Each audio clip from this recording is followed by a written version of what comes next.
Chapter 333. That's it? So, Your Highness, did you succeed? Why I glanced at King Chapman from afar in disbelief. And, are we really going to Black Sand region? Only this time Ralph, who disliked him, did not retort with his actions or snort. The prince raised his head and forced a smile. But he was not done yet. You've surprised me again, Your Highness. Li Span walked straight up to the prince with a solemn expression. Thales exhaled, closed his eyes and said, Me too. Li Span snorted softly. You already knew that the king is in Dragon Cloud City, the regent said with certainty. The regent said with certainty, when you boarded the Black Sand Regent's carriage, you knew. Thales did not speak. Li Span stared at him with a sharp gaze. But you did not tell us or Dragon Cloud City. You just waited quietly for today.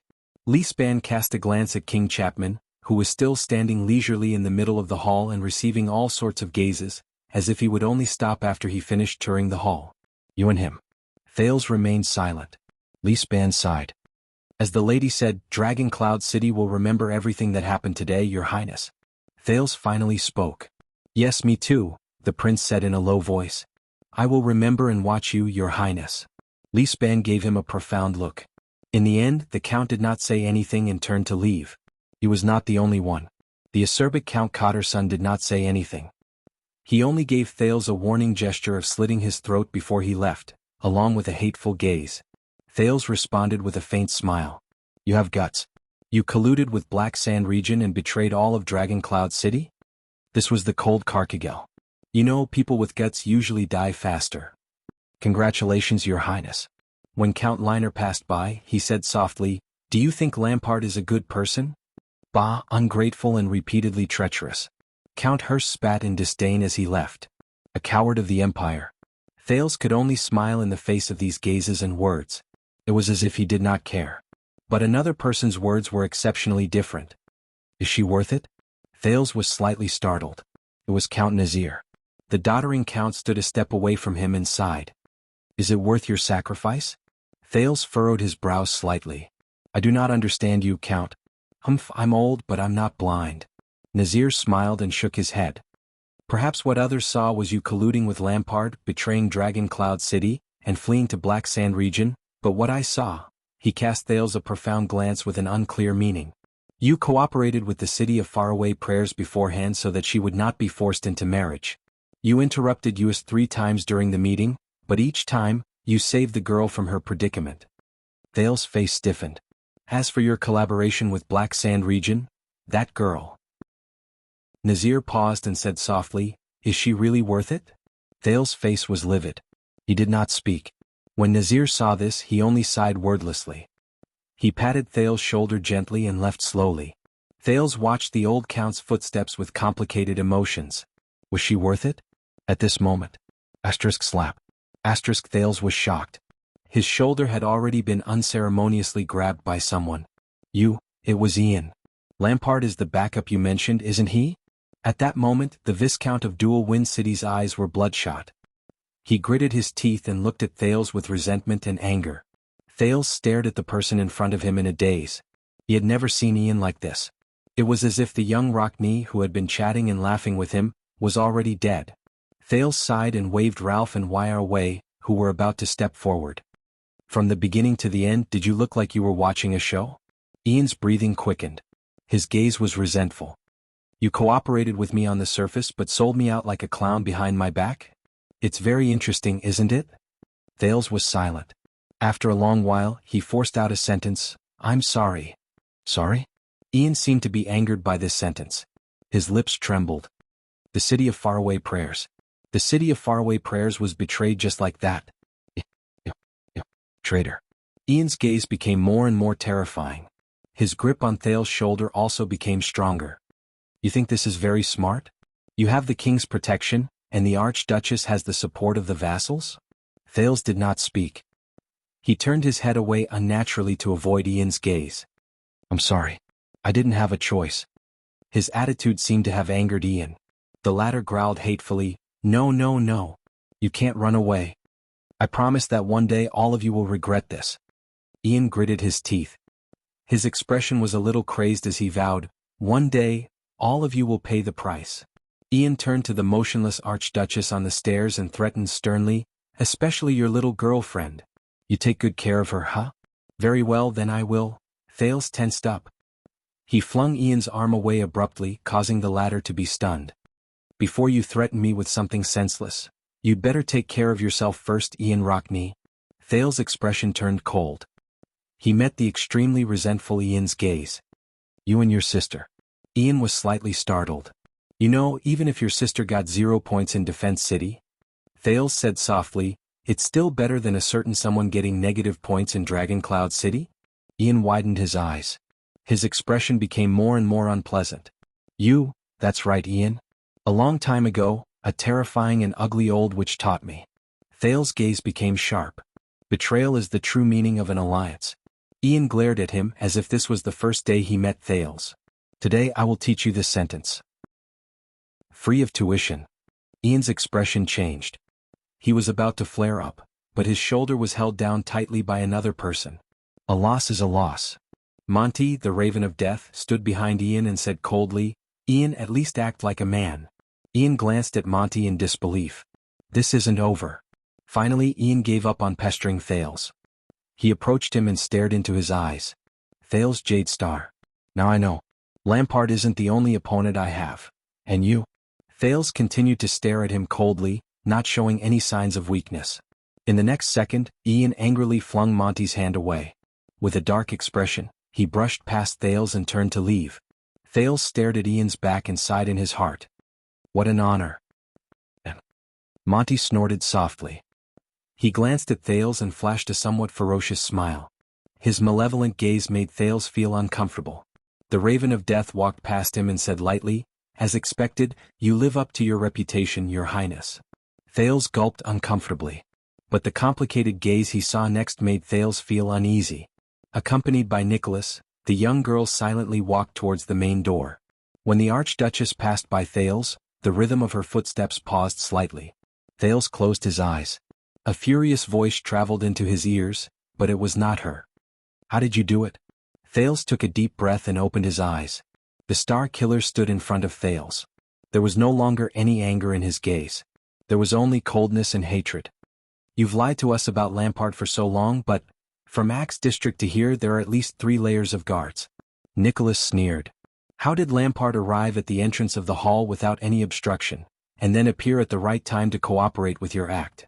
Thales had no choice but to wave his hand again to signal Waya, Ralph, and the others not to come forward.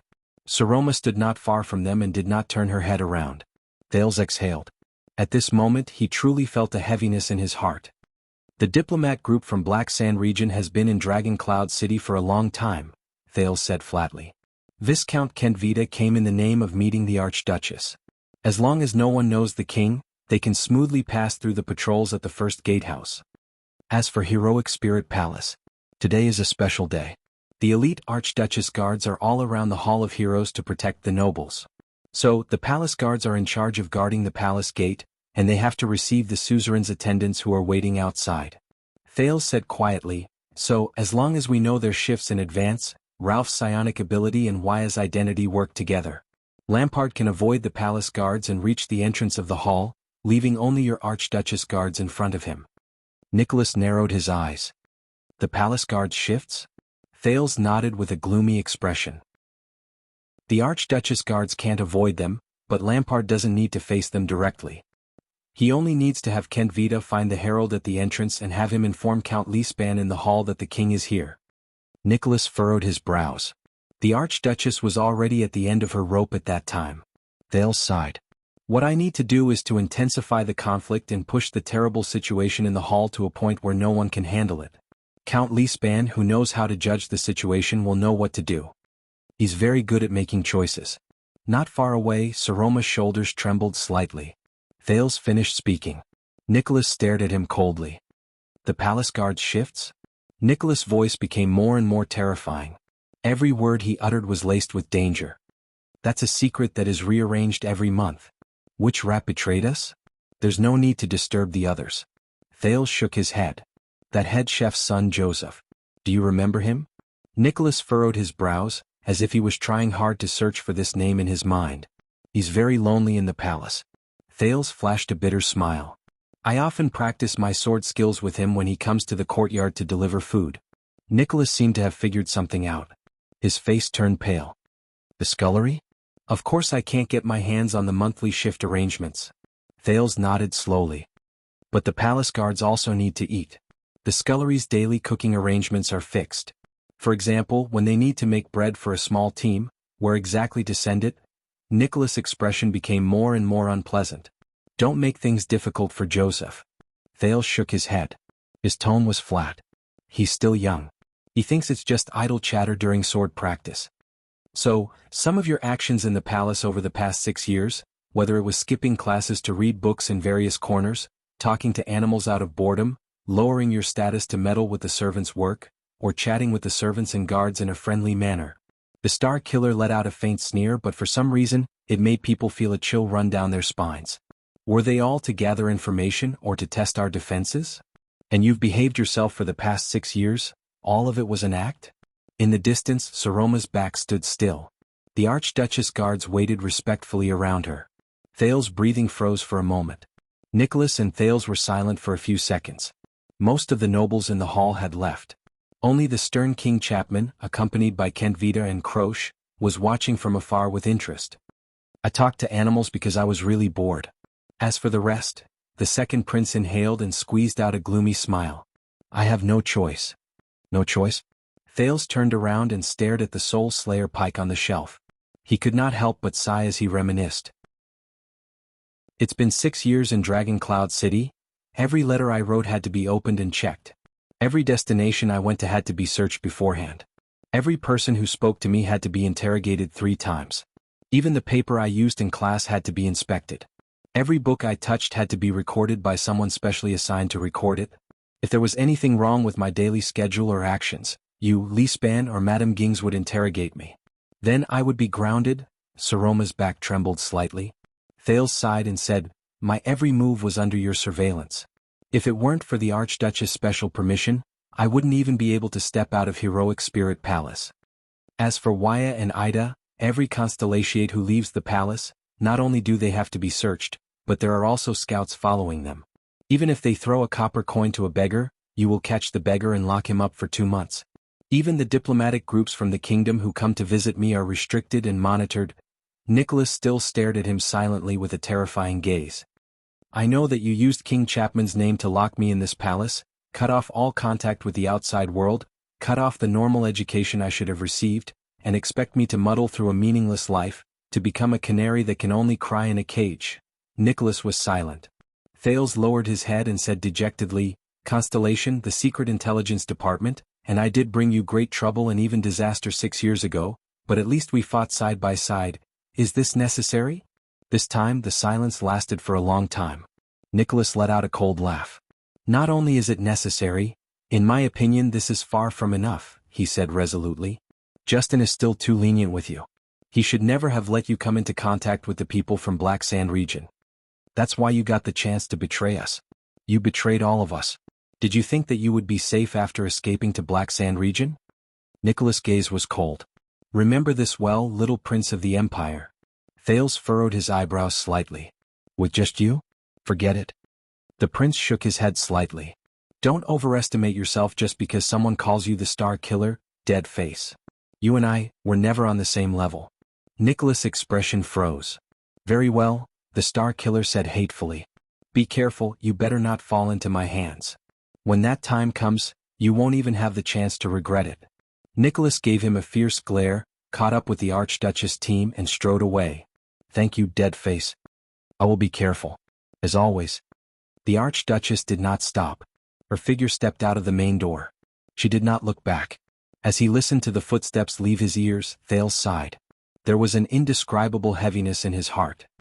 Aren't we leaving?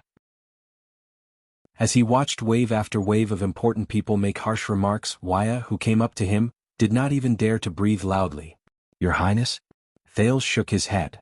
No, there's still one more. Finally, the sound of heavy footsteps approached. Waya and Ralph immediately felt as if they were facing a great enemy. How do you feel? King Chapman's deep and slightly hoarse voice rang out. Compared to his earlier awe-inspiring tone, his tone was now less domineering and more playful. But Thales did not answer directly. He gestured for Wyatt to step down. You reacted very quickly.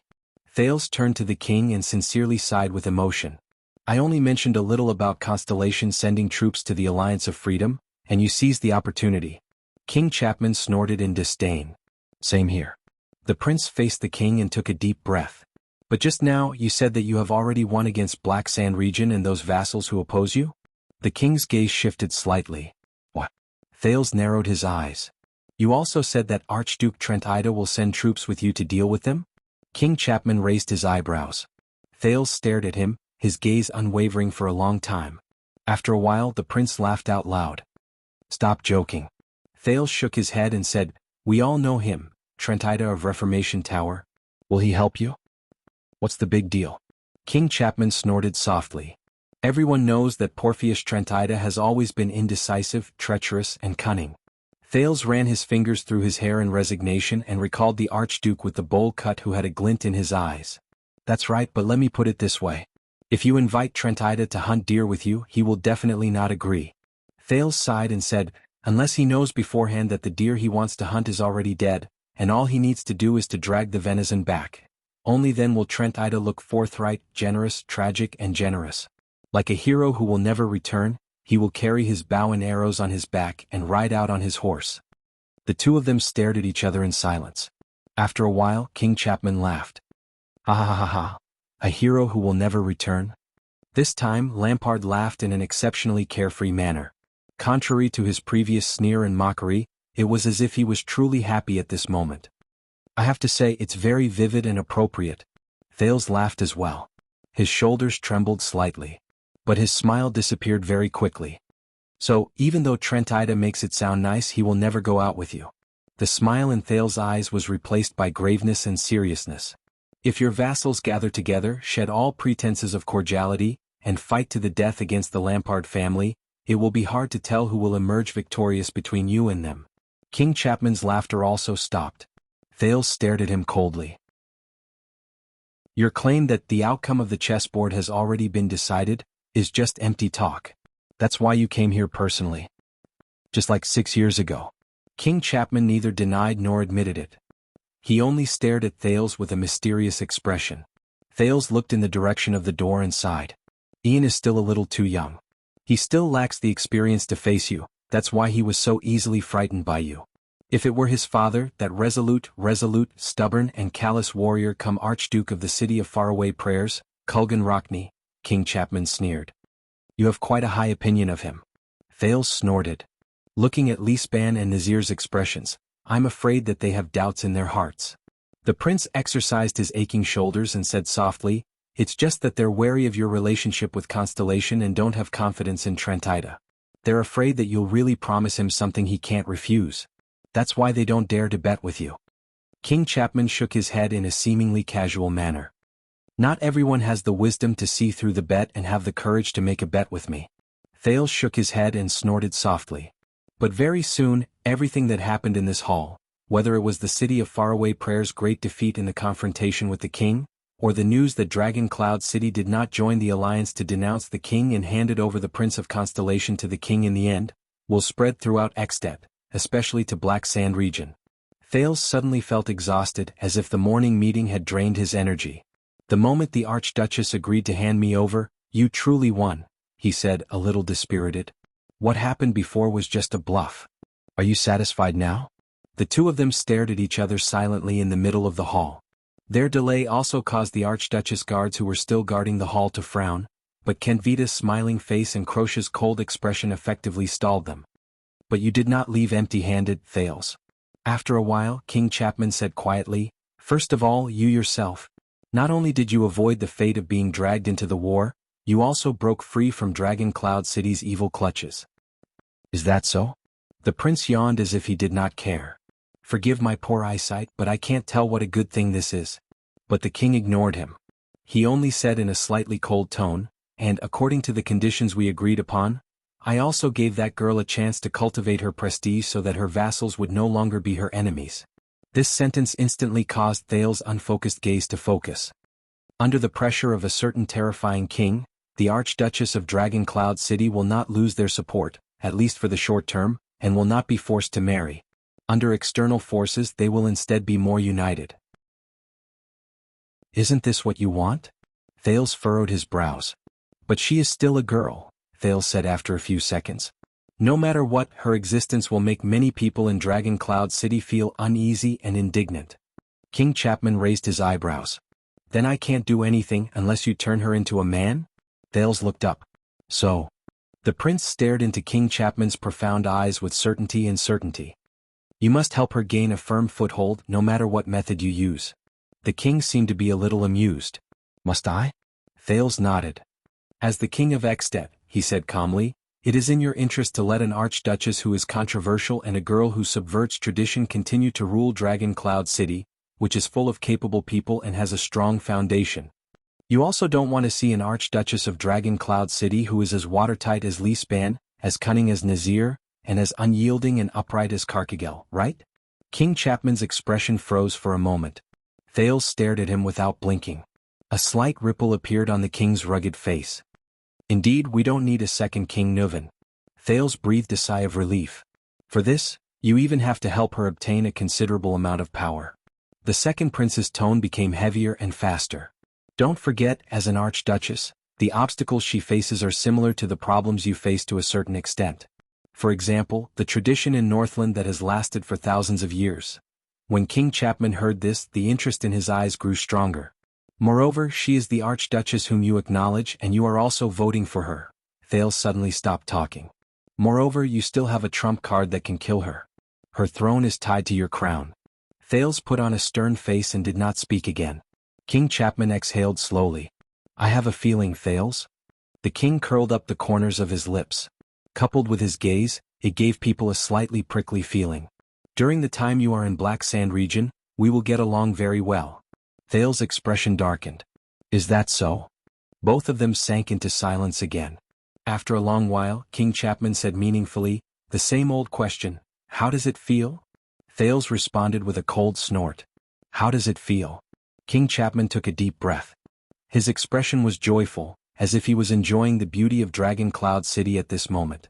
From the city of faraway prayers to Dragon Cloud City, from Lee Span to the Archduchess, you are a traitor who betrayed everyone, or at least that's what they think.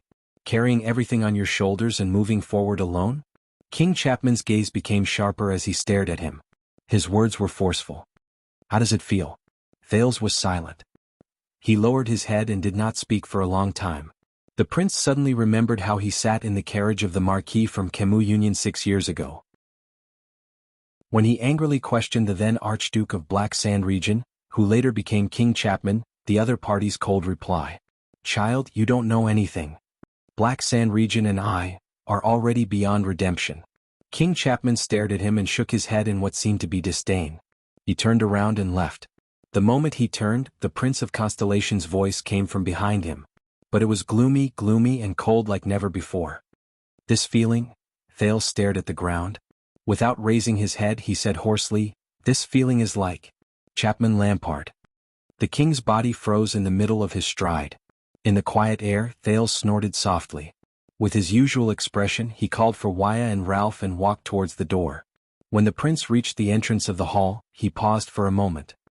He stared at the rough floor tiles, which were slightly uneven, and curled up the corners of his lips. 6 years ago he met the born king whose name shook Northland for the first time in this place. 6 years later, in the next moment, Thales resisted the urge to turn around. He took a deep breath. Damn it. Thales lifted his foot without hesitation. 6 years later, my foot. Chapter 334. Accompanied by his attendants and guards, Thales walked on the way to the stable. When the few palace guards standing guard at the palace gate saw the Prince of Constellation, they snorted in disdain. It's him. He worked with Lampard from the inside and outside. One of the guards looked at Thales from afar with a gloomy expression and whispered to his colleague, he caused him to lose his position and the right to join the personal guards, all because he did not notice the king at the palace gates. The guards cast hostile gazes at him. Thales inhaled and pretended not to see it. The prince and his group walked past the guards. The palace guards bowed to the deputy commander of the Archduchess Guards, Lord Justin. Hey! When they walked past him, one of the guards could not help but say in a loud and vicious voice, I hope our king loves your little ass. I hope our king loves your little butt. People of the Empire. The others did not bother to hide their laughter, including the Northlanders who were guarding behind Thales. Their eyes were full of disgust and indignation. But Thales did not seem to hear them. His expression did not change and he continued walking. Lord Justin pursed his lips and did not say anything. Hey Northlander, are you not going to do anything? At the back of the group, Ida, who had been missing for a long time, tugged at her cloak and protested to Justin in front of her. My duty is to protect the prince's safety before his majesty's white blade guards rush over to escort you out of Dragon Cloud City. Justin's tone was cold. When he mentioned the white blade guards, he raised his tone in a sarcastic manner. He gestured at the group of guards who spoke rudely. Unless they draw their swords and charge at me, reasonable protests are not part of my duty. You call this reasonable? Waya was about to retort, but Ralph, who was beside him, stopped him in time and shook his head. Northlanders. Ida turned her head and distanced herself from them in dissatisfaction. Thales still did not say a word. His expression was solemn. It had only been a few hours since the meeting that decided the outcome of the battle in the morning, but some news had already spread. Thales could clearly feel that the atmosphere in Heroic Spirit Palace had plummeted the moment he walked out of the Hall of Heroes. From the guards to the nobles, every single insider who entered his line of sight seemed to want to eat the Prince of Constellation alive. This included Justin, who had protected him for a long time and was somewhat easy to talk to. The prince sighed in his heart. At last they came to the stables and Jenny's loud neigh sounded cheerfully. But Thales was slightly stunned. Someone was already waiting for them. Justin calmly nodded at the people in the stable. Boss. The star killer, Nicholas, was carrying the black-hilted saber Tolja had given him. He crossed his arms and leaned against Jenny's stable, staring at them coldly. Just like so many times in the past. Thales turned his head around in resignation and exhaled. It was him again. You're in a hurry to find Lampard? As the group of Constellations frowned, Nicholas stared at Thales with a hostile expression. You can't even wait for the people from Black Sand region to come and fetch you? Thales shook his head. As you said, I'm going to Axe District to the courier station in Black Sand region, the prince said calmly. I'm also going to talk to His Majesty about the future arrangements. This time it was Nicholas' turn to frown. He snorted in dissatisfaction, then laughed disdainfully. You're really unscrupulous after falling out with me. The Star Killer's mocking tone was filled with indescribable anger. What? You feel that Heroic Spirit Palace is no longer safe, so you quickly hide behind Lampard? The sooner you leave the better? Thales stared at Nicholas in silence. He raised a hand and stopped Waya, who was about to speak. Nicholas put down his arms, slowly walked to Thales and stared straight into his eyes. Listen, treacherous little prince. Forget about meeting Lampard. Nicholas enunciated each word slowly. His words were filled with a chill unique to the commander. As long as I'm still here before the people from Black Sand region come to fetch you with a warrant, you will stay in Heroic Spirit Palace obediently. Behind Thales, the people from Constellation stared at the Star Killer with vigilant expressions. Nicholas bent down, his forehead almost touching Thales' hair. His gaze became sharper. You don't have to go anywhere. Pretty boy. Ida fiercely made a gesture of rolling up her sleeves and moved closer. Do you believe that I won't beat? Nicholas put on a strange, cold smile. He turned his body sideways, revealing the hilt of the sword behind him. On his back, the golden saber reflected a wondrous light. The temperature around them seemed to have risen a little. When she saw the saber, Aida's voice instantly became softer and weaker. That, Thales shook his head and pulled Ida behind him. Ida, let me do it. The female elf, who was usually wild and unruly, was now very obedient.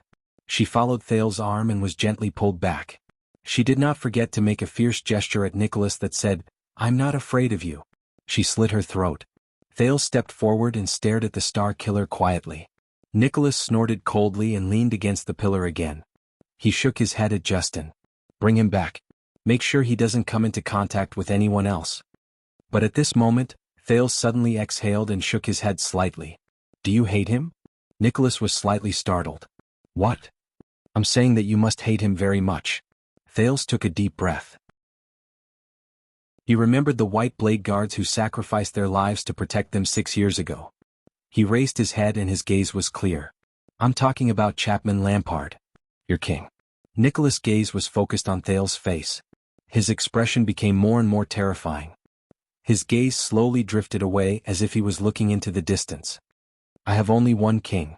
And that is definitely not Chapman Lampard. A few seconds later, Nicholas' gaze slowly focused. His words were sonorous and forceful, regardless of the past or the present. As for Lampard, the only reason why he is still alive is because he appeared in Dragon Cloud City. The Star Killer's enunciations were clear and short, but Thales could feel the hatred and anger behind each of Nicholas' words. I'm still worried about the city left behind by the late king. That's why I didn't cover my face, bring my sword, and send him straight to Hell's River. So you better choose carefully. Whether it's talking to him or standing beside him, it's not a good idea. Thales fixed his gaze on Nicholas and nodded in all apparent seriousness, as if he had understood something. So you told Leespan, right? Nicholas was stunned again.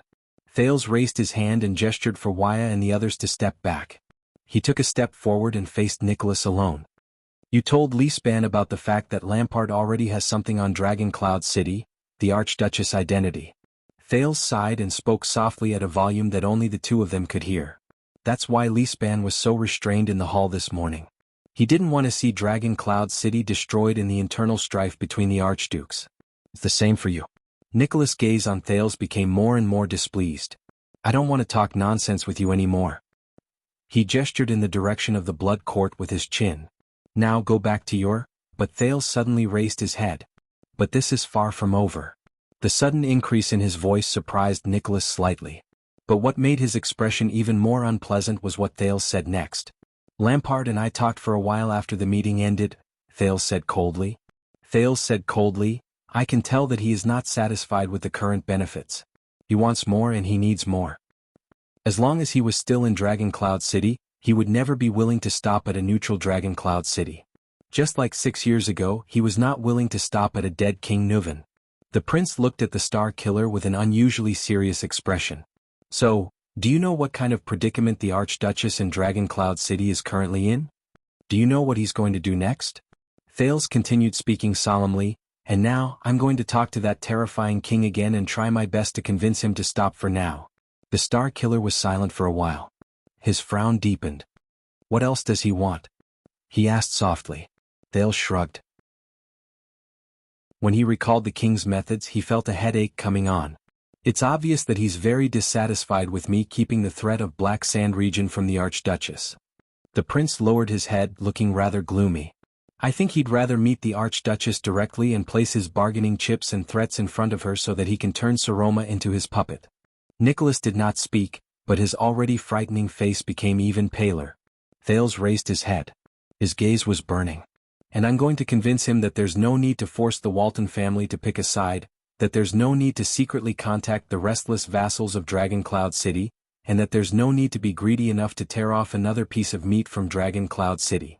I'm going to convince him that the Archduchess's position is not in conflict with his interests. I'm going to convince him that there's no harm in giving the Dragon Spear family some support when necessary. I'm going to convince him that Dragon Cloud City will not be a threat to him in the next few years. With every word Thales said, Nicholas' expression became more unpleasant. I'm also going to convince him that I'm the only person who will be negotiating with him. There's no need for him to look for the innocent Saroma, and then cruelly and mercilessly place that matter in front of her to coerce her into making a choice. Now, sorry Nicholas, the Star Killer who guards Dragon Cloud City, you can let me go to Lampard now. Thales raised his head and took a step forward.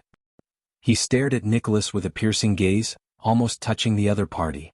Or you can think of ways to delay my schedule and cause me trouble, and then wait for him to personally look for Saroma again. To look for Dragon Cloud City. The prince finished speaking. The air became quiet again. Nicholas' gaze became colder as he stared at Thales. Under the canopy of the stable, the Star Killer and Thales stared at each other in silence. The others, whether it was the attendants of Constellation or the guards of the Northlanders, all quietly waited for the results of their negotiation. The atmosphere was tense. Then Nicholas sneered and shook his head. As he smiled, the air, which had almost reached the freezing point, seemed to have become much warmer. You know, you have to thank Count Leespan, Nicholas said faintly. Even though you lured Lampard here and almost destroyed the day of the council hearing, he still seems to believe that you have no ill intentions towards Dragon Cloud City. Thales was slightly startled. Leespan? The Star Killer continued, Even though you slandered him and said that he secretly colluded with the Red Witch and Lampard to betray Dragon Cloud City. Thales slowly exhaled. Is that so? Also, you have to thank her. Nicholas sighed. I believe that she is also one of the reasons why Lisban believes in you. The moment Thales raised his eyebrows, Nicholas turned his head and looked in another direction. Thales was stunned as he followed his gaze. In the distance, accompanied by guards and maids, the Archduchess of Dragon Cloud City stood quietly under the setting sun. She looked at Thales with a complicated gaze. Golden light shone on the girl's body, making her look even more dazzling. Thales could not help but sigh deeply. She's waiting for you. Nicholas turned and walked away. Before he left, he looked at Thales with a profound gaze. Don't be too slow when you say goodbye. Know your limits. Staring at Nicholas back, Thales closed his eyes. Complicated emotions filled his heart. The next moment he opened his eyes abruptly and took a resolute step towards the Archduchess. Saroma's expression was calm. She also walked forward slowly. Gings, the female official, followed behind her. The prince and the Archduchess finally faced each other again. Thales forced a smile and nodded at the female official. Thank you, Madame Gings. However, Madame Gings did not move in the face of the hidden meaning behind his words. She continued to stare at him coldly and did not say a word. Then, Saroma smiled at her reluctantly and nodded. The female official's almost frozen face moved a little. She bowed to the Archduchess in a standard manner, turned around respectfully and left. Even at this time she still doesn't like me. Thales scratched his head in a very unnatural manner. How sad. Obviously his lousy opening did not have the desired effect. Saroma still stared at him. The inexplicable emotions behind the pince-nez made Thales rather uneasy. So, you're going to Black Sand region now? She asked very directly. Thales exhaled, avoided her gaze and nodded. Yes, I want to get used to it sooner. But at that moment, Saroma seemed to be very calm. You didn't expect it either, did you? Thales raised his gaze with a slightly puzzled look. I thought about it later. You said that you wanted me to choose the path that was most suitable for the Archduchess, and that you would solve the rest of the problems. Chapman Lampard. The Archduchess' expression was calm. He should be the solution to your remaining problems, and also your last and worst trump card, right? Thales did not speak. He exhaled through his nose and nodded. The Archduchess' expression was a little gloomy. If everything had gone smoothly, if I had chosen not to be so stubborn, if I had chosen to disregard your life and death, and calmly obtain the vassal's support. If Dragon Cloud City could successfully dispatch their troops, if we could form an alliance against the king. Her voice trembled slightly. Then you wouldn't have gone to Lampard, and you wouldn't have betrayed Ian, and you wouldn't have sold yourself to Black Sand region, right? Saroma seemed to want to smile, but in the end she failed. You know, the moment you spoke up in support of Lampard, I kinda didn't know you anymore. Thales wanted to say something but stopped. So, just like 6 years ago. The Archduchess turned her head and no longer lingered on this topic. You took the risk and took the final step to save me. Thales could only close his eyes. You shouldn't have been so stubborn, Saroma. There's no need to, for a hostage. Put yourself in a dangerous situation where you're deserted by everyone. The Archduchess suddenly raised her head. Her gaze was resolute as if she wanted to argue. But you're not a hostage, Thales. No matter what others think, at least in my eyes you're not. She seemed to have remembered something and immediately lowered her head. There was an indescribable sadness in her voice. I'm sorry, Thales. At that moment, Thales' mood, which had been extremely gloomy since the State Affairs hearing, suddenly fluctuated slightly. He was like a mountain climber in the winter snow who welcomed a ray of sunlight after climbing over the top of a slope. At least she understands. She believes in me. As always. Apologizing to me for protecting me? Thales inhaled forcefully. He felt that the air today was exceptionally refreshing. I can't accept this apology. But you're going to Black Sand region. Do you still remember Lampard's soldiers? They fired arrows at us without hesitation. The girl's voice was a little sad. Can you imagine what you'll have to face in that man's territory? If I want to count on Lampard's help, then this is the price I have to pay. Thales sighed. Wish me luck. Is there anything worse than being tied up on the battlefield or being chopped into pieces? But Saroma's expression was still very stiff. Thales opened his eyes and took a deep breath. Hey, listen to me. It's not your fault, Saroma, all right? It's Constellation who interfered. I mean, it's my father. The second prince shrugged. He caught me off guard and I could only adapt to the situation. Both of them were silent for a while. That's great. Saroma forced a smile and forced herself to joke. I've never known what it feels like to have a father. The prince looked at the bitter expression on the Archduchess' face and flashed a bright smile. So, do you want to exchange identities with me? Thales seemed to be in a good mood. Anytime, Princess Saroma of Constellation. Both of them laughed. But Saroma's laughter only lasted for a few seconds. Princess, she subconsciously repeated. Princess Saroma, Princess Selma? Thales realized that something was wrong. Thales realized that something was wrong. He took a deep breath, turned his gaze away and coughed loudly. Then, the prince's expression became serious. Listen, at least in the next few years. Lampard will not be your primary threat. The fight between the king and the archdukes will only become increasingly intense, and the extent and methods used will gradually exceed our expectations. Saroma looked at him quietly and nodded quietly. It was as if both of them were back in the library and in the classroom. Under the rule of the Archduchess, Dragon Cloud City, which appears weak on the surface and is internally divided, will instead be ignored by them, whether intentionally or unintentionally. You may even become the target of their enticement. You can even stand in the position of a third party and reap benefits from both sides during their confrontation. Just like this time, be cautious when they extend their hands, but do not place your bets rashly.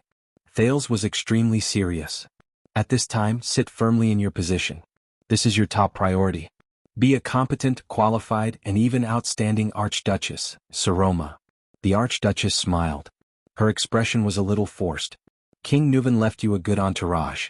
Thales recalled the scene during the hearing. Nazir is wise, astute, and skillful. Karkagel is a man of few words but has quite a bit of prestige. Even the seemingly annoying Cotter-son and Liner, and even the people who are not part of the 6 counts, they will all be useful to you. If you show them the boldness and skillfulness that an archduchess should have, prove to them that you are indispensable to this territory. As for Lee Span. When Thales said this, he could not help but pause for a moment. In the end, he sighed and said, he is an excellent regent, but perhaps you should consider the feelings of the other vassals, and the balance of Dragon Cloud City. Saroma frowned. You don't like him? What? Thales shook his head. Your enemies will still be within you. When the prince thought of this, his heart became a little heavy. Perhaps they will appear in various forms. The dissatisfaction of the vassals, the contempt of the people, the obstruction of tradition, sinister rumors. But at the end of the day, the biggest enemy is yourself. Saroma snorted softly. Her gaze was still fixed on Thales.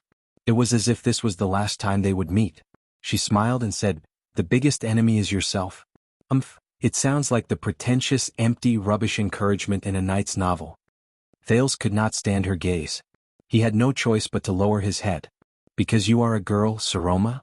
Saroma was slightly taken aback by his words. Thales let out a long sigh.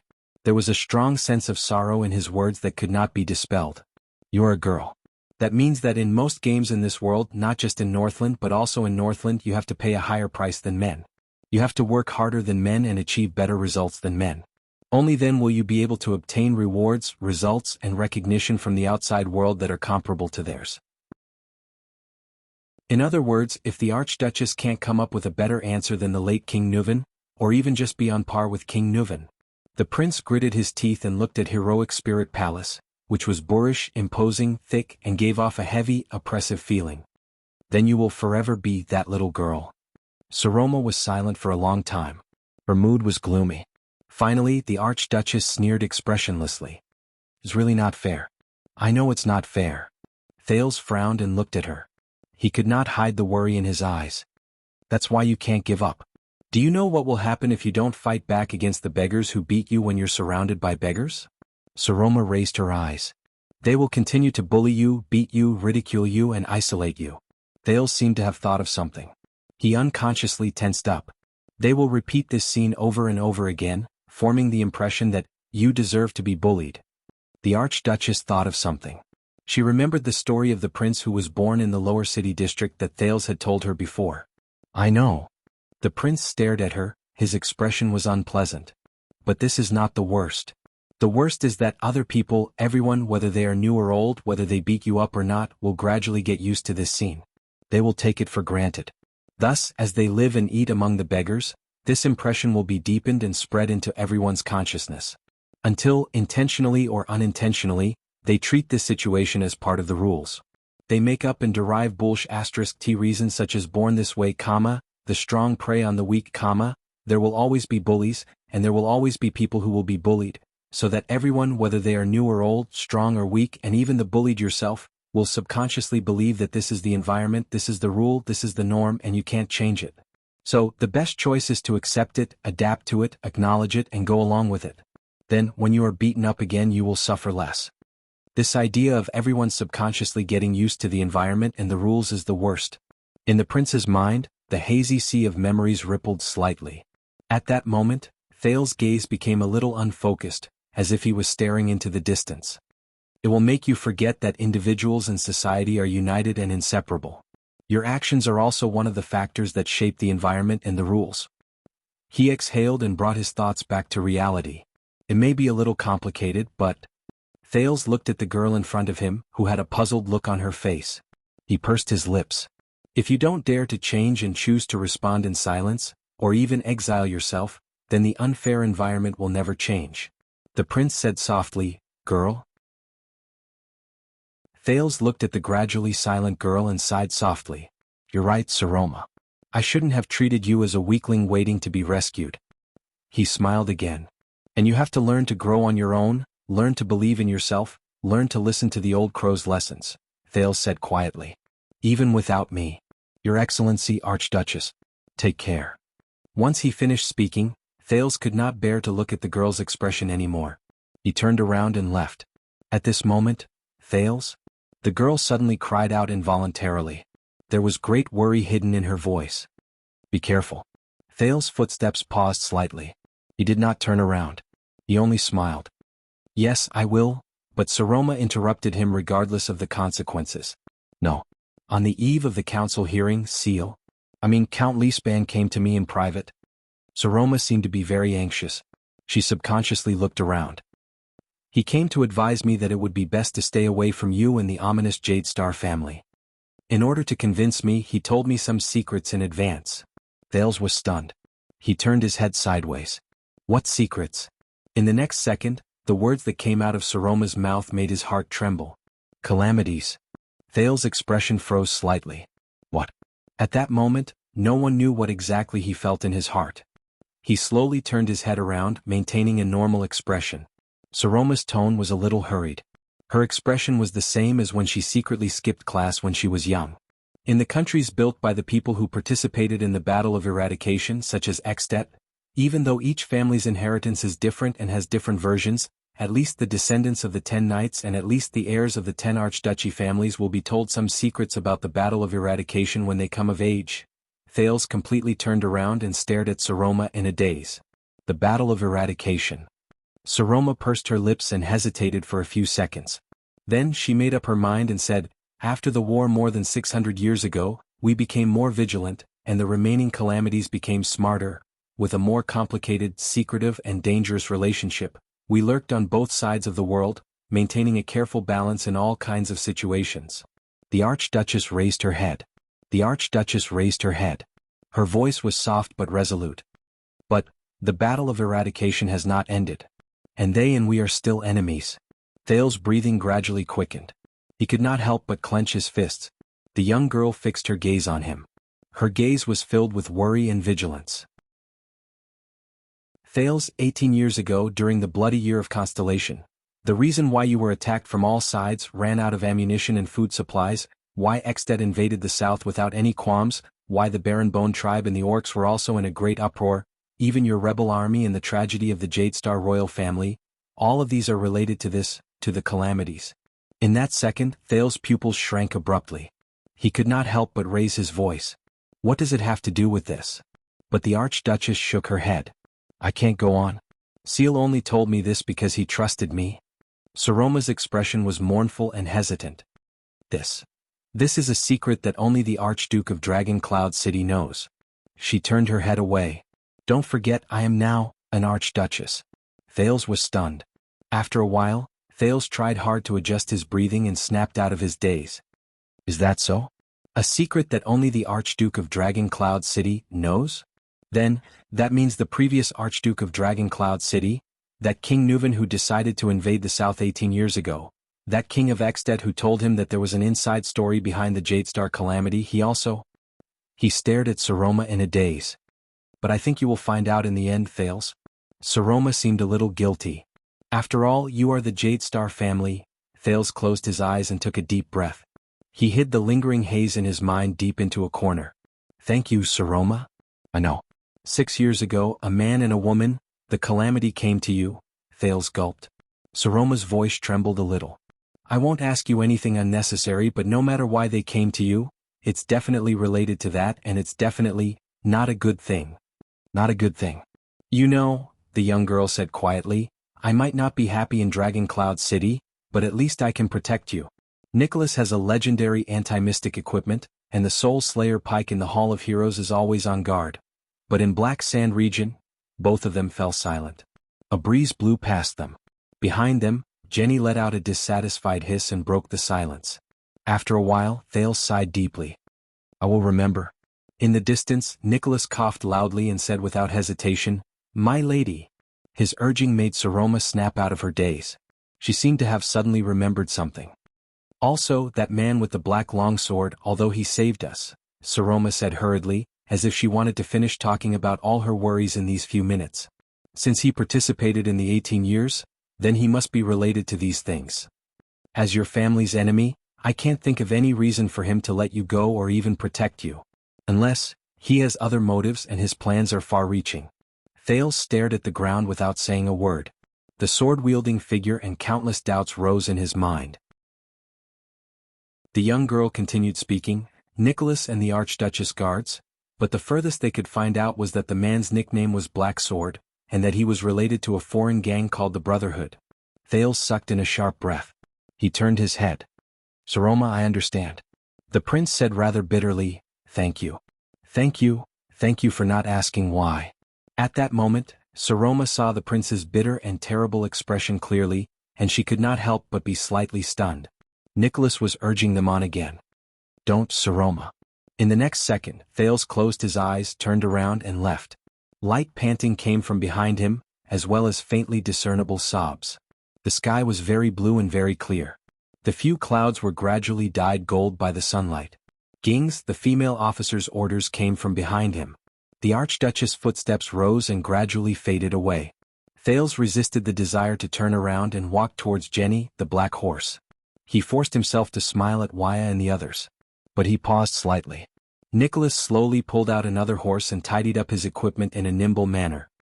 Although we're not going to the chess room, he ordered Justin, the rules are the same. The patrol team will clear the way. The Archduchess guards. Hey, you're going too? The prince asked, puzzled. Nicholas turned his head around. As the Archduchess ordered, young prince. The Star Killer snorted coldly with a hostile expression. I'll send you to Lampard. To you? He flashed a sinister smile that harbored malicious intentions. The last journey. Thales rolled his eyes. The last journey. This dead face. Chapter 335. It was still an empty road after the patrols cleared the area. Passers-by would consciously stay away or be chased away by the patrols who quickly arrived. The Archduchess guards were still on the left and right, while the patrols opened the way from the front and back. It was still a journey that was completely surrounded. However, when Thales rode on the streets of Dragon Cloud City again, he had a different feeling. It was not just because the route he took to play chess was different, nor was it because the Star Killer was following closely behind him with covetous eyes. After all, this might be the last time he walked in Dragon Cloud City during his 6 years as a hostage. Nicholas probably knew this as well. Hence, when Thales acted out of character and did not tug on the reins to gallop at high speed, this always made the Archduchess guards around him grumble when he went to play chess in the past, and instead let the veteran Jenid, the only person other than Thales whom Jenny, the violent black horse, did not dislike, hold the reins and slowly moved forward to Axe District as if they were sightseeing. The Star Killer only pouted in dissatisfaction, but did not say anything. Jenid. Thales stared absent-mindedly at the buildings moving backwards on both sides. You have been in the diplomat group for more than 6 years, starting from the birch tree forest in the Northern Territory. Jenid turned around and cast a glance at the prince. Yes, your highness. Thales sighed and said, after being trapped in Dragon Cloud City for so long? It's not as exciting as when you charged and broke through enemy lines under Duke John's command. It's probably not as comfortable as when you were in Eternal Star City's city defense team. Must be boring. As he listened to Thale's words, Genid gazed into the distance. This veteran of the Starlight Legion, who had served under the Starlight God of War and the Fortress Flower and experienced the disaster 18 years ago, became a little more spirited after 6 years in the north. The numbness and lifelessness of his time as a city defense team was gone. Even though he had always felt guilty for becoming the Duke of Iris Flower's tool in the Birch Tree Forest in Constellation, leading the Blood Clansmen to harm the prince's diplomat group. Compared to the hardships you went through, this little bit of boredom is not even worth mentioning. Genid sighed. And compared to the bloody war in the bloody year, this little bit of boredom is not even worth mentioning. Thales did not speak. He could not help but frown. The bloody year. A bloody war. The group moved forward slowly. Even though this might be their last journey, the patrols formed by the Northlanders and the Archduchess guards were still dutifully clearing the path and guarding the surroundings. Thank you, Genid. The second prince turned his head around and stared at the veteran Genid, who had followed him all the way from Eternal Star City with a profound expression. Your service over the past 6 years has actually far surpassed the favor you owe Duke John. No, Your Highness. Genid nodded respectfully. I should be the one thanking you. As for the favor I owe Duke John. His expression darkened, and pain that could not be erased rose between his brows. He subconsciously turned his face away. No, that's something I can never repay in my entire life. Thales stared fixedly at the back of the veteran leading the horse in front of him. The prince took a deep breath and remembered the small stone urn he saw in the Jadestar family tomb. The Duke of Star Lake, John Jadestar. I've heard you talk about him before. He's humorous and approachable? When he heard the familiar name, Genid could not help but feel slightly refreshed. Yes, Your Highness. But the Duke's approachability is quite different from yours. It seemed as if Genid's expression and spirit would become lively at the mention of that person. I still remember the day of the conscription. Even though the Duke was middle-aged, he did not have an overly dignified or arrogant demeanor. His martial arts skills were terrible, but his eyesight was pretty good. His singing voice was even better, and he could play the lute. He could always get along with all kinds of people, be they nobles, farmers, merchants, craftsmen, soldiers, or even prostitutes and prisoners of war. It was very easy to find John in the military camp, because the Duke would definitely be at the place where the laughter was the loudest. Genid was immersed in the memories of the past, and he could not help but laugh. Most of the time I even thought that he was a little silly. Silly? Thales cast him a puzzled look. It's not that I'm being disrespectful, but... Genid furrowed his brows. I don't know how to express it. Anyway, all of us in the personal guards talked and laughed with him, and we subconsciously treated him as one of us, not as a commander with authority, or as the Duke of Star Lake, the younger brother of the King of Constellation with a noble background. The more Genid spoke, the more energetic he became. 18 years ago, during the military conference of the Starlight Brigade, the Duke was always absent-minded, or he would snore or even drool when he was asleep. The nobles who were present were all very embarrassed. Because of this, Captain Sonia apologized pitifully, and at the same time she would clench her teeth and hit the Duke's head in front of everyone until he woke up from his sleep, or knocked him unconscious. Vice Captain Kenya even had a record of using ice water to wake him up from his slumber. The veteran laughed out loud. Even though the Duke looked aggrieved every time, and he would explain pitifully that he was not sleeping, but thinking of countermeasures in his dreams. What? Sleeping during a military conference? This is the Starlight God of War who quelled the rebellion? Thales was stunned when he heard that. He could not help but scratch his head. It sounds really, special? Of course, it just sounds ridiculous. After all, if he was really an idiot, he would not have the title of Starlight God of War. Genid cast Thales a profound glance and sighed. Thales frowned slightly. What about you, Willow? Willow, a soldier with a long gun and a short gun strapped to his back, walked behind Thales' horse. He was caught off guard when his name was called. He was shocked. Me? Over the past 6 years, this new recruit, who was saved by Thales from the gallows in Broken Dragon Fortress, had mostly gotten rid of his childishness after going through the trials from Black Sand region to Dragon Cloud City. Even though the veterans in the team still liked to make fun of him. How did you feel during the past 6 years in Dragon Cloud City? To be honest, when I came out of the fortress 6 years ago, I didn't think that I would have to stay in the enemy country for so long. Under Genid's reminder, Willow quickly adjusted his expression. But, he frowned. Uncle Janet said that it is because you are here that the people in the Northern Territory can enjoy peace.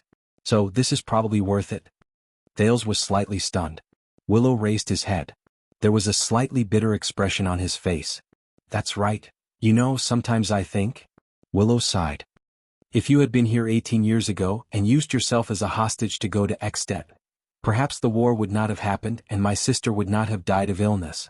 Thales lowered his head and sank into deep thought. Is that so? He said faintly as if he was talking to himself. The team moved forward again and walked past a junction that separated Spear District and Axe District. Why? The prince on the horse raised his hand.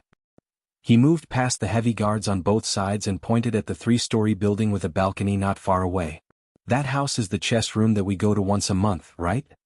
Yes, Your Highness. The attendant observed it carefully and answered cautiously. Thales stared at the familiar outline of the building and felt a little sentimental for some reason. In the past we always went straight to Spear District. We have never seen it from this angle. He stared at the chess room that was specially decorated with a profound look and remembered the few times he and Asda had lessons in it. I probably missed the time we played chess in there. Actually, it is not too far away. If you want, why don't you go and take a look? Waya estimated the distance to the house. There is no need.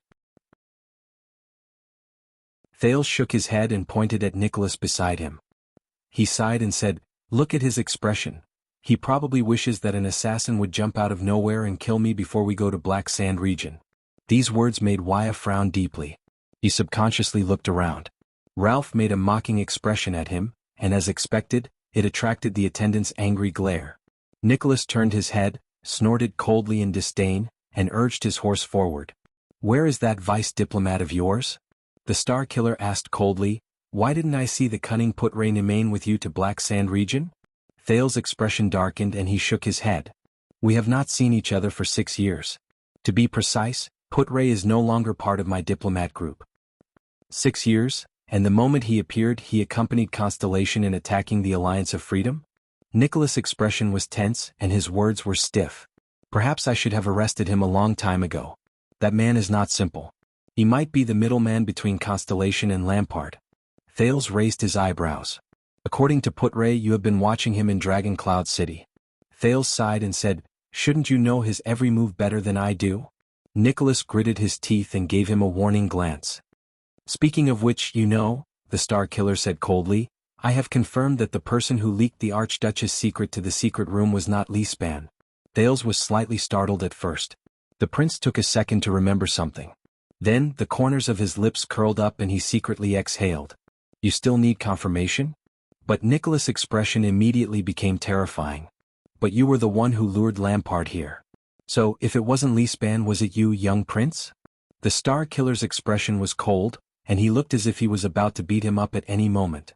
"You took the initiative to leak the biggest secret of Dragon Cloud City to Black Sand region and the secret room. That's why the king came here and joined forces with you, right?" "What?" It took Thales 2 seconds to snap out of his daze and figure out what Nicholas meant. The next moment, the prince widened his eyes and his voice suddenly rose. "What?" Nicholas ignored his astonishment and continued to speak coldly. "Answer me. Were you the one who gave this information to Lampard?" Thales stared at the Star Killer in a daze. He remembered the lie he had casually made up to test the other party. The Star Killer was still staring at him with a burning gaze. When he saw that the Star Killer was not joking at all, Thales, who did not know whether to laugh or cry, felt a headache coming on. This guy is really serious. The next second, Thales took a deep breath and let the air stay in his lungs for a while before he exhaled weakly. "Is still the same old saying, Nicholas?" He shook his head rather helplessly. "When it comes to certain things, you and I," Thales looked into the Star Killer's eyes and said with great sincerity, "we're really not on the same level." After he said this, Thales no longer cared about Nicholas' extremely unpleasant expression. He gestured for Jenna to urge the horse to move past him. Behind Thales, the nimble elf protector quickly followed. The half of his face under the cloak stuck out his tongue at the livid Star Killer. At this moment, whoosh, an ear-piercing sound suddenly came from afar. The group seemed to have been pressed down by an invisible hand, and they were forced to a stop. Many people's expressions changed drastically. Thales' face turned pale, as if a certain scene in his memory had been awakened. The moment he recognized the sound, he anxiously shouted, "It's a crossbow bolt." The patrols on the outer perimeter quickly formed a formation. The Archduchess guards consciously surrounded the inner perimeter. The Constellations reacted with the prince as the center. Ida lowered her body and slid past Jenny's horse's hooves in 2 steps. She leaped to Thales's side. Janet habitually stood in front of the black horse. Willow gritted his teeth and pulled out his twin pistols. Wyatt instinctively wanted to pull Thales down from the horse, but he was held down by Nicholas, who was beside him. "Everyone calm down." The Star Killer pushed Wyatt away with an unpleasant expression and reprimanded his attendant impatiently. "This is just a signal arrow from Dragon Cloud City. And it's not nearby." The tensed Nicholas nodded at the people beside him. The Northlanders who had formed a protective formation immediately spread out in a well-trained manner. They had a clear division of labor and were ready for battle. A few soldiers from the patrols in front of them nimbly climbed onto their horses and set off towards different streets to gather information. Only then did Wyatt snap out of his daze. He looked at Thales, whose face was also pale. "What's going on?" Thales was bewildered. "Listen to the sound. It's in front." It was Ralph's sign language. "This is the whistling arrow from the patrols." Nicholas stared at the empty street in front of him. "They need reinforcements." Thales frowned slightly. "Reinforcements? Boss." Lord Justin stared into the distance with a serious expression. His tone was very nervous. "The direction of the whistling arrow is in front of us. It's our destination, the courier station of the diplomat group in Axe District." The Northlanders, especially the patrols who were not as well trained, immediately burst into an uproar. The troops, who were originally vigilant of their surroundings out of habit, immediately shifted their gazes and looked at the street in front of them. Nicholas hummed in acknowledgement. His expression was calm as he stared in the direction of the sound. "What?" Thales was shocked. "The courier station of the diplomat group? Isn't that Lampard enough?" Nicholas shouted loudly, interrupting everyone's restless guesses. "The patrols are under the jurisdiction of Garrison Officer Lysden's main disciplinary hall. Reinforcements from the patrols and other districts will arrive soon." He spoke coldly, and his tone was filled with the authority of a commander. "And that has nothing to do with us. What we need to do now is to stand guard and wait for the next moment, whoosh, another urgent sound cut off Nicholas' words. "Boss, the second shot." Justin spoke in a hushed voice beside Nicholas, but he could not suppress the anxiety in his tone. "Looks like the situation is urgent." The breathing of the Northlanders and Constellations quickened at the same time. Thales stared at the street in front of him and felt the tension in the air grow stronger. Nicholas furrowed his eyebrows tightly and gritted his teeth. "Where are the scouts?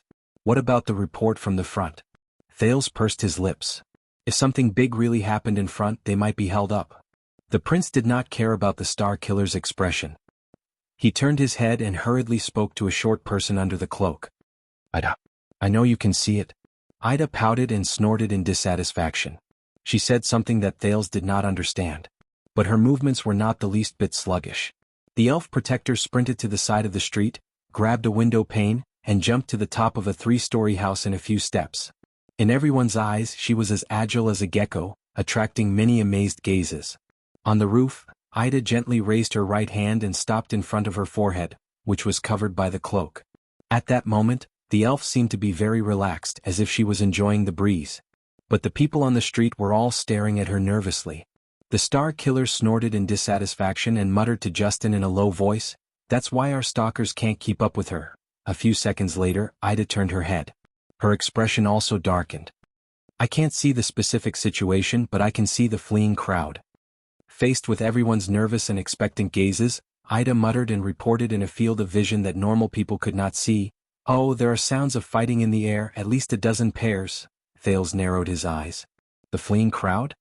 A few pairs of fighting?" But the elf did not need to continue talking. "Lord Nicholas."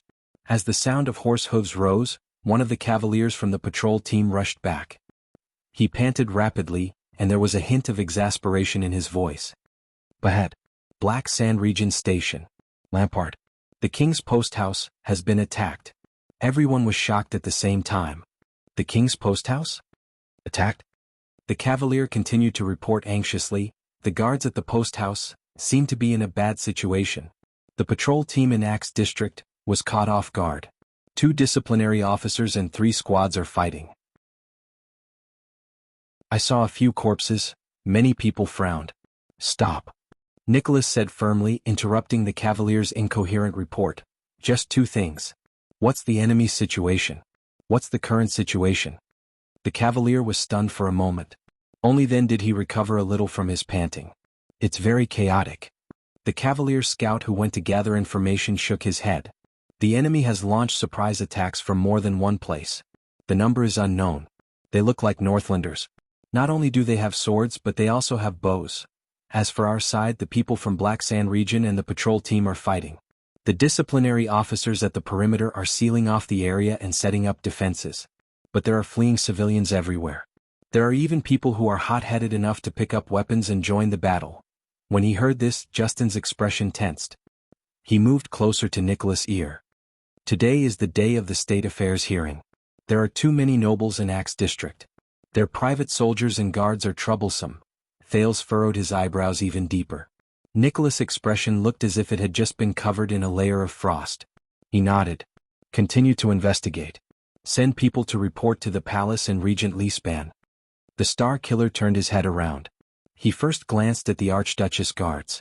When he saw that most of them were calm and collected, he nodded in satisfaction. Humph, they actually dared to attack in a noble district like Axe district on the day of the state affairs hearing? Nicholas looked at the sky in front of him and snorted softly. There was a hint of schadenfreude in his words. No matter who the enemy is, they must hate the king to the core. He turned his head around and clicked his tongue at the prince, who had a worried expression on his face. Looks like we'll have to postpone our trip to Axe district to seek refuge with Lampard, young prince. Without waiting for Thales to reply, Nicholas gave a loud order. Everyone. The patrol team who will open up the path, when the next wave of scouts returns, immediately stop advancing. Set up a defense line and seal off the flow of people coming from Axe district. No one is allowed to pass through, be it our own people or others. The patrol team immediately took action when they heard the order. Ever since the accident 6 years ago, the patrol team in the first gatehouse had been like the palace guards. From then on, they listened directly to the orders of the Archduchess or the Archduchess guards. Nicholas' voice was very decisive. As for the Archduchess guards, archers spread out on the spot and fill in the defense. Clear the high ground on both sides of the street to ensure visibility. Kill any unidentified targets moving at high speed in this direction. As for us, change our direction and return to Heroic Spirit Palace. Justin, lead the 4th team and form an intercepting formation. You'll be in charge of bringing up the rear. Watch out for any threats coming from that direction. The Archduchess Guard's actions were faster and more efficient than the patrol teams. They immediately moved from the rear to the front and retreated.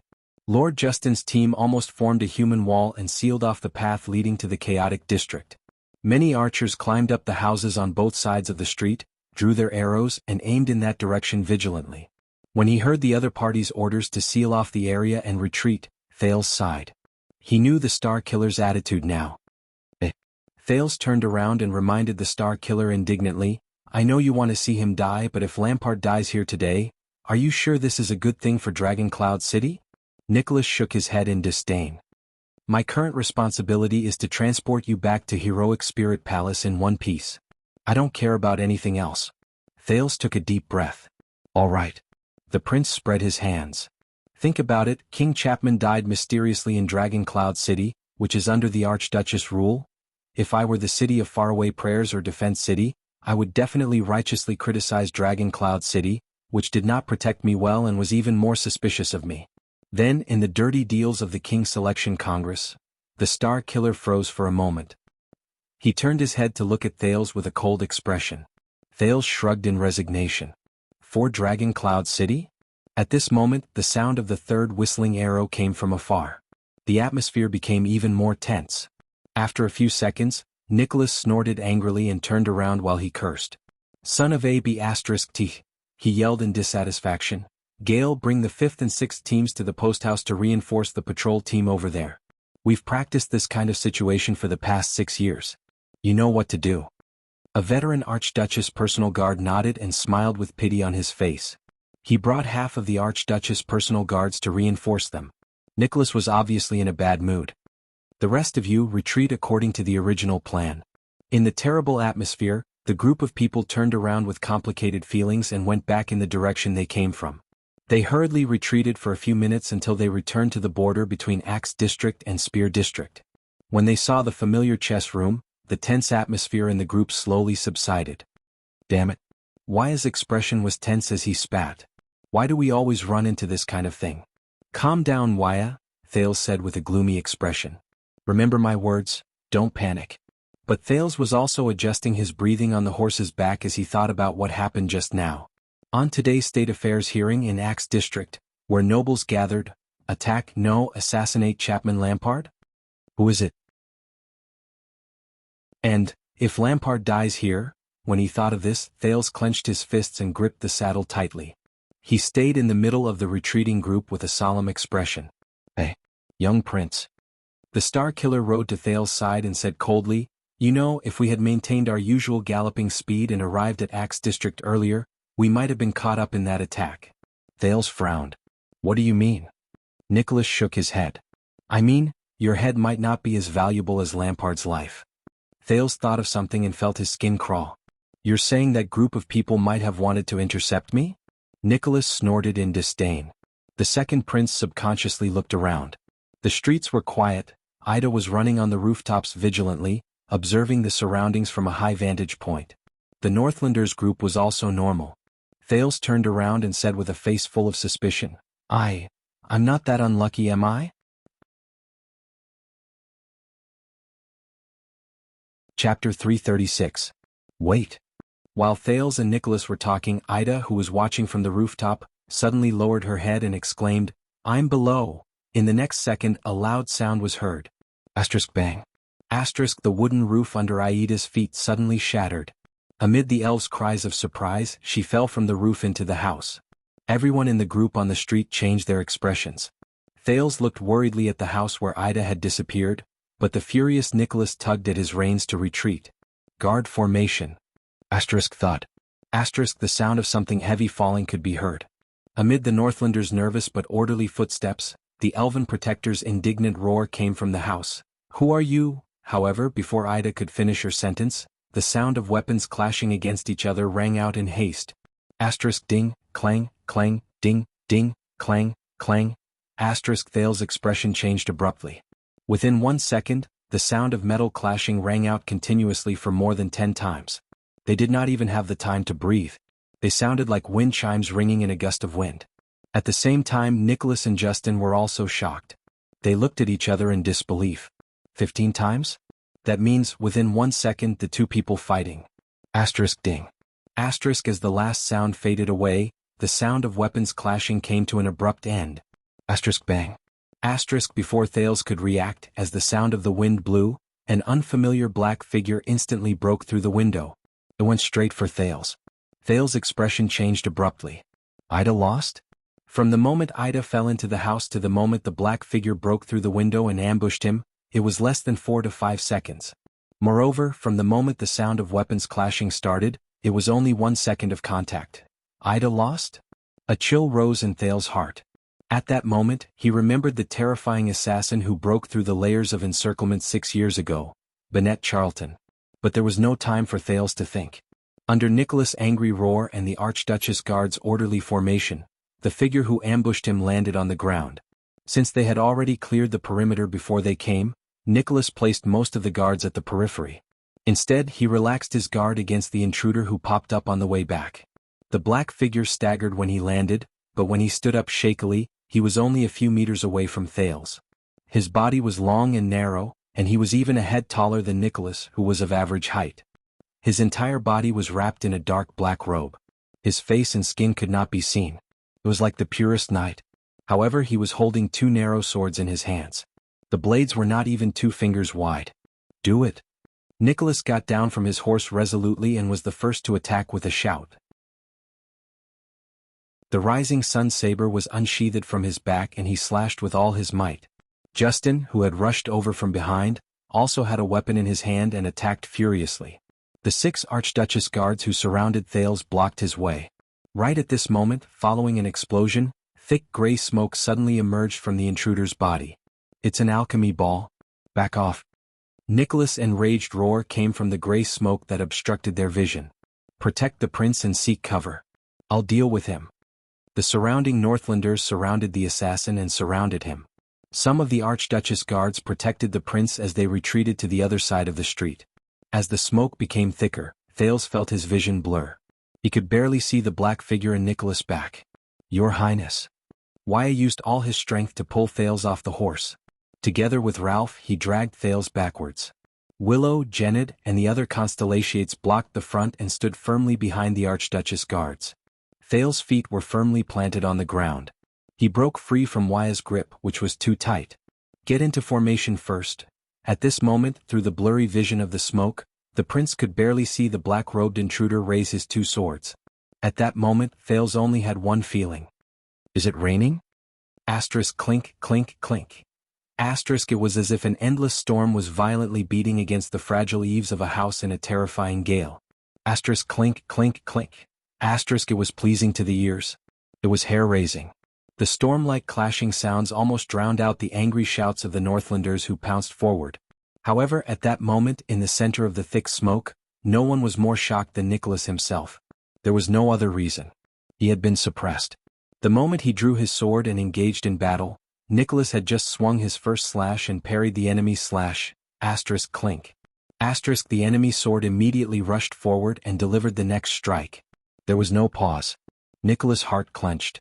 The unique twist of fate instantly surged from his joints.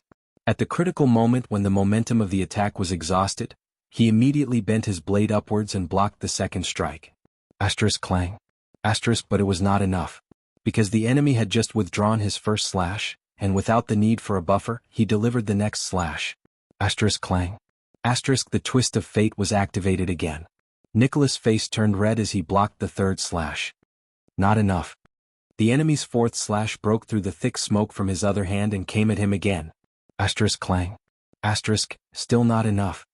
Nicholas almost felt like he was suffocating. The fifth slash. Asterisk clang. Asterisk the sixth slash. Asterisk clang. Asterisk within a second, the enemy's two swords attacked alternately at an unbelievable speed. And Nicholas realized to his shock that he could not keep up with the speed of the enemy's attacks. The seventh slash. The eighth. Asterisk clang clang clang. Asterisk all the Star Killer could do was to continuously use his power of eradication to suppress his body and try his best to keep up with the speed of the enemy's swords in the thick gray smoke. In the gray smoke, which already affected his vision, his face contorted. He could barely see the enemy's movements. Asterisk clang. Asterisk clang. Asterisk as he listened to the multiple sounds that traveled into his ears at the same time, Nicholas was suddenly shocked. No, he was not the only one. At that moment, Justin was also fighting against the invader in the thick smoke. He was on the other side of the enemy and just like Nicholas, he gritted his teeth and persevered. Nicholas and Justin were two of the Archduchess guards who had been through hundreds of battles. One of them was even in supreme class. But they were suppressed by the enemy's alternating sword speed, which was as terrifying as a rainstorm. Asterisk clang clang clang. Asterisk the sounds did not stop. And with each swing of the black-robed man's swords, the speed became faster and faster. How is this possible? Asterisk clink. Clang. Asterisk in just 2 seconds, Nicholas was forced to take a step back from the enemy's ninth slash. His heart trembled. How can there be such a fast sword speed? This was something the Star Killer had never encountered in his entire life of fighting. His bones were groaning, his blades were trembling, and his muscles were roaring. But Nicholas knew that his blocks and interceptions were reaching their limits. But the enemy's swords did not stop at all. Instead they became faster. Asterisk clang. Asterisk in the third second, Justin gritted his teeth. His legs trembled and his body swayed. He did not manage to catch up with the enemy's next slash. The black-robed man instantly seized the opportunity. He stomped on the ground with his right leg and leaped over Justin's head. Asterisk clang clang clang. Asterisk along the way he delivered 3 swift slashes, parrying Nicholas and Justin's attacks, and even counterattacking with 1 slash. The Star Killer's heart trembled. In his frustration and dejection, he finally understood that he had encountered an enemy he could not withstand. It might be a power of eradication that he had never seen before. In just 3 seconds he broke through the joint blockade he and Justin had set up. 3 seconds. He could only block, block, and block again, but he could not retaliate. How is this possible? Nicholas stared in astonishment at the black-robed man who flipped over Justin in the air. He saw the man's body rise to the height of 3 men and gradually disappear into the thick smoke. He flew towards the sky above Thales. The Star Killer gritted his teeth. The rising sun saber in his hand emitted a terrifying heat along with the anger in his chest. He was already prepared to use the legendary anti-mystic equipment to defeat his opponent. At this moment, Ayaha! The elven protector, Aida's unique and delicate cry, which was filled with anger and displeasure, suddenly rose in the air. Come down. Nicholas' pupils shrank. He saw a flash of light from a blade flash through the indistinct smoke. The black-robed figure who flew up from the thick gray smoke shuddered violently. As the flash of light from the blade flashed, the black-robed man looked as if he was struck by an invisible hand in the air. Not only did he lose his momentum, but he also fell towards the ground. Thud. With the muffled sound of the blade piercing through his clothes, the black-robed man fell to the ground. He did not move. He was pinned to the ground. Clang. The enemy's twin swords fell to the ground along with the sound. They were kicked away by Ida, who landed with him. The elf's cursing voice rose. Damn it, so what if you're fast with twin swords? It was only then that Nicholas exhaled. Thank goodness, I stopped him. Whoosh, a strong gust of wind blew. Ralph used his psionic ability to blow away the smoke that obstructed his vision. The thick smoke gradually dispersed. Nicholas furrowed his brows tightly as he looked around. The Archduchess guards, who had yet to recover from their shock, surrounded the black-robed man and Aida's position with full vigilance. They surrounded them tightly. Surround him. Nicholas ordered in displeasure, don't let him touch the weapons. Boss. Justin held a wound on his arm and looked at him in disbelief. That guy's sword speed was so fast. How could he do it? Nicholas stared at the surrounded figure in the thick smoke and pondered solemnly. I remember now. A long time ago, when Caslin was still in the guards, he demonstrated it to us. Nicholas frowned. He pulled Justin up and walked towards the black-robed man. It's a double-handed quick sword style that almost surpasses the speed of sound. It's called Rainstorm. Caslin? Surpasses the speed of sound? Rainstorm? Justin mumbled to himself in confusion. Then, as if he suddenly remembered something, he turned his head in astonishment. But isn't that unique too? Yes, the Rainstorm-like rapid dual sword style. This skill is unique to Caslin's contemporaries from the Tower of Eradication. The Star Killer nodded solemnly. He recalled the feeling when they exchanged blows just now. The legendary Valkyrie from the bloody battle at Rearden, the flag leader knight appointed by the Hanbol royal family. With a tone of disbelief he said quietly, Heart of the Rain, Jasmine Lorraine.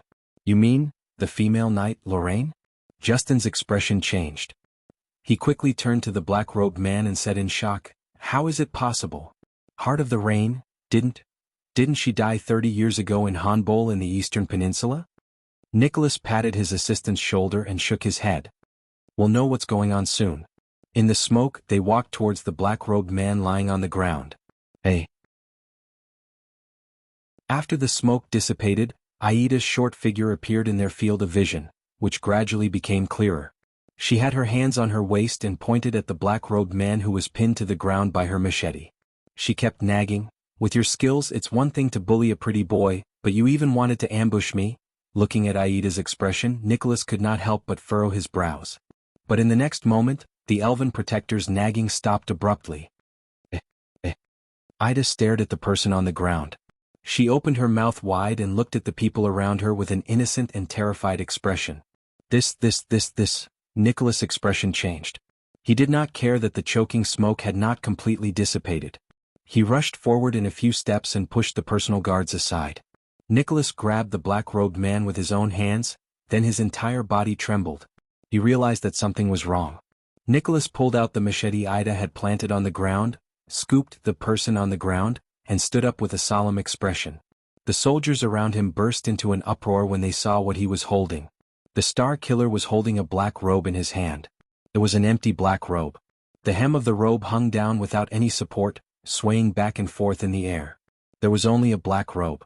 There was no living thing. Nicholas stared at the black robe in his hand for a few seconds before he widened his eyes and cast an inquiring look at his assistant. No, boss. Justin knew what he wanted to ask and shook his head in shock as well. We just surrounded this place so tightly that not even a drop of water could trickle through. No one could escape. What the hell? Ida said while trembling. She pressed her hands tightly against her chest and looked around nervously, as if she had seen a ghost. I clearly threw it. Why is it gone? Nicholas widened his eyes in disbelief. He looked at the black robe, then at the confused and surprised faces of the soldiers around him. He lowered his head and kicked the pair of rapiers on the ground as if he was testing the waters. The rapiers were obediently kicked away, showing that his existence was not an illusion. Nicholas sucked in a deep breath before he spoke hesitantly. Justin, the one who fought against us just now, is really a living person, right? Lord Justin opened his mouth slightly, wanting to say something but hesitating. No one spoke. Only the black robe was still swaying. Together with the rapiers on the ground, they created a strange atmosphere. At that moment, Your Highness, Your Highness! A shrill cry rang. Nicholas was shocked and quickly turned around. It was Wuxia.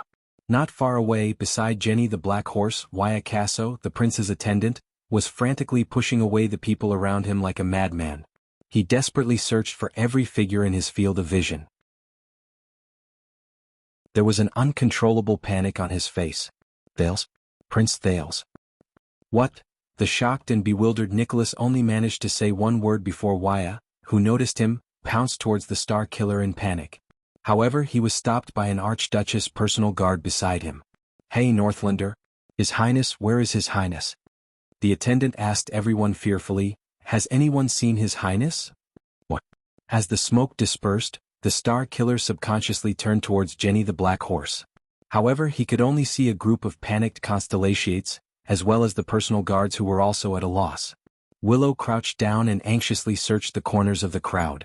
Jennad moved through the crowd, stopping a person from time to time and sizing him up with a frown before letting go of him in disappointment. One person is missing. Missing? This thought flashed in the Star Killer's mind. He immediately froze on the spot. At that moment, whether it was Justin, Ida, or Ralph, everyone's expressions changed when they realized what was happening. This was Ida who was at a loss.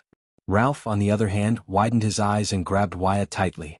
He faced Wuxia and started signing frantically. However, the Star Killer was even more violent and straightforward. He pushed Ralph away and grabbed Wuxia's collar with both hands. With a ferocious expression, he asked, What happened? The prince. Where is the prince? However, Wuxia looked as if he was about to break down.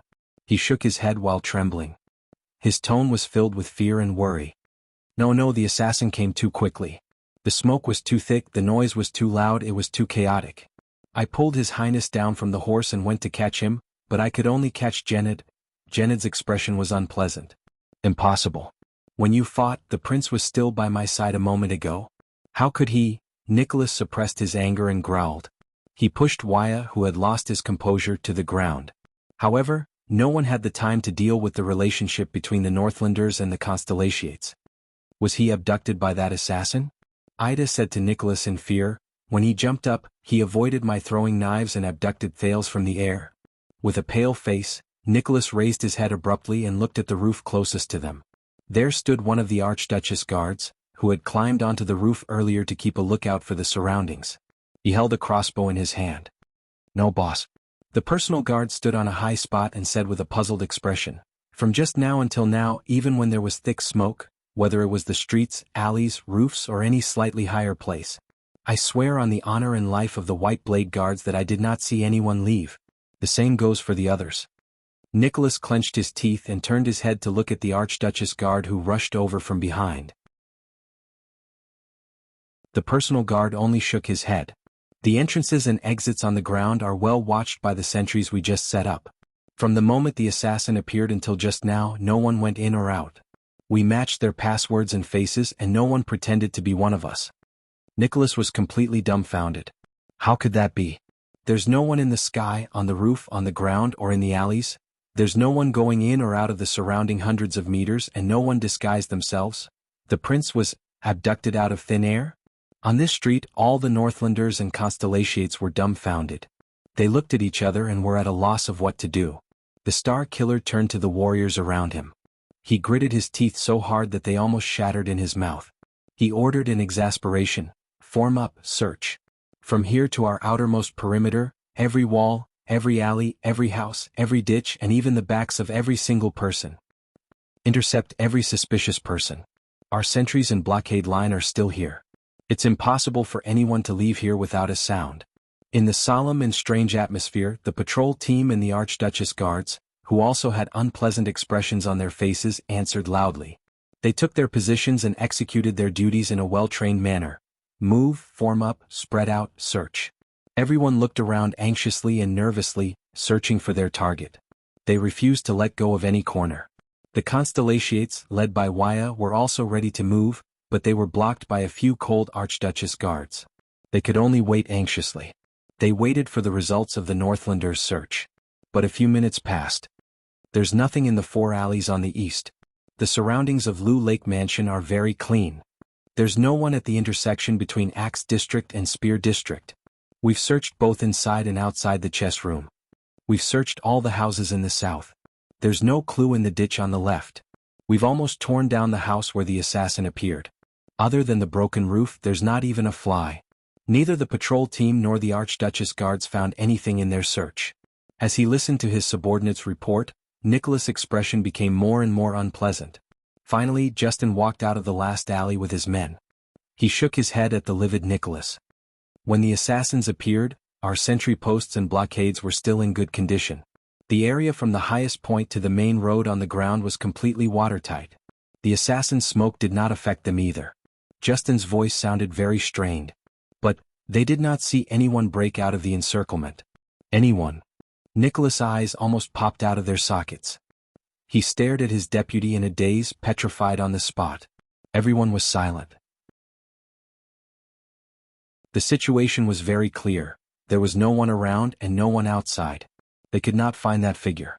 That 14-year-old figure. That figure who could affect the future of the 2 big countries in the Western Peninsula. It was as if he had disappeared for no reason. F***ck. Nicholas panted heavily. There was a fierce glint in his eyes as he stared at the buildings around him, as if he was suspicious of what was behind each wall. What's going on? What's going on? Wuxia and Ralph looked at each other worriedly and shook their heads. Impossible, Ida said solemnly. This is too strange. Beside her, Lord Justin frowned deeply. Leader? With a twisted face, Nicholas turned to his deputy. The latter stared at the ground in a daze. Heart in the Rain, who died 30 years ago, suddenly appeared and disappeared into thin air. Now with Prince Thales, Lord Justin's face was pale as he stared at the empty black robe. He then looked at the 2 swords that kept swaying on the ground. He blinked violently as if he could not believe his own eyes. Are we really?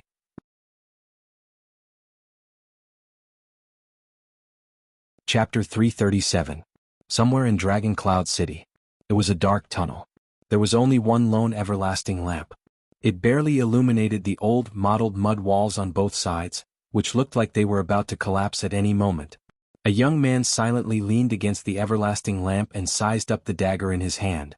The narrow tunnel only allowed 2 people to pass through. It looked like a gap between 2 walls. The mud floor was covered in dust, and it looked like no one had been here for a long time. This is an underground tunnel hidden under the cellar of the chess room. How could they build this? The teenager thought in his heart. But why didn't the Archduchess guards, who were in charge of searching and clearing the place, discover this place when I came here to play chess every month? And, when this place was chosen, Nicholas must have investigated the details of this place, right? Asterisk tap tap tap. Asterisk footsteps rang in his ears. The teenager stopped what he was doing and slowly put the dagger back into its sheath. He then buckled it back onto his belt. A line of words flashed on the sheath under the flickering light. A king is not respected by his bloodline. Asterisk tap tap tap. Asterisk the footsteps were getting closer. Thales sighed and turned to look at the other end of the dark tunnel. That place was far away from light. There was only darkness there. As the footsteps stopped, a figure was faintly discernible in the darkness. You should rest well, Your Highness, and recover your strength, the person said faintly. His voice was light. There's still some time. The teenage prince snorted. He stood up quietly and patted the dust off his body. This is different from what we agreed on.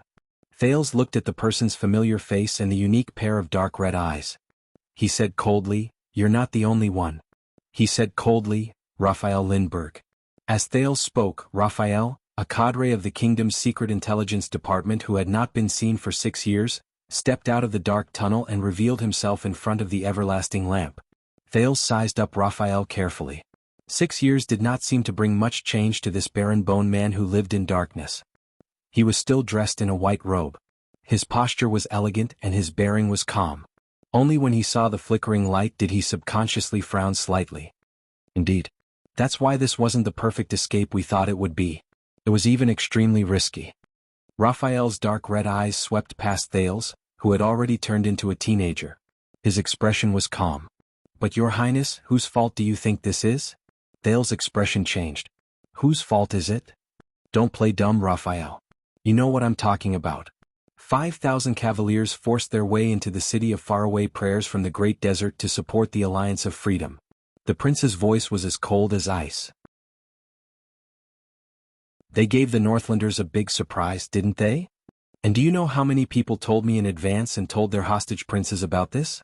Raphael raised an eyebrow. Thales pursed his lips and waved his finger in the air. He mockingly gestured a number and enunciated each word clearly, 0. 0. None. No. These are dozens of dazed, ferocious-looking Northland brawny men who told me all at once. Raphael stared at the ceiling thoughtfully.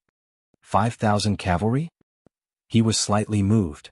Is this what the Northlanders' intelligence reports say? The indifferent attitude of the man from the Secret Intelligence Department made Thales furious. What? Are you going to tell me that the cavaliers who almost killed me in the double cross-shaped star's flag are fake? Are they impersonated? The prince shrugged and snorted in dissatisfaction. And the kingdom didn't send any troops? Under the flickering light, Raphael glanced at him silently before he sighed softly. Those troops are indeed real. They were also sent by Constellation. But from the western desert, from Blade Fang's camp to the Great Desert, there are at most 1,000 or 2,000 cavaliers. As for the others, they are probably infantrymen or illusions created by others. Raphael laughed. 5,000 cavaliers? Ha, that's enough to drain half the kingdom dry. The barren bone man spread his hands. His sleeves were still very long, covering his wrists firmly. He was laughing. He didn't care at all. Thales glared at him and told himself this. The prince's displeasure slowly rose. That's not the point and it's not funny. Thales narrowed his eyes and raised his finger. His tone became more and more serious. You know, as the target of their anger, I was almost torn to pieces by the angry Northlanders in the Hall of Heroes. In the dim light, Raphael shook his head with the ghost of a smile. They wouldn't do that, but Thales did not care about his interruption. Instead, his fingers trembled as he suppressed his anger and continued, or would I be held hostage in the city of faraway prayers, tied up in front of the two armies, and forced Constellation to retreat? The prince's last sentence was a little loud, and it was rather jarring in the narrow passageway. Raphael stared at the prince and slowly restrained his expression. Your Highness, everything we did was to rescue you safely back to your country. Yes, the way was to let the Northlanders hang me first, and then you would come and collect my body, Thales sneered, full of sarcasm. It was very safe. Raphael's expression changed. Please believe me, the kingdom's secret intelligence department has its own means and arrangements. His tone gradually became serious. But I can say with certainty that they would never use such a crude, direct, and forced method. The person from the kingdom's secret intelligence department said coldly, as I said just now, Your Highness, whose fault do you think this is? Thales did not care about the person's rhetorical question. He sneered. Means and arrangements? How inspiring, just like the dragon's blood 6 years ago, right? Raphael froze for a moment when he heard the code name of the operation, which had not appeared for a long time. The prince leaned against the wall, turned his head to the side and snorted angrily, the goddamn kingdom's secret intelligence department. Raphael was silent for a long time. Until he took a breath and slowly said, We are accusing you of accusing us of lying. Your Highness, you think that this accident is the fault of the kingdom's secret intelligence department. Thales snorted softly. But on the other hand, Raphael's red eyes flashed with a strange light, is it really that unreserved? Thales was slightly stunned and slowly turned his head around. Raphael stared at him with a bone-chilling gaze. Until this afternoon we thought that everything was going smoothly. It was only when the news came that we knew what you and Lampard did in the palace. Raphael's voice also carried a certain sharp accusation. Until we received the news that you left the palace. Caught off guard, we had no choice but to act urgently and adopt the worst backup plan, to forcibly take the risk to rescue you. Thales did not speak. Raphael took a small step forward. His gaze was piercingly cold. For more than 2 months from the moment you boarded the carriage in Black Sand region, you always knew that Lampard had been lurking in the city. You even secretly reached an agreement with him to interfere in the internal affairs of Dragon Cloud City and Extet together, until you were finally transferred to Black Sand region. Thales felt a chill in his heart. He immediately had a bad feeling. The Baron Bone Man said flatly, about your and Lampard's secret plans, and the reason why you were forced to work with him, Your Highness? How much did you tell us? Thales suddenly felt his heart palpitate as he stared into Raphael's eyes. Damn it. That's right, my secret meeting with Lampard, the plan for Little Rascal, these things including the Archduchess identity. How could I tell you? Thales took a deep breath and slowly exhaled. He forced himself to calm down. What happened between Black Sand region and me was an accident. Raphael's eyebrows twitched. An accident? Thales pouted and nodded in annoyance. Yes, your accident happened first, which triggered my accident. Okay. If it weren't for the 5,000, no 2,000 cavaliers you brought, which caused the situation to take a turn for the worse, the Archduchess wouldn't have been forced into a corner, and I wouldn't have been forced to ask Lampard for help. The prince snorted coldly and tried to change the topic. No, he said quietly in his heart. I know. To be exact, Thales had long prepared for this. In the Hall of Heroes, their plan with Ian was likely to encounter an accident and not succeed. For Little Rascal, Lampard was the trump card he had to reveal when he was at his wit's end. Once this trump card was revealed, the Secret Intelligence Department would definitely know. The Secret Intelligence Department would not sit back and watch. They would definitely take action. Thales patted his belongings, which he had packed a long time ago, and sighed in his heart. He was already prepared for the Secret Intelligence Department's rescue. This time Raphael stared at him for a long time, as if he wanted to discover a secret. Thales only turned his head angrily, acting like a sulking teenager. Finally Raphael stopped scrutinizing him. Raphael said flatly, then perhaps you shouldn't be so deeply involved in Dragon Cloud City's politics? He looked at the prince with a rather disdainful expression. Even if you have some sort of unspeakable relationship with the Archduchess, my romantic prince. Thales was stunned at first, then he was at a loss for words. I and the Archduchess. But in his anger, he was quick-witted and immediately found a way to counterattack and change the topic. Romantic? Hey, 6 years ago, I wasn't the one who kissed Miss Arun for a minute in public in Heroic Spirit Palace. Raphael's expression changed. He frowned and coughed, shaking off some dust from the top of his head. The two of them were silent for a while. Thales panted silently, hoping that this could cover up the other party's questioning. Anyway, Raphael sighed sarcastically and said, if you had been a little more merciful, opened your mouth a little and told us, lowly servants who run errands in the Secret Intelligence Department, about Lampard in advance, then maybe we could have reacted earlier and things wouldn't have been so bad? Thales raised his eyebrows and spread his arms. He had an expression that said, I have nothing to say to you. Very well. The prince made a stop gesture and said as if he had given up on himself, I understand. There won't be any results if this continues. The discussion is over. That's all.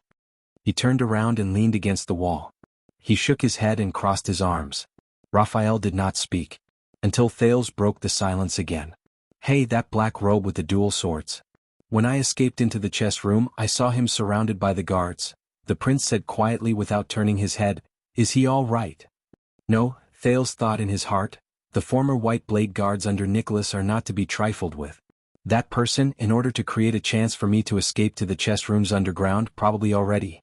Raphael frowned slightly but did not speak. Until Thales looked at him impatiently, Raphael snorted softly. You didn't recognize him? Thales was stunned. Oh, that black robe? Raphael narrowed his eyes and grinned. Very well. If even you can't recognize his disguise, don't worry, he will be safe. Thales paused slightly.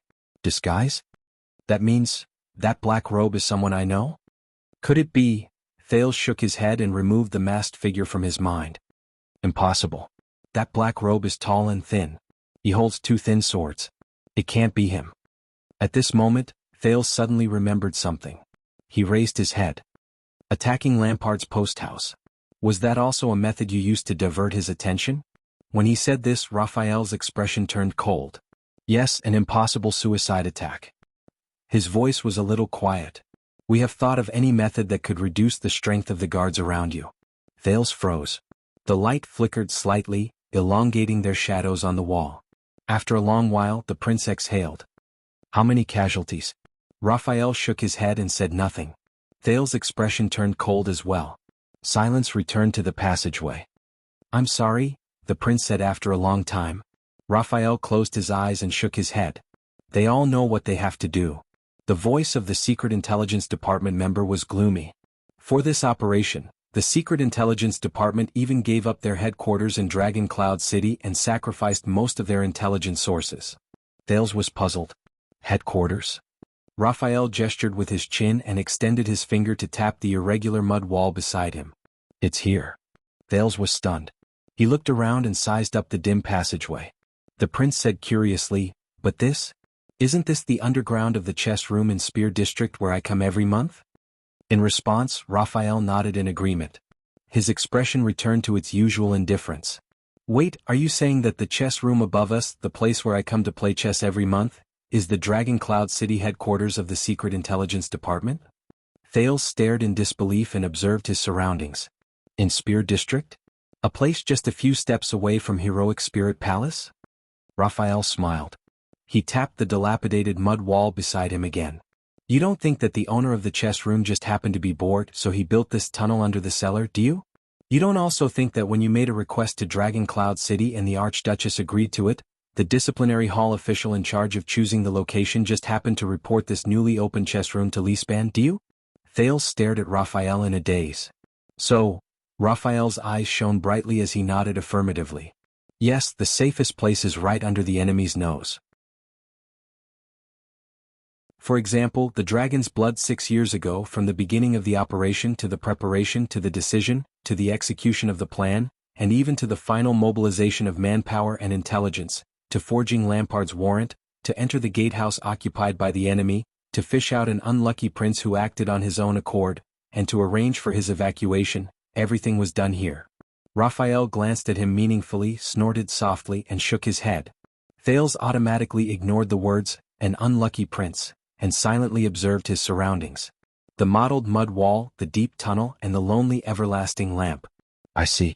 So, for the past 6 years all the secret messages I sent to the Secret Intelligence Department were from here. But Nicholas should have investigated this place carefully, right? And found nothing? The prince frowned and said, even when I came every month my personal guards would turn this place upside down. How could they have missed this tunnel? Raphael smiled again. This was not a chess room in the past. This place was the headquarters of the Secret Intelligence Department in Dragon Cloud City. During the underground war between Constellation and the Dragon, it supported countless spy operations and sheltered countless Constellation spies. It has a history of more than 160 years. Thales was slightly taken aback. When he said this, the Baron Bone Man from the Secret Intelligence Department seemed to be filled with emotions. During this period of time, no matter how big the operation was, this place was never lightly moved and never exposed. If the Star Killer really wanted to find out anything, he would have to go through the reconstruction records of Dragon Cloud City's Spear District more than 100 years ago. An architect from Enlenzo Dukedom, whose niece was married to a Constellatiate, was in charge of the construction. Of course, the records were accidentally lost many years ago. As for why they could not find the tunnel we are in is the last escape tunnel. It was dug decades ago and the last layer of soil was not dug through. Raphael pulled his thoughts back to the present and narrowed his eyes. This morning when we learned that there was an accident in the palace, I decided to dig through it. As expected, Raphael paused and did not continue speaking. A headquarters that has not been lightly moved for more than 100 years. Thales looked at him in silence, but his heart was filled with emotions. He frowned and asked, so, below this headquarters, it leads to all directions? Raphael chuckled softly. The Baron Bone Man looked at the second prince in disdain and snorted softly. What? Do you think that the tunnel is so easy to dig, and that the Archdukes of Dragon Cloud City, the leaders of the secret room, and the current Star Killer and his men are all idiots? Back then, in order not to arouse suspicion, this tunnel was dug intermittently for a few years, and was almost discovered several times. Otherwise, we would have connected it to the secret tunnel in the gatehouse. Then we could even sneak into Heroic Spirit Palace and assassinate an Archduke or something. Thales took a deep breath and chuckled as well. Raphael snorted. But he immediately shook his head and sighed deeply with emotion. But because of this operation, this headquarters has to be decommissioned. Thales's eyes flickered. Decommissioned? Raphael seemed to have understood his gaze and said flatly, "You've disappeared in the vicinity. Even though no one discovered you for the time being, the Star Killer and his former White Blade guards will come back to investigate sooner or later, until they discover that something is amiss here. Not to mention the secret room and other forces who will come after hearing the news. If these people put aside their conflicts for you, it won't be long before they find out the truth. The headquarters will be exposed sooner or later." Thales frowned.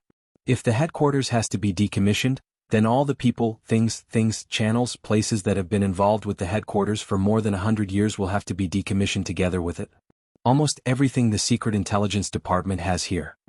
Raphael's gaze was dim and his voice was hoarse. There is no doubt that after this, Dragon Cloud City will go through another round of cleansing. And the headquarters in Dragon Cloud City, which has been here for 160 years, and everything that the Secret Intelligence Department has been operating here for more than 100 years will probably disappear. Raphael snorted softly, his emotions unclear. Because of this hasty and stupid plan. To save you.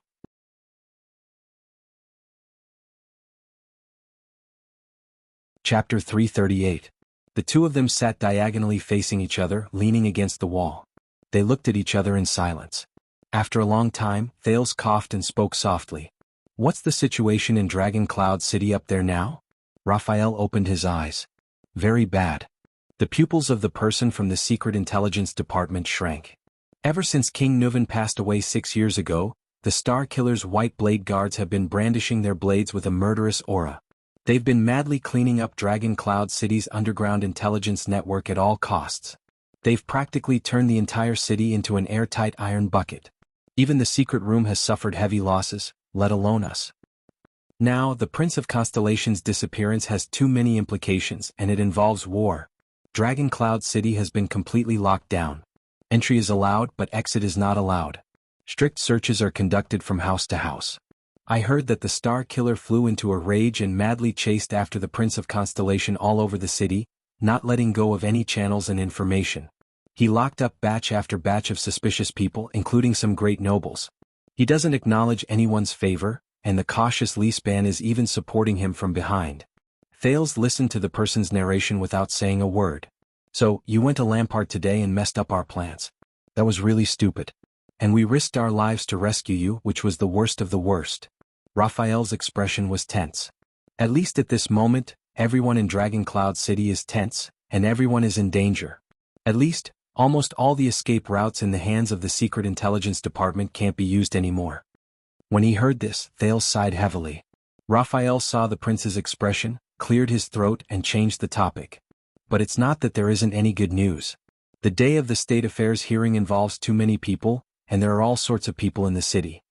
Your disappearance, whether it's the vassals and suzerains under Dragon Cloud City, the city of faraway prayers with ulterior motives, or the aggressive Black Sand region, these people are all suspected of kidnapping you.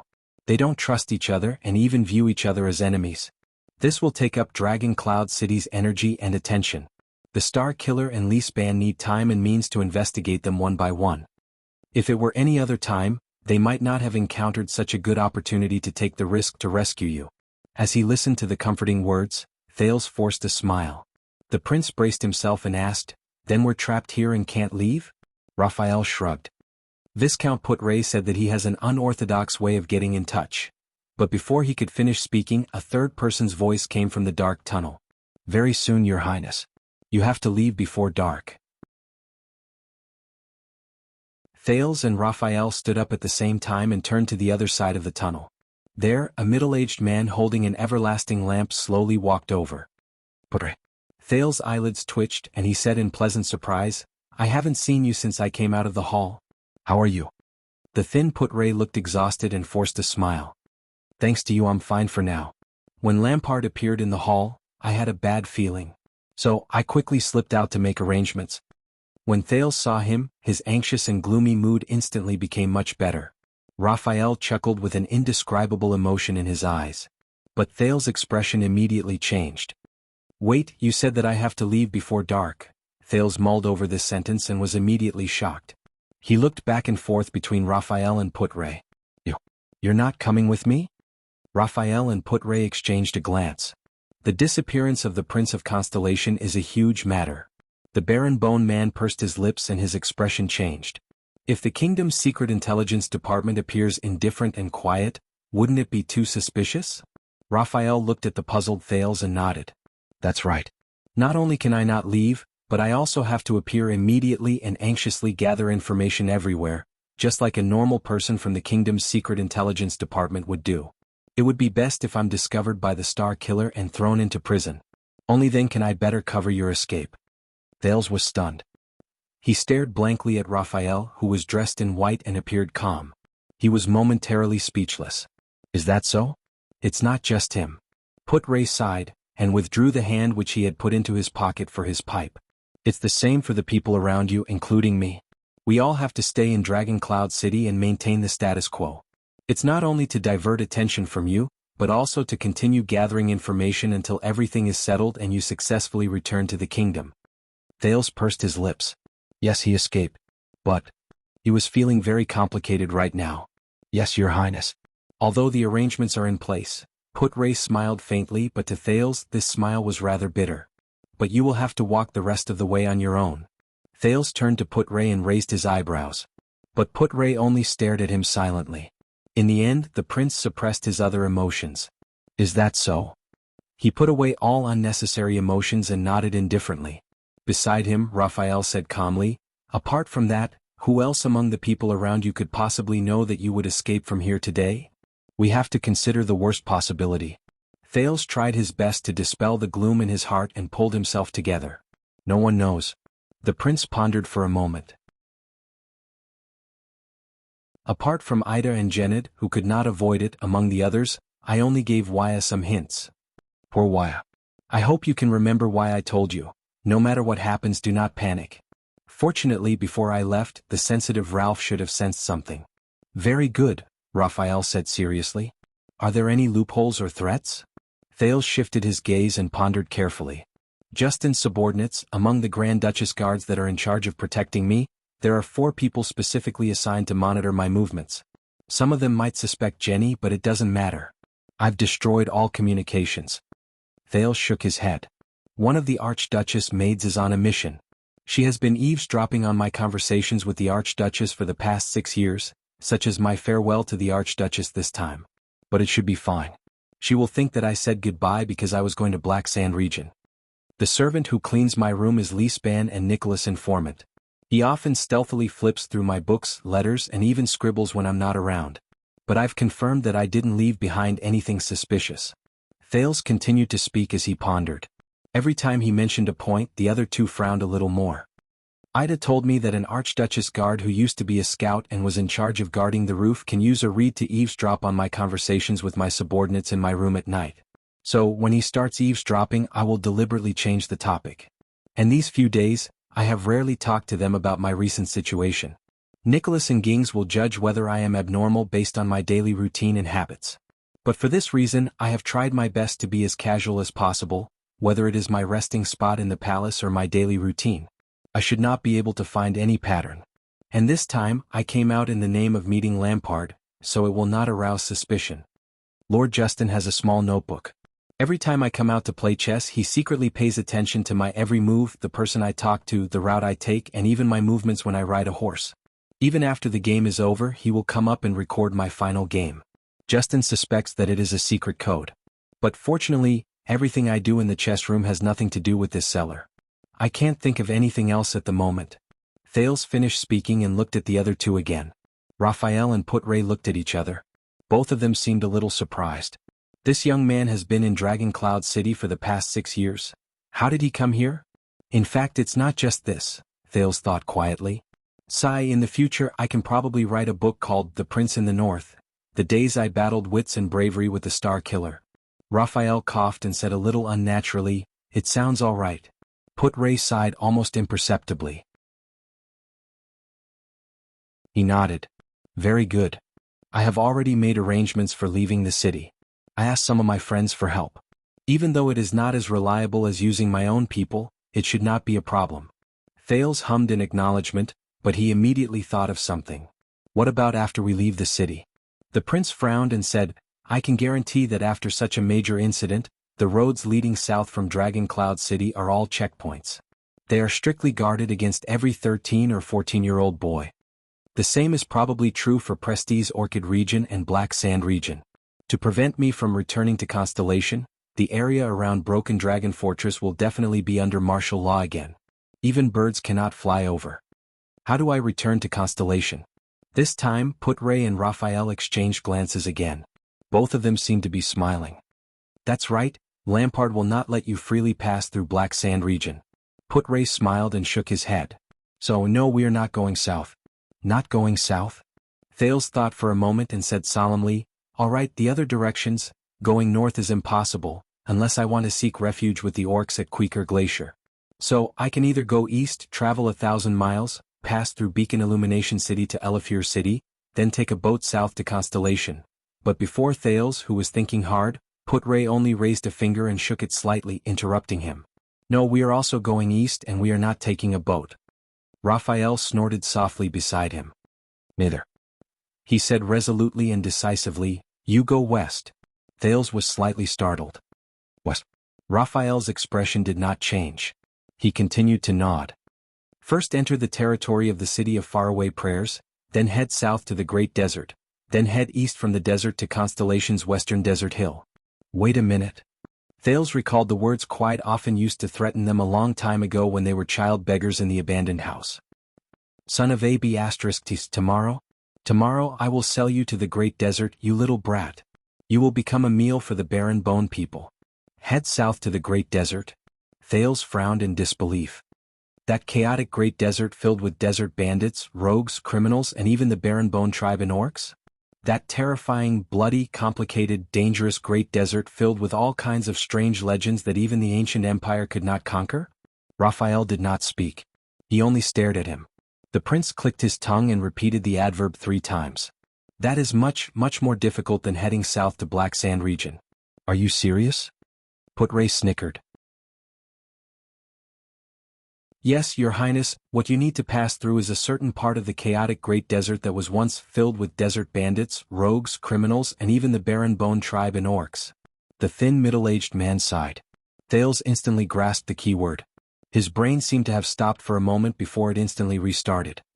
Wait. He opened his mouth wide in surprise. You mean, once? Once? No way. That means? A wonderful thought flashed through his mind like lightning. Thales' gaze became unfocused. His breathing began to quicken uncontrollably. At that moment, his heart skipped a beat. The prince raised his head abruptly and stared at the smiling Putray. His tone was tense. Putray. Constellation's army, 2,000 cavaliers or something. They crossed Bladefang's dune camp in an unprecedented manner, crossed a small part of the desert, and arrived at the border between the City of Faraway Prayers and the Alliance of Freedom. Putray laughed again when he heard the prince's words. Thales looked at his expression and became more certain in his heart. He finally asked in shock, they did not go to support the Alliance of Freedom, did they? Raphael snorted coldly and turned his head away. Of course not. Putray took over the conversation. He stopped smiling and said flatly, the Alliance of Freedom? Humph.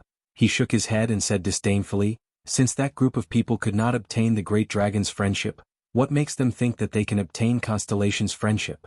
Thales widened his eyes to the maximum. So, Constellation's army, their goal, they are. Raphael shook his head and clicked his tongue. Putray snorted softly and sighed. That's right. At that moment, Thales finally understood. Constellation's army, they are, I see. The prince leaned against the wall weakly and heaved a sigh of relief. At that moment, his emotions were incredibly complicated. There was a mixture of realization, sadness, and relief. I also found it strange that in Gilbert's letter, Madame Gines, who has always been swift and decisive, actually nagged me to eat more Western Desert's bitter vegetables. Ha, Western Desert's bitter vegetables. Ha, Western Desert, she meant? Thales smiled bitterly. His tone was hoarse and his emotions surged. He could not continue speaking for a moment. Putray looked at the prince's expression and nodded slowly. He continued Thales' sentence. Yes, over the past month or so, thousands of Constellation soldiers have set off from Western Desert and marched all the way to the northwest. As an unparalleled force in the desert, they swept through the northeastern part of the Great Desert at all costs, as well as the desert between Extet and Constellation. he let out a long sigh. As for the city of faraway prayers, since Rockney thinks that we want to interfere with the Alliance of Freedom, he will place all his troops on the western border of the kingdom and defend the direction of the Alliance of Freedom. He will have no time to care about the east and the interior of the desert. Thales closed his eyes gently. Putre's voice continued to ring in his ears, and those Constellation soldiers, they did not care about the cost, and the casualties they suffered as they ventured deep into the desert. They drove away and eliminated all the threats from the desert bandits, orcs and barren bone tribes along the way. They even forced the city of faraway prayers to withdraw their troops. It was for you, the second prince, the heir to the kingdom in Northland. At that moment, Thales felt an indescribable heaviness in his heart. Cold sweat broke out on his forehead. For me. Sending troops west, venturing deep into the desert. For me. No one could understand how he felt at that moment. As long as we get out of Dragon Cloud City? Putre's voice was still calm, but there was a terrifying sharpness hidden beneath his words. It was a sharpness unique to the Western Peninsula's shield.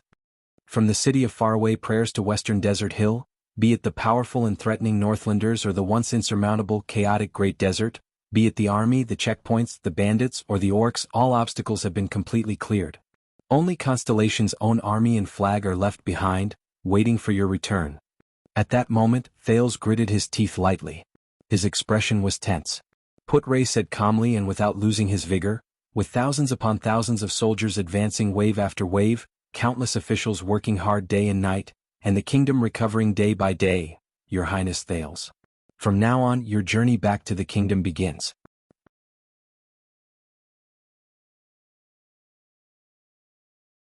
Chapter 339. A long time seemed to have passed. But Thales continued to stare at Putre in a daze, unable to say a word. Putre also gave him a smile full of wrinkles. So this is all for me, Thales said slowly. There was still a faint hint of surprise and sadness in his eyes.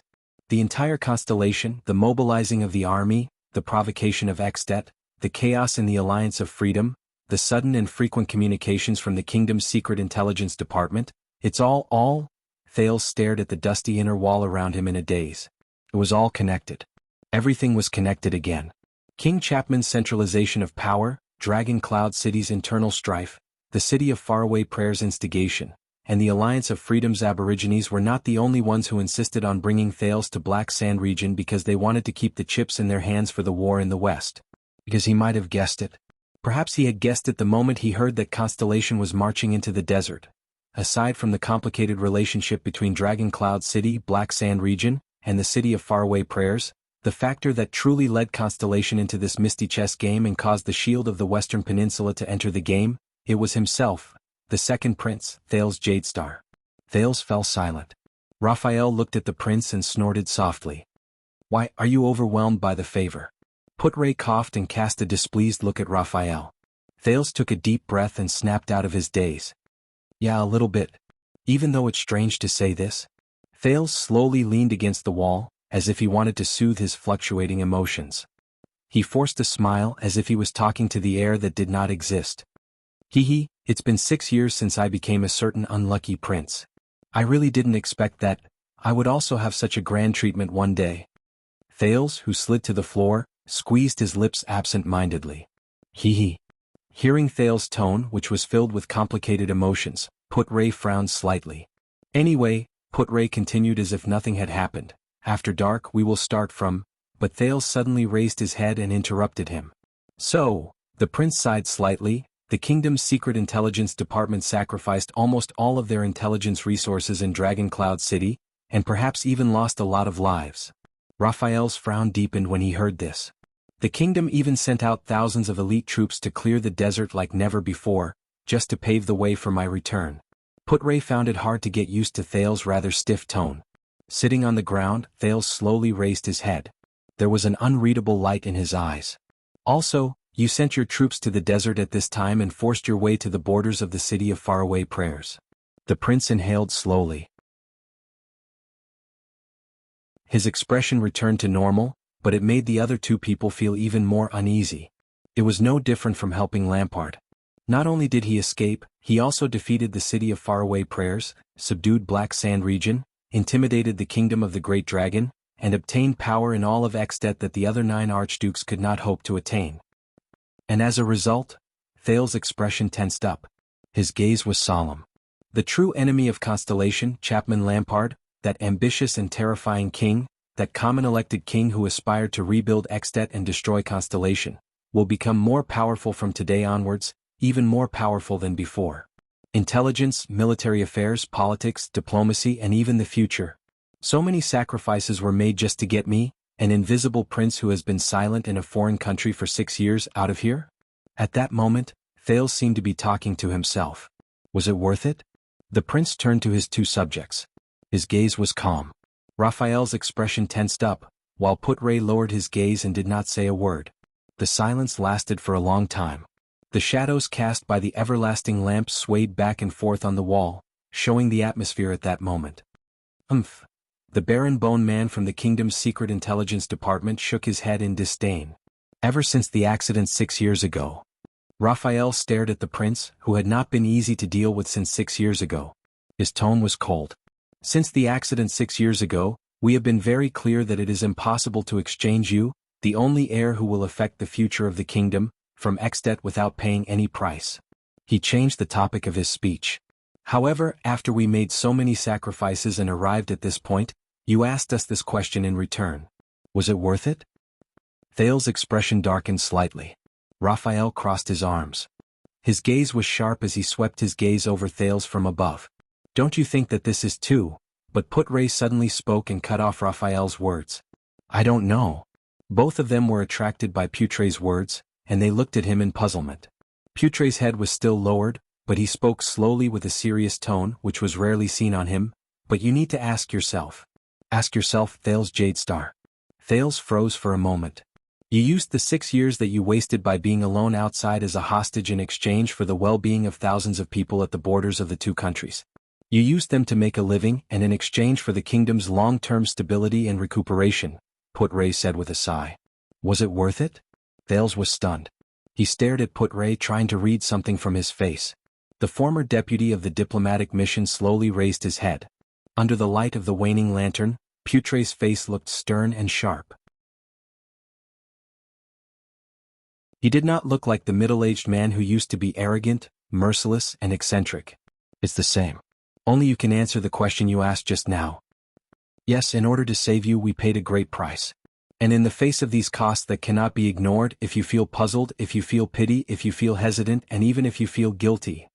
Put-Ray stared at him with a piercing gaze. Then you should be the one to tell us. Thales's breathing became slower and slower. In the future you should tell us. Putray's tone was stern.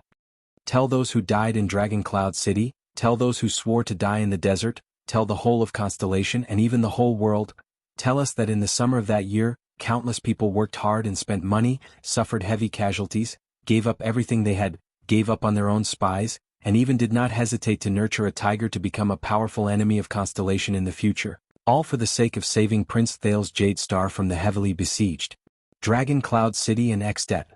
Thales subconsciously held his breath and sat up straight. He leaned his back against the cold and rough mud wall and stared intently at Put-Ray. Put-Ray took a deep breath and said in a resolute tone, "That's right. This is the most worthwhile thing we have ever done in our lives." His tone was solemn and meaningful. Thales's expression froze at this moment. On the other side, Raphael lowered his eyelids and pursed his lips. He did not speak again. The tunnel returned to its familiar silence. If you follow the plan and safely leave Dragon Cloud City's territory, our local reinforcement will meet you at the border between the City of Faraway Prayers and Dragon Cloud City. He will protect you all the way to the southeast, past the land of barren rocks in the City of Faraway Prayers, and send you into the Great Desert. In a secret room at the end of the tunnel, Raphael spread a yellowed map on a dusty triangular wooden table. With the help of a faint light, he explained his next step to Thales. Put-Ray quietly leaned against the doorway and watched the prince listen attentively to their next step in the plan. Raphael pulled his finger downwards. The tip of his finger was closer to Constellation at the bottom right corner. Thales's gaze moved accordingly. Once you enter the Great Desert, your greatest enemy will no longer be your pursuers, but the weather and geography. A barely noticeable change appeared in Raphael's gaze. But don't worry. First of all, the northeastern end of the Great Desert has already been largely cleared by Constellation's expeditionary army who went deep into the desert. No barren bone tribe, orcs, or desert bandits with more than 20 people will dare to stay within our clearing line. At most, there will only be a few unlucky ones who did not manage to escape in time. Second, the reinforcement from Constellation will also head north and meet you at the border between the Great Desert and the City of Faraway Prayers. You will then head south to the desert? Meet? Thales exhaled in resignation. So, am I really some kind of commodity? Raphael was still talking and did not notice that Thales was a little unnatural. We will ensure that you have trustworthy forces and people to protect you from the outside of Dragon Cloud City to the Great Desert. Of course, there won't be too many of them, but they will all be rare elites in the world. We will ensure that any accidents that slip through the net in the desert will not pose a threat to you. In the Great Desert, our cavaliers will patrol day and night to clear out threats. At the same time, they will maintain the smooth flow of supply lines between several large oases. Raphael tapped the map lightly and drew a dotted line between a few small green dots. If you run into them, as long as you reveal your identity, you will be escorted to the nearest military camp or supply point. Even if you don't run into them, you don't have to worry. The people escorting you know the route. As long as you go through the oases one by one according to the plan and stay within our patrol area, you will be safe. Until we escort you back to Bladefang's Dune, the furthest end of Constellation's western front line. It is one of our largest military bases in the desert. That place is already our territory. If you head further east, you will enter Western Desert Hill. Raphael raised his head, and a faint light flashed in his red eyes. His Majesty has already negotiated with the 3 great clans of Western Desert, including Duke Fakenhas.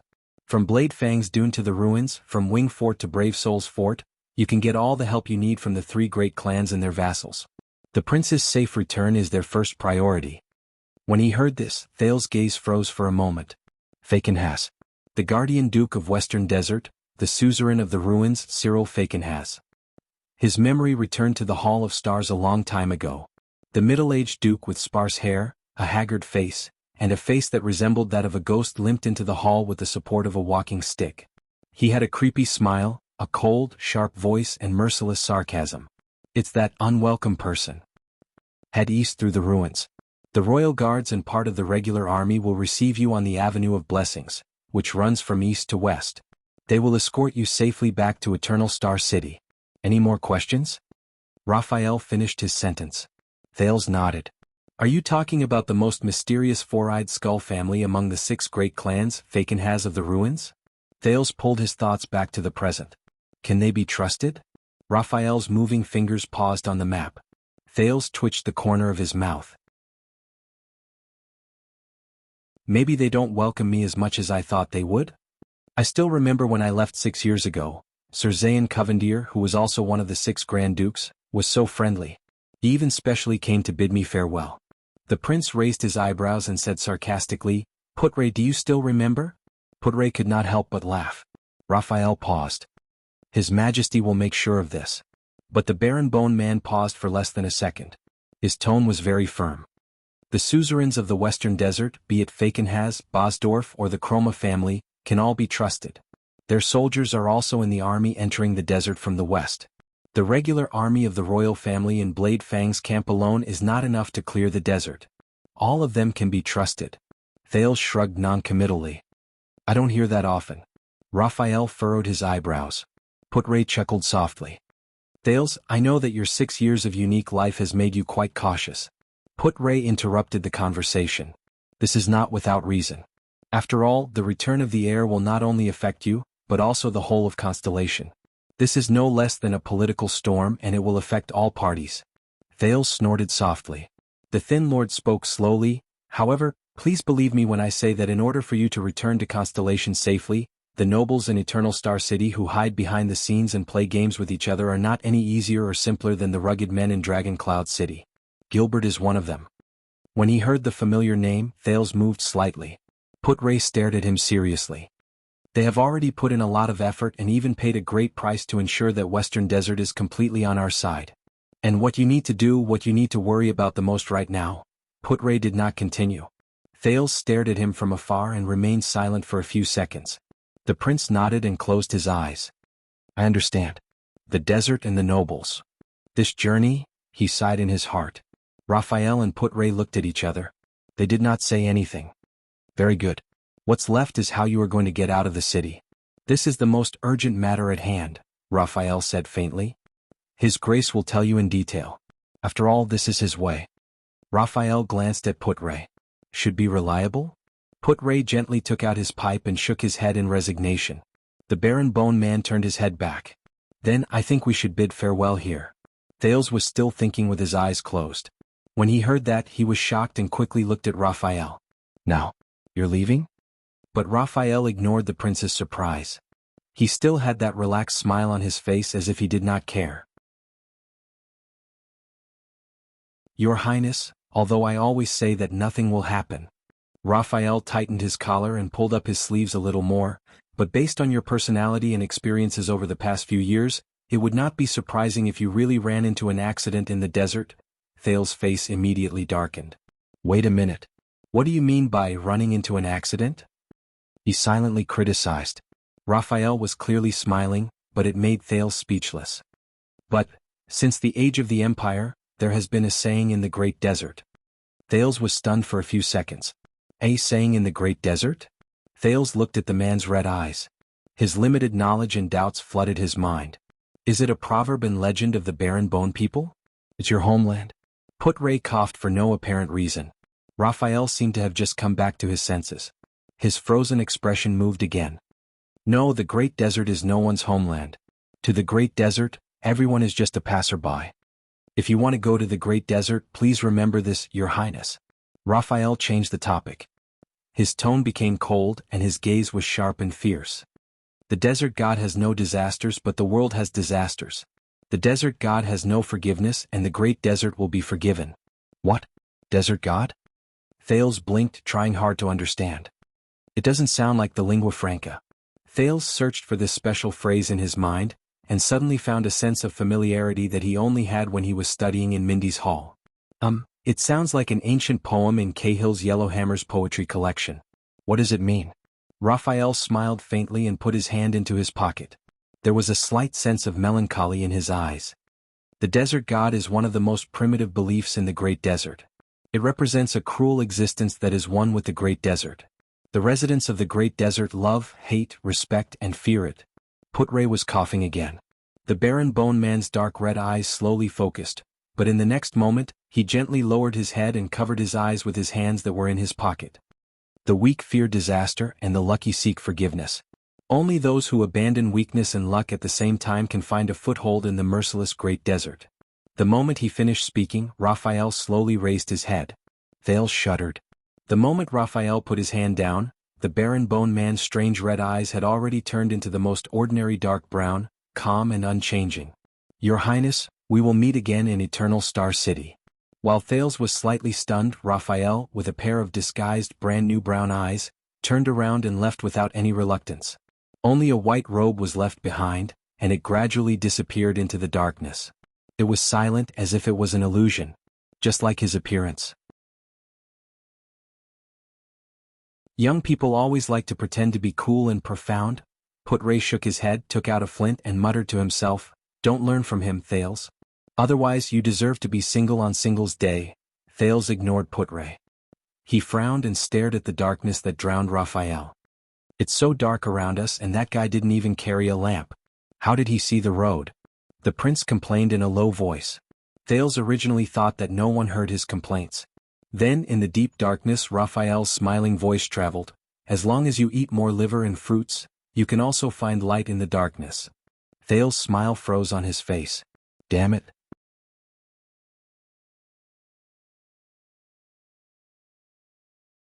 Chapter 340. Thales thought that Raphael's warning was enough to make him uneasy. Until Put-Ray used 30 seconds to explain to Thales the way to get him out of the city safely in the smoke-filled tunnel. Thales' face twitched as he looked at Put-Ray, who had a natural expression on his face. Follow me. Walk forward. And smile. That's it. Wait. Thales stared incredulously at Put-Ray, who was intoxicated by the smoke. What do you mean by walk forward and smile at the contact in a friendly manner? Put-Ray took a deep puff of his cigarette and slowly exhaled a perfect smoke ring. And there's no disguise, no. The prince was deeply worried and contemptuous of Putre's vague explanation. Who is the contact? When do we meet? How is he going to send me out? Cough, cough, cough. Putre's smoke clouded the already dim vision in the tunnel, and the pungent smell of the tobacco made Thales cough repeatedly. Forgive me, Your Highness. Putre was calm. Over the past month, just the people in Dragon Cloud City following behind me is enough to make me suffer. I don't even have the time to smoke. Don't worry, the contact will find you. Putre smiled softly in the face of Thales' accusatory gaze. And the place you're going is relatively safe. As for why you're not in disguise, I'm afraid that he won't recognize you. Thales narrowed his eyes. Him? Putre took 2 steps to stand in front of him. With a smile, he wrapped his arm around Thales' shoulders and pulled him out. All right, enough with the nonsense. Putre bit his cigarette and exhaled another puff of smoke. Your Highness, I'll send you off now. Thales' doubts did not diminish. What? The prince pinched his nose and frowned. He struggled to find the path under his feet in the smoke. But that's all you said. However, just as he spoke, Putre pressed his palm down and covered his mouth. Putre's expression was stern as he gestured for him to keep quiet. Thales was shocked. He subconsciously held his breath and inhaled slowly through his nose. But Putre exhaled another puff of smoke. His mouth was still opening and closing. Believe me, it's enough to say this. My path is absolutely safe. Asterisk thud, thud, thud. Asterisk Putre coldly led him forward, not stopping for even a moment. They passed through a fork in the road and walked towards the next everlasting lamp under the cover of the smoke. The more Thales walked, the more frightened he became. Who was he guarding against? No. Thales sobered up. He knew. In this underground tunnel, the only thing Putre had to guard against was... It was only when he arrived in front of a secret door that was as ugly as the surrounding mud walls that the tunnel behind him returned to darkness and could no longer be seen did Putre stop. He paused for a few seconds and turned his head around to listen to something. After a while, he took a deep breath and let go of Thales. Looks like he has indeed left. Putre put down his extinguished pipe and his face relaxed a little. Thales stared at him in disbelief and whispered, "What happened?" "Why?" But Putre quickly answered his question. The thin middle-aged lord leaned against the wall and sighed. "Since the people from the Secret Intelligence Department have left, it's time." The middle-aged man's face flickered back and forth under the illumination of the everlasting lamp. Dust fell on his shoulders and left spots of dirt, but Putre had no intention of wiping them off. Thales thought of something. It had been a long time since he saw Putre like this. The last time I saw him was 6 years ago? Under the dim light, Putre composed his emotions before he slowly said, "Listen well, Your Highness. What I am going to say next is something that Gilbert, that sanctimonious old fox, would never say to you. He will only encourage you to be a good prince and bring the kingdom to the top with his eyes full of stars. And it will not be something that the extremely mysterious Secret Intelligence Department will tell you.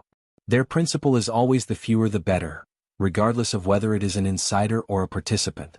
The more Thales listened, the stranger he felt. "Gilbert and the Secret Intelligence Department won't tell me, Putre." The prince stared at him in disbelief. What insider? What participant? Putre pursed his lips. The wrinkles at the corners of his eyes made him look even more tired. "Your Highness. We paid such a huge price to save you, but you just asked, is it worth it?" Putre furrowed his eyebrows tightly and held the pipe in his hand upside down. He did not even care about the ashes spilling out. "That was not just out of guilt, was it? You are also suspicious." Thales was momentarily stunned. He sized up Putre with a doubtful gaze. "What do you want to say?" Putre closed his eyes, inhaled slowly and exhaled leisurely. "What I want to answer you is the doubt that you have had since I came to Dragon Cloud City dozens of days ago." Thales' expression became solemn. Putre opened his eyes. "Your Highness," Putre said sternly, as if he had made up his mind about something. "You once asked me where I have been for the past 6 years, and why I only appeared now to bring you back to the kingdom." Putre seemed to have made up his mind about something. "Why now?" Thales first furrowed his eyebrows slightly.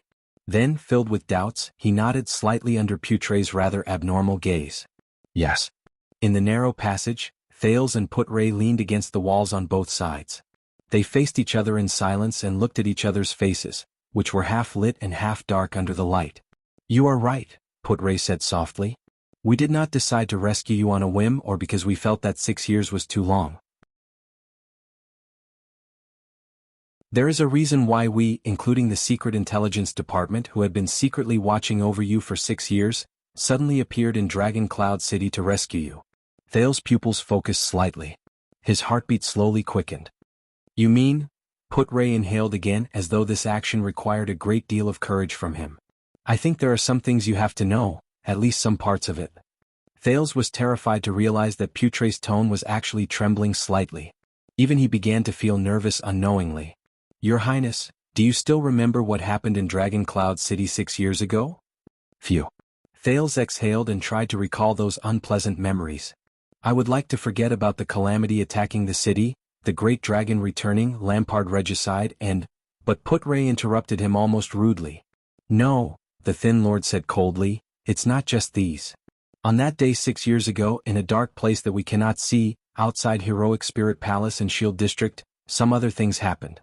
Thales' eyes slowly widened. Other things? I believe you can tell that when I was young, I worked under Prince Meteor. Put-Ray talked about the past. His voice sounded a little pained. Sometimes I would get closer to the Secret Intelligence Department. That's why I was able to find the necessary support so quickly during the crisis 6 years ago. Thale's heart froze.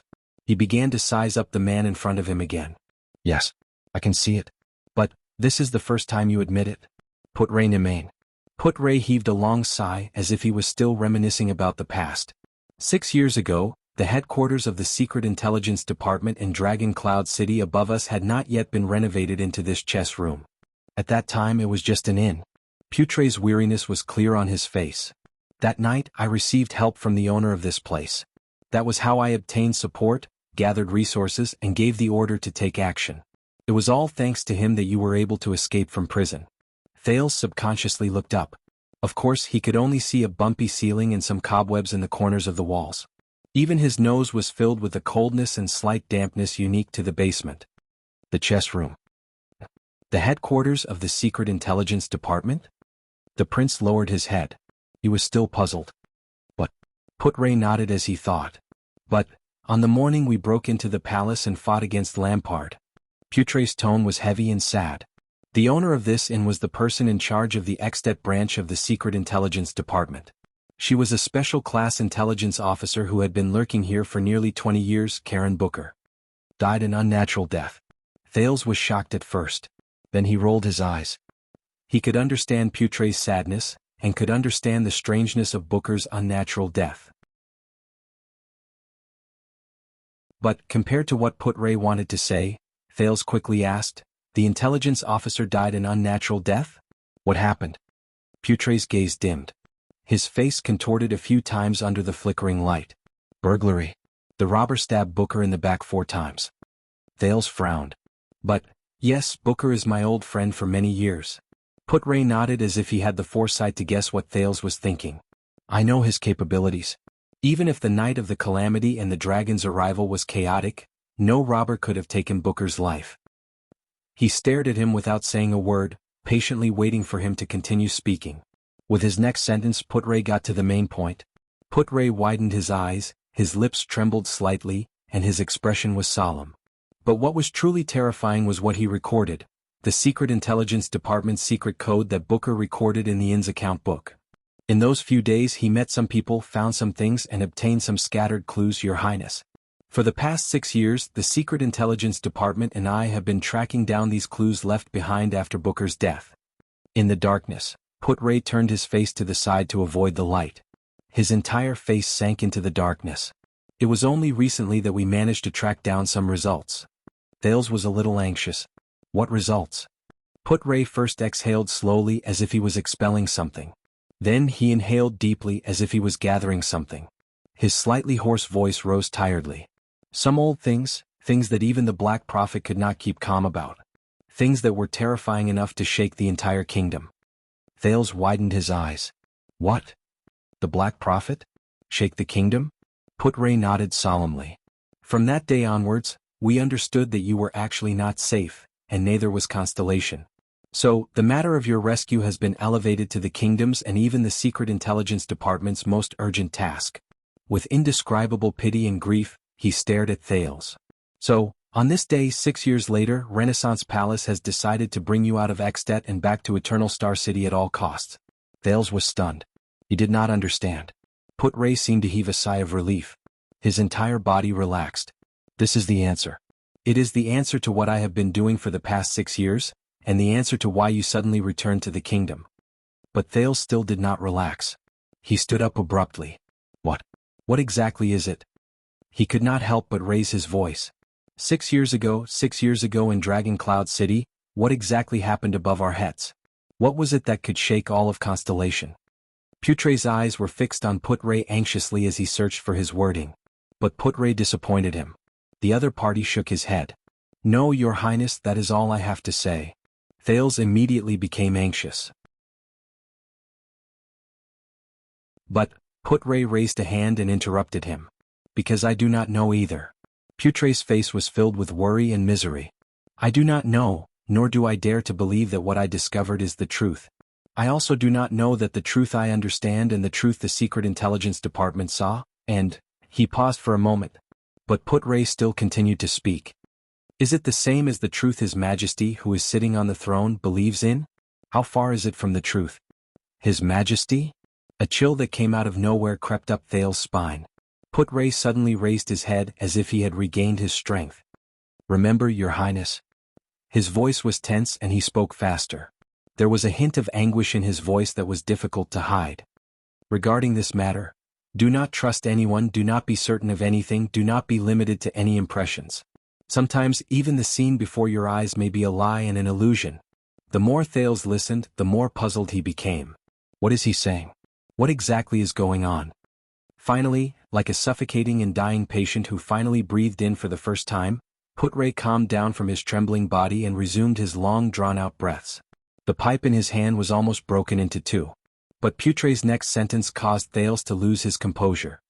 Your Highness, you must do this and you should do this.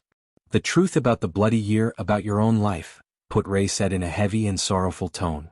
You can only uncover it yourself, investigate it and verify it. At that moment, it was as if someone was beating a war drum beside his ear. Thales shuddered. The prince's thoughts spun rapidly. His unusual mind instantly grasped countless pieces of information that matched his words. The bloody year? Thales subconsciously grabbed his chest. The map of Renaissance Palace that King Nuvan gave him many years ago was tightly pressed against his lapel. But was the bloody year not the second prince, Horus? Was it not Black Sword and the others who assassinated me?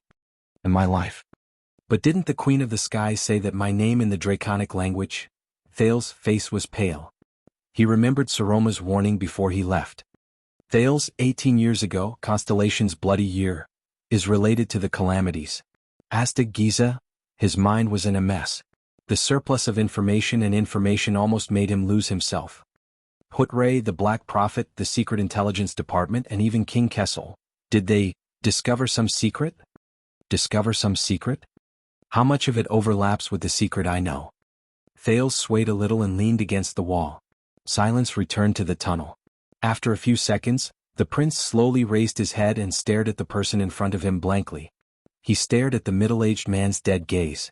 Put-Ray looked at the secret door and sighed softly. It's time.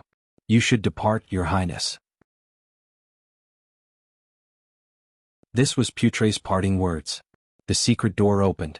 A teenager slowly walked out of the secret passage, climbed out of a cave, bypassed the ruins of the low wall that served as a cover, and walked into this remote and deserted alley.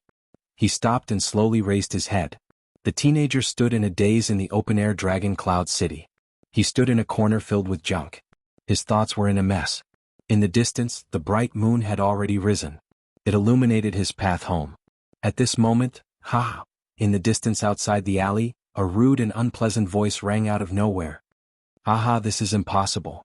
Thales was shocked. He subconsciously pressed himself against the wall and held his breath. We respect you, so we are not joking. Another slightly callous voice rang out. Dragon Cloud City is no longer the same as before. This matter must be resolved. The new bosses of Bao District have already expressed their stance. As long as you agree they are willing to, the rude and violent voice rang out again, as if he did not care about politely interrupting the former person. You know, a few hours ago that dead-faced man with drooping eyebrows from Heroic Spirit Palace also came to me. His goal was similar to yours and what he said was also similar. The rude voice imitated the dead-faced man in his words. He was much more impressive than the few of you. He carried that ugly blade on his back and led 2 rows of guards into Shield District in an aggressive manner. He slammed the blade in front of me and looked as if he would kill anyone who stared at him. He said as if he was demanding a debt, "In the name of the Archduchess of Dragon Cloud City, I want the whereabouts of that prince." Ah, I'm so scared. But there was only mockery in the rude voice's laughter. The fear in his words could not be heard at all. Thales shuddered slightly. Are you saying that the crazy star killer personally brought people to look for you? A third voice rose from the other side. He seemed to be in cahoots with the previous cold voice. He asked cautiously, "You mean that the crazy star killer personally brought people to look for you?" Star killer? When he heard the familiar name, Thales pulled his thoughts back to the present and threw away all unnecessary emotions. It sounded like 2 parties were in a confrontation. The rude voice was the minority on one side, and the other side was the majority.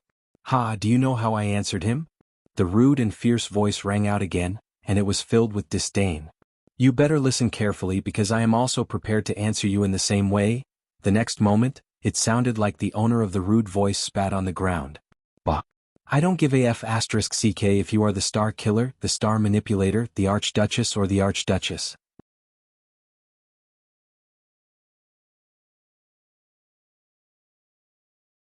Chapter 341. The silver moon hung high in the sky, barely illuminating the remote and dilapidated alley. A few flickering torches shone through the only narrow crack leading to the outside. Thales snapped out of his daze when he heard the rude cursing outside the alley. Even though he was a little dizzy from moving underground, and the corners and alleys he passed through after he came to the surface were a little complicated, Thales knew very well that he had left the Secret Intelligence Department's protection and was exposed to Dragon Cloud City's field of vision. He was in danger. Right now, his only hope to get out of the city was the contact Put-Ray had mentioned. Thales focused his attention. The sin of Hell's river surged at the right time to strengthen his hearing. More than 10 different breathing sounds appeared in his sensory organs from 2 directions. One side had an advantage in numbers and the other side came alone. "You've been in Dragon Cloud City for so many years." This was the cold voice from before. When he spoke in the crowd, Thales could vaguely sense his impatience. "You should know how serious this matter is. You also know how serious we are. This isn't a fight because of personal feelings." The rude voice responded with a disdainful sneer. "Umph." Thales frowned slightly. "Who are they? Where am I? Where is the person I'm supposed to meet?" "Damn Put-Ray, he said he didn't want to be like the Secret Intelligence Department, but he still left me with a mystery." The confrontation between the 2 sides of the wall seemed to be continuing. The rude voice's reaction obviously made his opponents very unhappy. The third voice rose again as if he was still trying hard to convince the boorish man. "This is for our survival. From sealing the city, to raiding the city, to arresting people everywhere, they have never so crudely interfered with the gangs and underground businesses. Listen, Heroic Spirit Palace is serious this time. I think they don't even care if they die together with us." Thales felt a chill in his heart. A few hours had passed since noon, when Lampard was assassinated, and he fled Heroic Spirit Palace. The prince could roughly imagine Dragon Cloud City's current state. "I don't think so," the rude voice answered casually. "I'm doing quite well." Asterisk bang. Asterisk, hey. Someone seemed to have knocked on a wooden board in anger. "You old," but with another muffled sound he who was about to explode in anger, seemed to be stopped by his companions. Thales pushed his body closer to the rough and broken wall in front of him. He pricked up his ears and tried his best to grasp all the useful information he could. Really? It was the cautious third person. Compared to his cold-hearted companion, he seemed to be more inclined to solve the problem through negotiation. "Since this afternoon, all the goods that we planned to sell this month have been confiscated from the market in Sword District. The old Black Hand of Camus Union has had his house raided in Dragonwing Square. Even the nobles of Spear District and Axe District have been sent to prison in batches. Even the subordinates of the powerful vassals like Karkagel have been implicated. As long as they have a criminal record, the patrol team will arrest them and send them to the water dungeon without any questions. And you, do you think that you're special? Do you think that you can stay out of the Poor People's Shield District and Hammer District just because of your relationship with the Groundshaker? Do you think that the patrols and the Archduchess guards will always let you go?" He paused. A cold voice took over his words. "You're wrong. and one day you will pay the price for it. Thale's heart skipped a beat. He heard a few key words. The prince subconsciously looked around. This remote alley seemed to be quite old. The irregular brick walls were badly damaged, as if they would collapse at the slightest touch. The house on the left that was connected to the alley had obviously not been inhabited for a long time. This half-built house was in a worse state than the abandoned house that Thales had stayed in before. It was as if someone had taken a huge hammer and smashed a third of it vertically downwards, starting from the roof. But Thales immediately realized that the ground under his feet was also full of broken stones and rotten wood. There was even a deep pit of unknown origin. It's like a messy battlefield. Is there such a place in Dragon Cloud City? When he thought of this, Thales shuddered slightly. Under the moonlight, he turned his head in disbelief. Through the narrow cracks in the alley and a few holes in the broken walls, he looked around. The broken beams of the house, the collapsed brick walls, the dirty path, and the faintly discernible stench. Thales was stunned. He recognized this place. He still remembered the rough and uneven texture of the dirt road under his feet, the old houses that were low and messy, and the alleys that were as complicated as a maze. The only thing missing was the hustle and bustle of people. This is... Thales touched the broken wall and stared blankly at the house whose roof had been smashed off. This is Shield District. This is Dragon Cloud City's Shield District. 6 years ago, it was the Shield District that was destroyed in a single day under the frenzied battle between two mystics. It's the Shield District where he escaped with Little Rascal. It's the Shield District where he fought back with Black Sword. This is the place.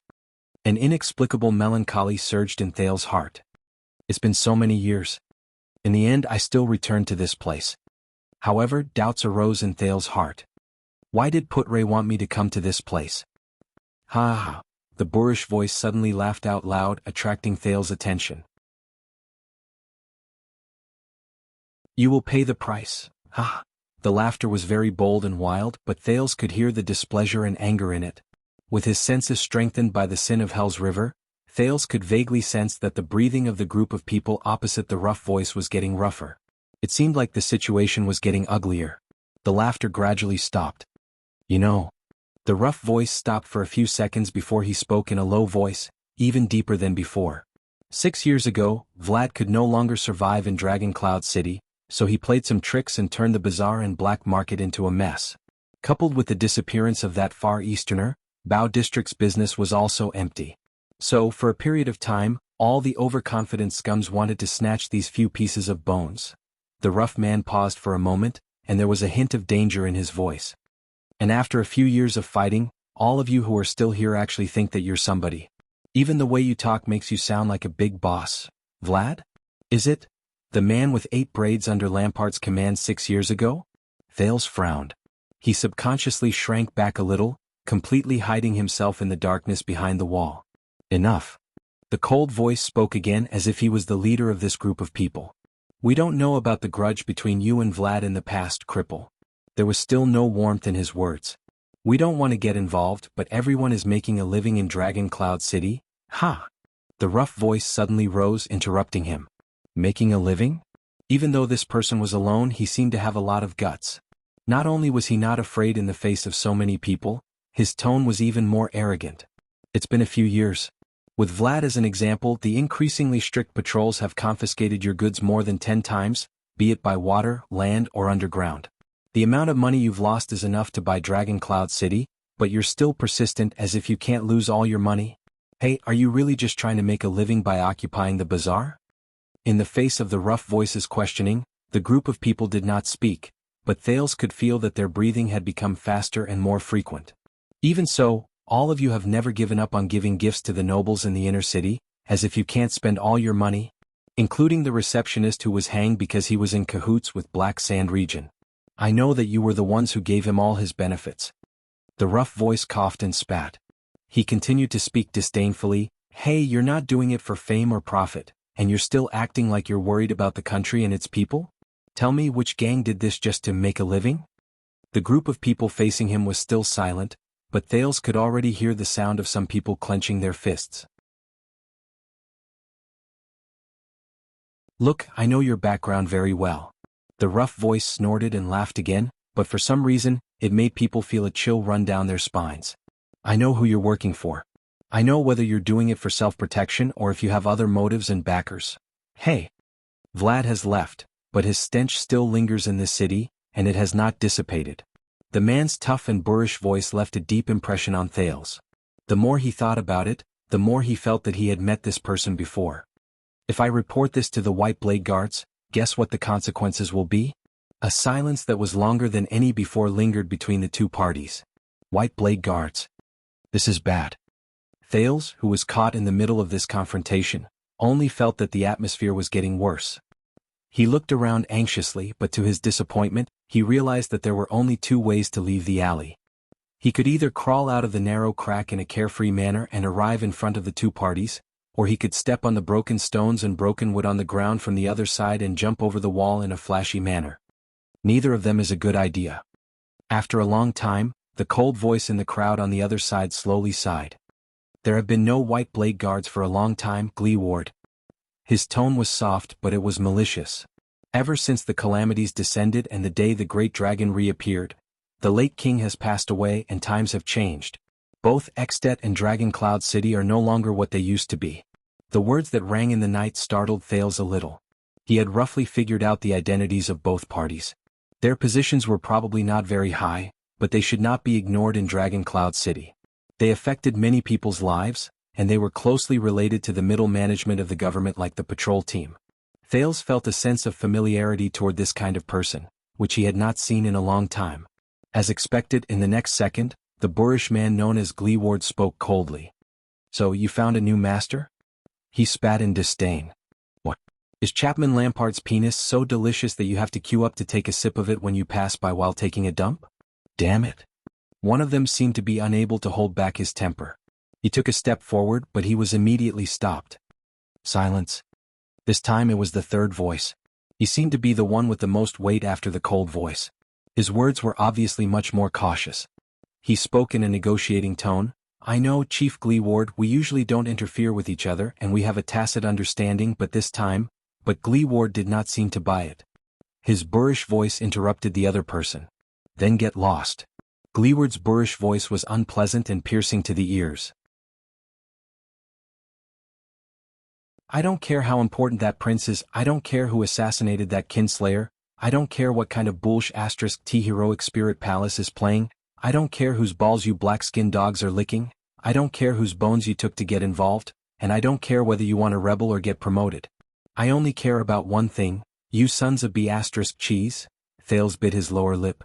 Thales bit his lower lip. As expected, his disappearance caused a series of chaos in Dragon Cloud City, and even affected these. Gleeward pounded his fists and growled, I'm going to kill you. Stay away from my land. His words instantly caused the crowd to burst into an uproar. This old cripple. The sound of a blade stabbing into wood could be heard. We should teach him a lesson. A few people sneered maliciously. If you ask me, one person said in annoyance. But these people's words came to an abrupt halt. They seemed to have been stopped by their leader. Just when Thales breathed a sigh of relief and thought that the conflict had ended, Gleeward, the famous Gleeward. It was the leader with the cold voice. Your Gleeward, the one who is rumored to be able to fight against the 5 war generals. His voice traveled faintly into Thales' ears from beyond the illuminated alley. You lost both your legs in the disaster 6 years ago. Since then, you have never been able to stand again. Lost a pair of legs 6 years ago? 6 years ago. Thales seized the word. Gleeward was silent for a few seconds. Ha, you're talking about my legs. They've been lame since decades ago. The rude man did not show any weakness. His laughter was still relaxed and at ease. 6 years ago, I thought they were an eyesore, so I sawed them off. You have a problem with that? The breeze blew through the narrow gap in the alley, creating a low whistling sound. The cold man continued, not only that, you've also lost an eye. Half of my vision. Eye. Gleeward's voice suddenly rose. I thought it was too much for my head with it in my eye socket, so I took it off. A few muffled sounds were heard. He seemed to have flicked his forehead. The cold man laughed. Also, you only have 3 fingers left on your left hand. You can't do anything whether you clench your fist or hold your weapon. Gleeward retorted nonchalantly, Hey, have you never picked your nose before? Don't you think it's more convenient this way? When he heard these words, Thales frowned deeply. That lonely figure outside the wall? What kind of man is he? The cold man ignored Gleeward and continued, "That's not all. In that disaster your people suffered heavy casualties. Count them. How many of your brothers did you personally bury in Shield District 6 years ago?" This time, Gleeward was silent for a long time. A long time. It was as if he had fallen silent. Another gust of wind blew past. The firelight outside the alley trembled slightly. The man named Gleeward sucked in a deep breath and slowly exhaled. "My brothers are made of iron." His voice was slightly deep, but he still refused to show any signs of weakness. Gleeward's voice trembled slightly. "Tisk, if we really fight, it's just a normal thing for us to fight 1 against 10. Silence was the only response he received. Thales listened quietly and formed an image of the man in his mind. He had lost both his legs and eye, and his left hand was crippled. He was crude, rude, and ill-mannered. He was like a bandit. However, at the same time he was forthright, stubborn. After a while the cold voice started to chuckle. "Hee, don't make me laugh, Gleeward. Look at how crippled you are now. Forget holding the Soul Slayer pike, you can't even stand up. You even have to rely on a wheelchair to walk." As a response, Gleeward spat in disdain. "Look around you. Look at this place that has been plowed by calamities and great beasts. It's poor, run-down, decaying, pitiful, despicable, the Shield District that you rely on for a living and are proud of." The cold man clicked his tongue and said, "Look at this terrible state. Not only has your Shield District never recovered, it's getting worse. I heard that you don't even have enough manpower to watch over Oriole Brothel? Forget about the fact that you have to take care of the orphan families of your brothers. Maybe you should ask your wives and daughters to help. You know, you can even earn some extra income by watching over the brothel." Mocking laughter rose from the crowd. This time, Thales did not hear Gleeward's retort. "Think about it carefully. This is no longer your era, old cripple." There was a hint of threat in the cold man's words. "If you force yourself and refuse to see reality clearly, you will only be digging your own grave and dragging everyone else down with you." The sound of footsteps rose. It seemed like the cold man was slowly pacing forward. Thales heard Gleeward's breathing become rougher. "We didn't declare war on you not because we're afraid of you, but you seem to be looking down on us. What? Do you think that you're still a famous supreme-class heavy swordsman? Do you think that you're still the respected Chief Gleeward? Do you think that you're still the light of the people who can rally to your call in Dragon Cloud City? Or that hero who wields the Soul Slayer pike and protects Dragon Cloud City?" But in reality, the man's voice was very calm, as if there were no fluctuations in his emotions at all, but it was incredibly chilling. "Since 6 years ago you've been nothing. The one gasping for breath under that incomplete shell of yours is just a cripple waiting for death in a wheelchair." This time, Gleeward's breathing became rougher. He even let out a low, deep snort. But his rude voice did not come again. It was as if Gleeward had given up on fighting back. The cold voice caught Gleeward's sore spot. He smiled slowly. "For example, right now, if we shoot you with crossbows from a dozen steps away, what can you do? If we're really serious, if we really want to do something to you, to Shield District, to Hammer District, to your poor subordinates, to their wives and children, to the livelihood of their employers, and to make their lives 100 times worse than they are now." The man's words became slower and slower, and it made Gleeward's heart grow colder. "What do you think a cripple like you, who can't even walk, can't hold a sword steadily, can't even see the road clearly, and can only live in a wheelchair for the rest of his life, can do?" Gleeward still did not say a word. He seemed to have truly fallen silent. "Look at the situation clearly and make a wise choice." The man sneered and stopped moving. "Since you know the people behind us very well, then you should know that we are very powerful and can do it, but a cripple like you can't stop us, and can't stop us. So, I'll give you another chance, Gleeward. Reconsider your answer."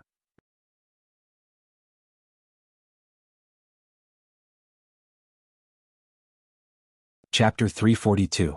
In the next second, a frightening loud noise came from outside the alley. Bang. Thales was shocked. It sounded like someone's body had crashed into the wall. From the other side of the wall came a jumble of shouts and shouts. "No, this bastard, Gleeward, get your weapons." But it was not over yet. Boom. Another muffled sound. To Thales it sounded like a head-on collision between two fists. The clear sound of bones cracking was accompanied by cries of pain. "Damn it, kill him." Swoosh. This time, it was the sound of blades cutting into flesh. "This son of a b***t, crack." This time, it was the sound of bones cracking. Ah, damn it, how did he do it? Kill him, ah. The continuous screams of the crowd rose from outside the alley. Thales became more and more nervous as he listened. What happened? Where are the throwing knives? Use the throwing knives to deal with. The chaotic crowd began to sound hysterical. Ah, I swear we won't let you go, won't? Everyone you hold dear we will. Asterisk thud. Asterisk another muffled sound of a body falling to the ground cut off the threatening voice. Quick, give me the knife. Asterisk rip. Crash. Asterisk Thales' heart skipped a beat. He was both unfamiliar and familiar with this sound. The arteries of the warriors on the battlefield were cut, and blood gushed out and splattered all over the ground. The sounds of the crowd grew more and more panicked. No, wait, we have something to talk about. Asterisk bang. Thud. Asterisk the muffled, fatal sounds rose again. Thales was terrified as he listened from behind the wall. The sounds of the crowd grew sparser. No, I'm just an errand boy. Asterisk bang. Asterisk Thales was startled. The wall he was leaning against trembled slightly, as if someone had been thrown over. A lot of dust fell from the wall. After that, the noises outside, whether it was the cries for help or the sounds of fighting, became much fewer. In the end, a loud voice begging for mercy came with a sobbing tone. Don't, it's their idea to stalk and catch you alone. I'm really not with them, but in the next moment, a chilling and clear voice rang out. Crack. Thales closed his eyes. He also recognized this voice. It was the sound of a neck being forcibly broken. After more than a dozen soul-stirring noises, the area behind the short wall finally quieted down. The chaos outside seemed to have subsided. It was only then that Thales opened his eyes solemnly and carefully. He held his breath. It can't be, right? In the terrifying silence, there were only two breaths left in the alley. One was steady, heavy, and slightly panting. One was panicking and anxious, and the frequency was rapid. Even if he activated the sin of Hell's River to its fullest, he could not hear the breathing of other living beings. There were only 2 people left? Thales closed his mouth in shock. A few seconds later, the boorish male voice that had not been heard for a long time was heard again, accompanied by a grunt. Humph, damned adept, you think you can be so unreasonable just because you have a few tricks up your sleeve? Ah, it really hurts. There was a sizzling sound as if a blade had been pulled out of his flesh. Clang, the sound of metal hitting the floor. Following this sound, the other person's breathing behind the wall became even more rapid and unstable. Why you GG Chief Gleeward, I am not? The voice was trembling. As a response, Gleeward's faint, cold chuckle traveled into his ears. A dozen or so people. You can't even beat a cripple in a wheelchair. I really feel ashamed for you. Thales furrowed his eyebrows tightly. What the hell? 1 against a dozen, and there were even mutants among them. Yet he was so scared that he couldn't even say a word. However, Gleeward's next words caused his breathing to freeze. You're lucky, little man. I need a tongue to pass the message. The owner of the trembling voice seemed to understand the meaning of this sentence and immediately slowed down. The next second, he hurriedly said as if he was crying tears of joy, Oh, of course. Chief Gleeward, tell me no matter what you say, I will. Humph. Gleeward's cold snort forced the survivor's fawning and trembling voice to swallow his words. In the terrifying silence, Thales, who was listening in the corner, did not even dare to breathe loudly. It was obvious that the person behind the wall was a dangerous character. Listen up, scum. Gleeward's rough and unpleasant voice rose slowly. Do you think that you can force me to submit to you with threats and violence? You must know that Vlad has used more than 10 years and used all his methods. In the end, he even brought the military crossbow from Black Sand region, but he still couldn't kill me. There was a rarely seen ferocity in Gleeward's voice. Forget about losing a leg and an eye. Even if I can't speak, can't see, have my limbs rot, and am forever paralyzed, the boorish warrior's voice was deep, but his words were as hard as steel. I can still grit my teeth and jump out of bed and each and every one of you, chew into pieces. Asterisk slap. Asterisk a cry of surprise rose from behind the wall. Thales could feel that the survivor had been lifted by Gleeward. Do you think that the Star Killer is very terrifying when he goes on a rampage in the city? The boorish man's voice became more and more terrifying. When you piss Gleeward off, you will know. That dead face who only knows how to behead people will be so gentle and gentle. Thales heard the sound of teeth chattering in that person's terrified breathing. Send the message back, Gleeward said coldly. I may not be able to protect my territory, my brother, but I am very good at holding grudges. From today onwards, anything that happens in my territory, and I mean anything, such as the little girl living opposite me losing her doll, or my neighbor's dog losing a bone in its bowl, I'll put it on your heads. Asterisk thud, thud, thud. Asterisk it sounded like an index finger tapping his forehead. That shuddering breath was already trembling out of shape. You better pray that Shield District and Hammer District are safe and prosperous, or else, in return, I will tear each and every one of you apart, no matter where they hide, no matter how high their status is. Just like what you've seen. Asterisk thud. Asterisk the sound of a human body falling to the ground was heard. Get lost, Gleeward said slowly, his voice as cold as ice. In the next second, amid the rapid and shuddering breaths, the sound of panicked footsteps rose. It knocked over countless items along the way, and there was also the sound of clothes rubbing against the ground. The footsteps gradually faded into the distance. Behind the wall, Thales quietly exhaled. Fortunately, he only felt his heart beating a little faster. It's over. Now, I just need to wait for the wheelchair to leave. Hey! That boorish male voice rose again. There was a hint of laziness in it. You eavesdropper. Gleeward's deep voice traveled clearly into Thales' ears. How much longer are you going to hide? Thales felt a slight chill in his heart. What? He touched his stiff neck and raised his head with a dazed expression. He stared at the low wall that hid him completely. Calm down, Thales. The prince pursed his lips in a hopeful manner. Maybe he's not talking about me? Humph. Stop pretending, you behind the wall. Gleeward seemed to be clenching his fists, and a frightening crisp sound rose. Is it fun to watch the show? Hey, you won't be so lucky when I catch you. The prince closed his eyes, filled with resignation. Thales took a deep breath. Look on the bright side, Thales. It's late at night, and this is the almost abandoned Shield District. That guy. He can't be someone who just happened to be taking a stroll here. Besides, based on what Gleeward said just now, he should be traveling alone, which is why he was surrounded by his opponents in this place. And coming to this place in the middle of the night means... Thales adjusted his breathing and used that reason to convince himself over and over again. Then he resolutely took a step forward. He walked out of the narrow alley. A cold wind blew. The exaggerated temperature difference between day and night in Northland made Thales flinch. Outside the alley, a desolate and dilapidated Shield District appeared before him. But what really attracted his attention was the mess before him. Thales stared blankly at the scene under the night sky. More than 10 corpses lay motionless on the ground or stuck to the wall. Their postures were all different, and their expressions were frozen at the last moment. Some were horrified, some were terrified, and some were angry. Some of them had deformed limbs, some had their bodies bent, and some even had their organs spilling out. Under the contrast of the dark night and the bright moon, they looked exceptionally hideous and bizarre. A few torches fell weakly on the ground, but they still burned stubbornly, providing some illumination. Thales slipped. He accidentally stepped on a puddle of blood. It was like a slaughterhouse in the wild. In this scene that made people hold their breaths, Thales gulped hard and saw the only person who was still alive. A strong man sat on the ground, quietly bandaging the wound on his shoulder. Through the weak firelight and moonlight, Thales immediately saw the man's most distinctive feature. He did not have legs. In any case, Ralph's legs still reached his knees. However, the boorish and muscular man in front of him did not have any pants below his thighs. His pants were tied into 2 knots, showing off his misfortune in the past. Thales frowned slightly. The man named Gleeward snorted coldly. He bit the cloth used to bandage his wound and forced himself to raise his head. Tell me you followed me here in the middle of the night. Were you sent by Nicholas, Vlad, or someone else? Gleeward's eyes were filled with puzzlement. With the help of the light, Thales saw the man's face just as he expected. There was nothing in Gleeward's left eye socket. There was only a dark hole.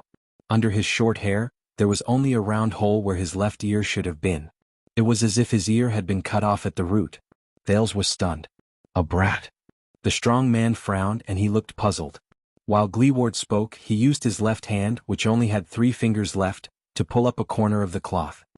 He bit the other corner in his mouth while he supported himself with his right hand on the ground to help his hunched body maintain its balance while he desperately bandaged his wound. A faint sadness rose in Thales' heart. This man, there's only half of him left. Hey, don't let your mind wander, brat. Thales' expression changed. He snapped out of his daze and scratched his forehead. Actually, I'm almost 14 years old. You really are a child. Gleeward shook his head and snorted softly. Why is child labor popular now? Tiske, why are people so cruel nowadays? Cruel? Thales could only smile helplessly as he stared at Gleeward, who sat among the corpses on the ground. Gleeward's face was flat, but his nose was rather high. His face was covered in ungroomed stubble, which made people wonder if he had carelessly cut it with a table knife. He bandaged his wound and grabbed behind him with his left hand. Rumbling sounds of friction came from the darkness. A wooden wheelchair was pulled to his side by the man. Gleeward gritted his teeth and fastened the wheelchair to the side of a protruding stone slab. He grabbed the arm of the chair with his left hand and used his right hand to support himself from the ground. He propped up half of his body from the ground and leaned towards the wheelchair while trembling. He wanted to sit in the wheelchair. Thales thought of something. When he saw Gleeward's strenuous movements, he wanted to step forward and help. But in the next moment, Gleeward retaliated with his actions. The strong man grunted, and his powerful right arm seemed to explode with endless power as he pushed the ground. In the next second, the boorish man rose steadily into the air. Thales, who had just taken a step forward, stopped abruptly. As the wheelchair shuddered, Gleeward landed accurately on it. In the wheelchair, Gleeward leaned back and exhaled comfortably. He cast a scornful glance at the corpses on the ground and flashed a cold smile. At that moment, Thales suddenly realized that even though the man seemed to be handicapped and only had half of his body left, but there was no doubt about it. The man before him was one of the strongest and most valiant warriors he had ever seen. At that moment, a woman's voice, which he had not heard for a long time, rang in his ears. Gentle, light, but with a hint of stubbornness that refused to compromise. No, Chiron. They don't need cheap sympathy. They don't need help and sympathy from us so-called normal people and healthy people to satisfy our own moral evaluation. What they need is for us to remove our blinders and treat them like normal people, because there's nothing abnormal about them to begin with. And the reason why they can't become normal people is because we are too self-righteous. We are not tolerant enough. It's because this imperfect society doesn't give them the soil to become normal people, whether it's because of the lack of software, or the inconvenience of life caused by the lack of hardware. Stop calling them handicapped. Because they aren't. It's her. It's her. But who is she? He subconsciously reached out. But he did not catch anything. There was only emptiness. How can you be distracted? Gleeward pushed the wheelchair in front of him and sized Thales up. He tapped his own head with a doubtful expression. Are you retarded? Thales was shocked. He shoved the memory that had suddenly appeared back into the depths of his mind. Gleeward clenched his right fist and it made a clear sound. The sound made Thales nervous. He tried his best not to look at the corpses around him. He forced a smile. Focus. Now. Thales took a deep breath, trying to make himself appear more friendly. Putre said it. Smile, smile. Smile when you face your contact. The prince bared his white teeth and stared at the man in the wheelchair. So, you are the person Putre mentioned? Gleeward frowned and answered loudly, Who? His unpleasant, loud voice startled Thales. Putre, it's that. Thales tried his best to maintain his smile. He forced himself to speak the lingua franca that was close to a Northlandic accent. A strange middle-aged man smoking a pipe? Gleeward blinked what was left of his eyes and scratched his chin under the moonlight. He impatiently opened his mouth and asked loudly but vaguely, What did you say? Thales' heart trembled. No way. Or there's someone. His name might not be Putre. Maybe he's using an alias and he might not even be smoking. He probably doesn't have time to smoke these few days. Thales gesticulated and tried his best to form his own words while he criticized Putre's unreliability in his heart. He asked you to bring someone, at this time bring someone. Thales waved his arms and shook his head gently. Thales waved his arms and shook his head gently. He looked at Gleeward with anticipation, who did not seem to be in the zone yet. Give him, at this time? Bring someone. The boorish man narrowed his single eye. His eyeballs moved about as he pondered. He asked tentatively, You mean, bring him out of the city? Thales' eyes lit up and he snapped his fingers. Yes, that's it. Gleeward fell silent. The man in the wheelchair stared at him silently for a few seconds. It made Thales feel slightly creeped out. Until, oh. Gleeward's expression changed. He slapped his head. The man looked as if he had just come to a realization. He pointed at Thales with his right hand. So it's you. God bless me. Thales exhaled. He felt as if a stone had been lifted from his heart. Yes, yes, yes, yes. Thales slapped his thigh. He felt that the negotiation just now was very difficult. He smiled laboriously. It's me. Aha, nice to meet you. How should I address you? Gleeward narrowed his eyes and continued to size him up. He let out a guttural sound. The creepy feeling in Thales' heart rose again. Gleeward.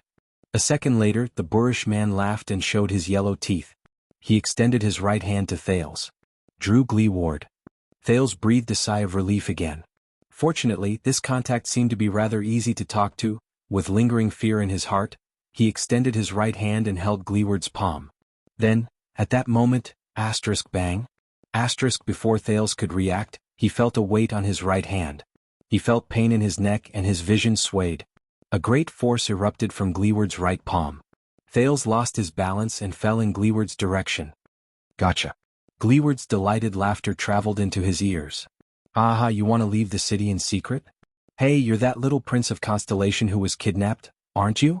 Gleeward's boorish laughter grew louder and louder, so loud that Thales' ears hurt. What happened? Thales struggled to open his eyes, but to his horror, he discovered that Gleeward, who was in a wheelchair, had already locked his hands tightly behind his back. The latter's left arm wrapped around the prince's neck. The iron-like muscles on his arm were like a cage that bound the prince to Gleeward's embrace. Whether it's the underground or the officials, all of Dragon Cloud City is going crazy because of you.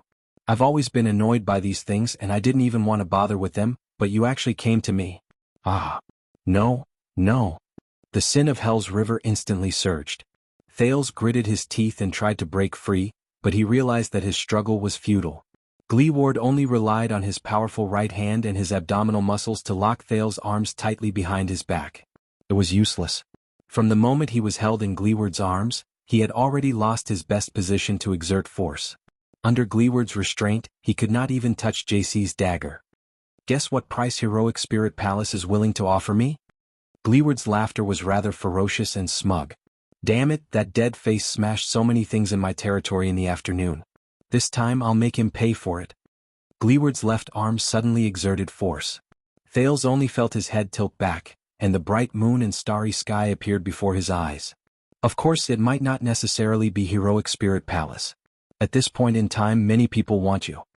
Gleeward's grip became stronger, and the laughter that traveled from behind his ears was filled with excitement. Let me think, should it be 1,000 gold coins or 2,000 gold coins? Diske, isn't that a little too much? Thales' face gradually turned red. He only felt that his neck was becoming more and more uncomfortable. Gleeward's left arm was hooked around his neck, and he pressed down on Thales' windpipe without allowing him to resist. The force was so great that the prince even felt that his back was about to be pressed into Gleeward's chest. This guy. Why is he so strong? The prince, who had difficulty breathing, raised his right leg with all his might and stomped down with all his might. But the pain under his foot told him that he could only barely step on the floor and kick the hard wood of the wheelchair. It was only then that Thales sadly remembered that Gleeward did not have legs. Or, I can ask for something else. I have to be more careful about this. Thales' vision gradually became blurry as his breathing became uneven. Soon, many golden stars, that only he could see, appeared in the starry sky before him. No, I can't go on like this.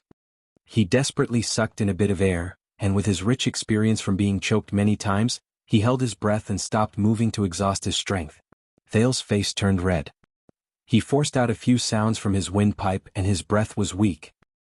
Are not, the contact, Gleeward? What greeted him was Gleeward's wanton laughter. Haha, I see. You can even make a mistake about the contact. Looks like you guys aren't very diligent in your information gathering. Under the double torture of lack of oxygen and pain, Thales desperately maintained his last bit of calmness. He no longer had the time to complain about Putre. Wait. Thales' face contorted and he squeezed out a few words in pain. Double. If you want money, I'll give you double.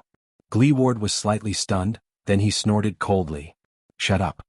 The boorish man did not seem to be moved at all.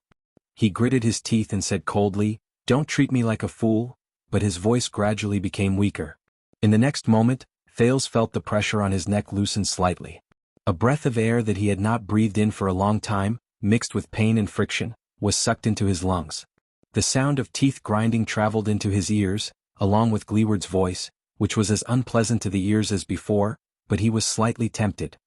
"Hey brat," the boorish man slowly gulped and said softly, "I'm not going to let you off."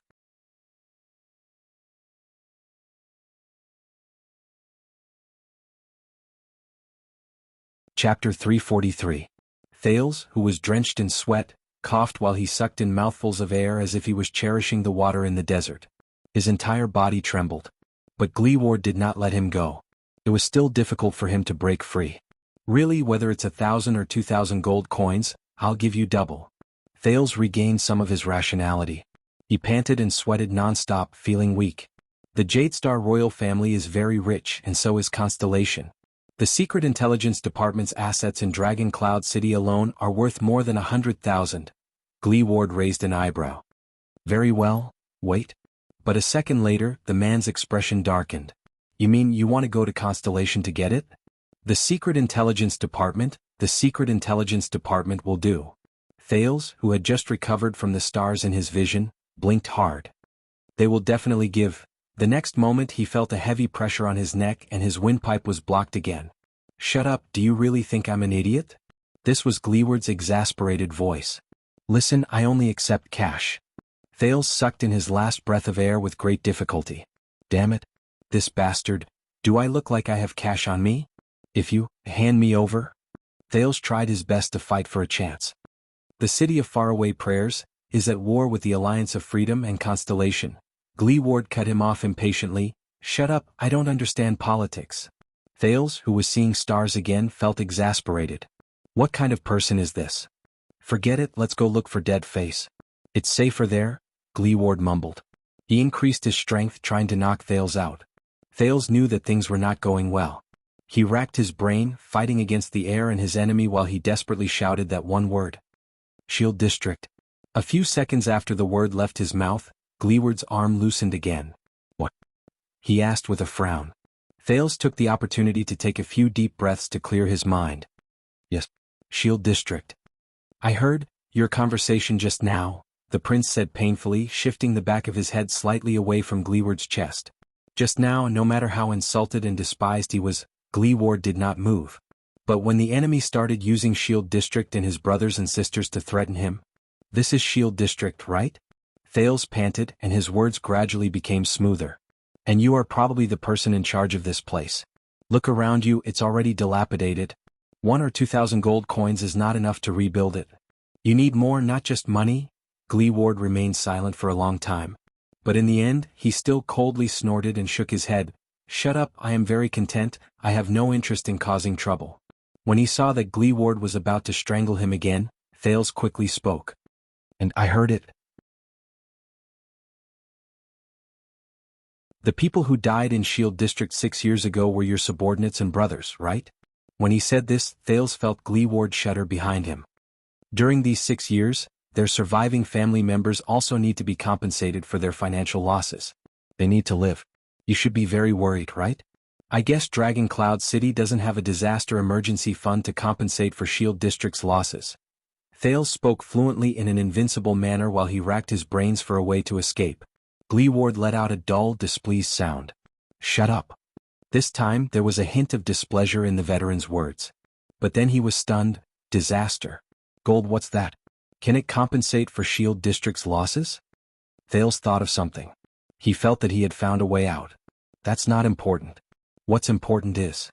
The prince inhaled again, gritted his teeth and said, "As the boss, you bear a lot of responsibilities. You can't watch Shield District, watch your brothers and your territory fall into poverty and threats." Gleeward's breathing slowly quickened. "Shut up." Gleeward's voice became exceptionally cold. "Don't point fingers at other people's homes." But Thales did not notice his tone. He had been tortured enough by what happened that night. "But now I, the rich prince of a country with a lot of money, can help you. You have a chance to save Shield District, which no one cares about. You can rebuild it and not just extort a large sum of money from the Star Killer as long as you give me." Gleeward let out a low growl. "Shut up," he said through gritted teeth. Thales greedily inhaled the next mouthful of air. He wanted to drag it out first so that he could scoop out all the information related to Shield District and the place that the wheelchair warrior cared about. 6 years ago when the calamity descended, I was there. I saw the people in Shield District. They were so innocent, but they had to go through such a calamity.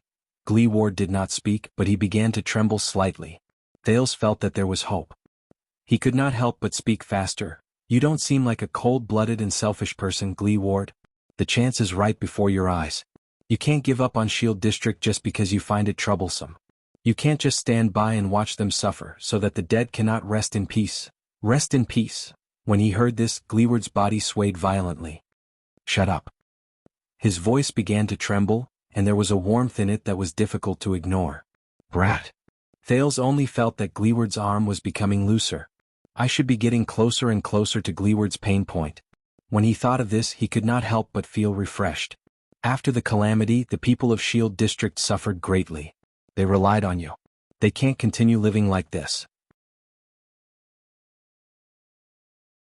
You have the responsibility to do everything in your power to protect them, help them, and save them. Gleeward's breathing became more rapid. Thales suddenly raised his voice. Gleeward, you can't run away. Your inaction not only makes it impossible for the dead to rest in peace, to those who are still living and suffering, this is no different from murdering them with your own hands. The moment the word murder came out of his mouth, Thales suddenly felt the hands around his neck tremble violently.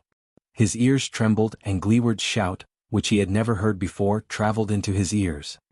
Shut up, shut up, shut up. The shocked Thales only felt that his ears were still ringing. Before he could relax, Gleeward's arm tightened around his neck again. So what now? Thales struggled in pain again, but this time, Gleeward's grip did not hold back at all. It was as if he wanted to strangle him to death. For some reason, Gleeward seemed to have descended into rage and madness. His voice also became increasingly terrifying. Listen up, brat. Who the F***ck do you think you are? Don't you dare lecture me. His arm was trembling, but he did not loosen his grip at all. It was a clear sign that his master had practiced the art of killing hundreds of times and had rich experience. Don't you dare lecture me on how to protect Shield District. Gleeward was agitated, as if he was on the verge of breaking down. 6 years ago, with the Soul Slayer pike in hand, I stood here in Shield District in the midst of endless blood and death. I fought against the damned blood calamity with my life. Fought? Gleeward panted, but he paused a few times. Fought. Thales felt that at that moment, the teeth of this warrior, who was still strong and optimistic in the face of a group of opponents, were actually chattering? It was as if he had remembered his deepest nightmare. The next moment, Gleeward gritted his teeth and roared like a volcano eruption. When we fought to the death. Under the moonlight, the veteran in the wheelchair roared in pain and anger. You were still wearing diapers, drinking milk in your grandmother's arms. Thales could not care less about his ears, which were about to go deaf. His vision began to blur again. **T. This is a perverted sadist. Thales half closed his eyes and felt the torment of his empty lungs, as well as his desire to breathe and live. His consciousness gradually faded. But at the same time, a strange feeling surged through his body. The sin of Hell's River began to boil on its own again. It was like a restless and agitated beast. It was waiting for the moment to rush out of the cage. At least, it allowed the dizzy Thales to maintain his last bit of clarity. Under the double torture, the exhausted Thales trembled all over. With his last breath, he spat out a word, "No." At that moment, thump, thump, thump, the sudden sounds of horse hooves and wheels rattling could be heard in the empty ruins of Shield District. A carriage arrived not too far away from them. Chief Gleeward, your guest have already? A lively and cheerful young voice rose into the air.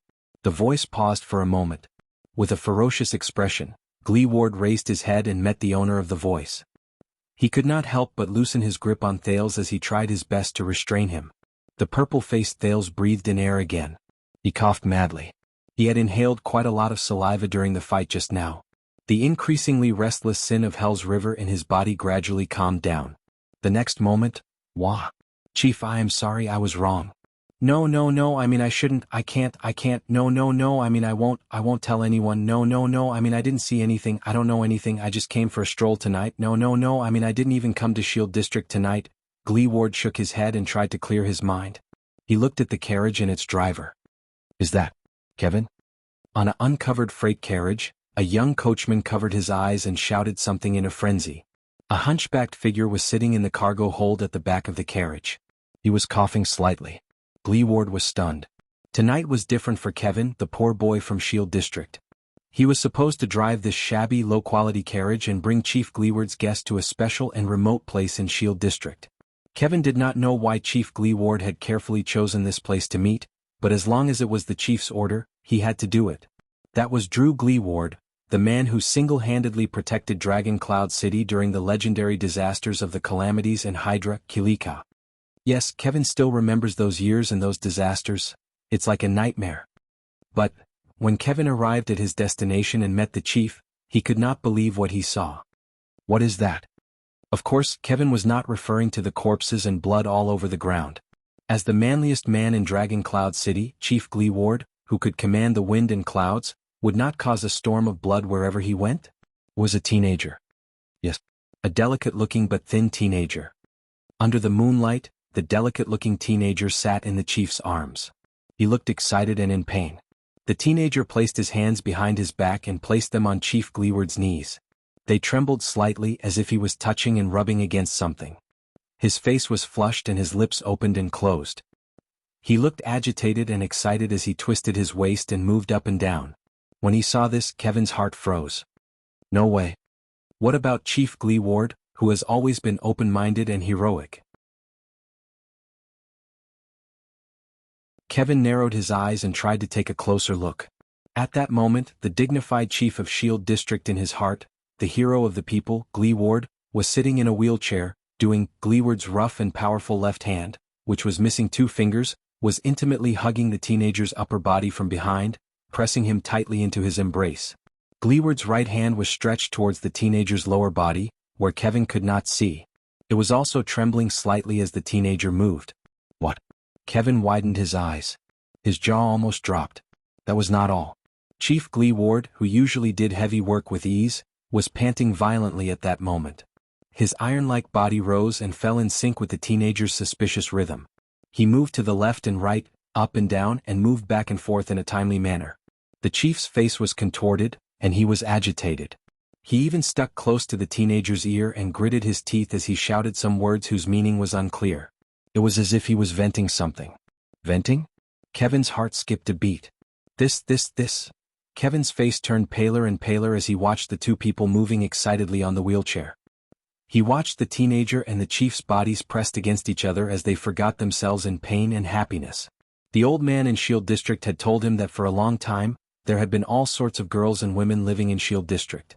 No matter how good, how beautiful, how good they were at managing their families and having children, the prestigious Chief Gleeward had never taken a fancy to any of them. The old man sighed and said to Kevin, "There's a reason." A reason? Kevin, who had goosebumps in his heart, felt that he had just found the reason why the chief was single. The young, poor boy did not dare continue thinking about it. With complicated emotions, he instinctively wanted to raise his whip and steer the carriage away. But at that moment, the ferocious-looking Gleeward raised his head. He met Kevin's gaze under the moonlight. Kevin was instantly stunned. It's over. I found out the chief's secret. I will be killed, right? Kevin's pain screams not only pierced through the air, but also made Gleeward wake up slightly. Thales gasped laboriously. He had already given up on negotiating with Gleeward. He was probably a lunatic.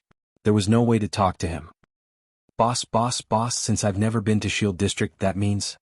Poor Kevin buried his face in his hands desperately and shouted desperately, No, Chief Gleeward, I swear I didn't see anything." Gleeward frowned. He first cast a glance at the prince who was held hostage in his arms before he turned to the carriage impatiently. "Kevin." The chief of Shield District roared furiously, "Shut up." Under Gleeward's might, Kevin's voice came to an abrupt halt, as if he had been choked in an instant. "How many years has it been?" Another voice traveled slowly from the carriage. It was filled with endless emotions. "Old friend." Gleeward shuddered slightly. This voice? Thales was stunned as well. Isn't that... In the dark, a wooden walking stick was extended out of the carriage shakily, followed by 2 frail and old legs. "I'm sorry, I came a little later than the appointed time." The person who came over with a hunched back got down from the carriage. When he saw the mess around him, he subconsciously frowned and covered his nose. Oh, looks like you're still doing your old job. Gleeward stared at the person with a dumbfounded expression. He did not even notice that Thales was no longer struggling in his arms. What the F***C? Gleeward opened his mouth wide and stared blankly at the visitor on the carriage. His expression was as if he had seen the dog next door laying eggs. Damn it, I was wondering which immoral bastard sent the invitation. I didn't expect it to be you. The person chuckled softly.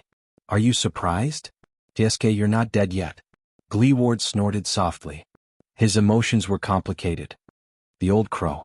When he heard the familiar nickname, Thales struggled to turn his head and saw the person who came over. It was an old man with deep wrinkles and an ancient face. He was a scholar from Dragon Kiss Academy who had no proof of his qualifications. He was Gilbert and Putre's teacher, and also Thales and Saroma's teacher. The old crow Merrill Hicks. At that moment, he was standing under the moonlight and nodding at Thales with a smile. It's him.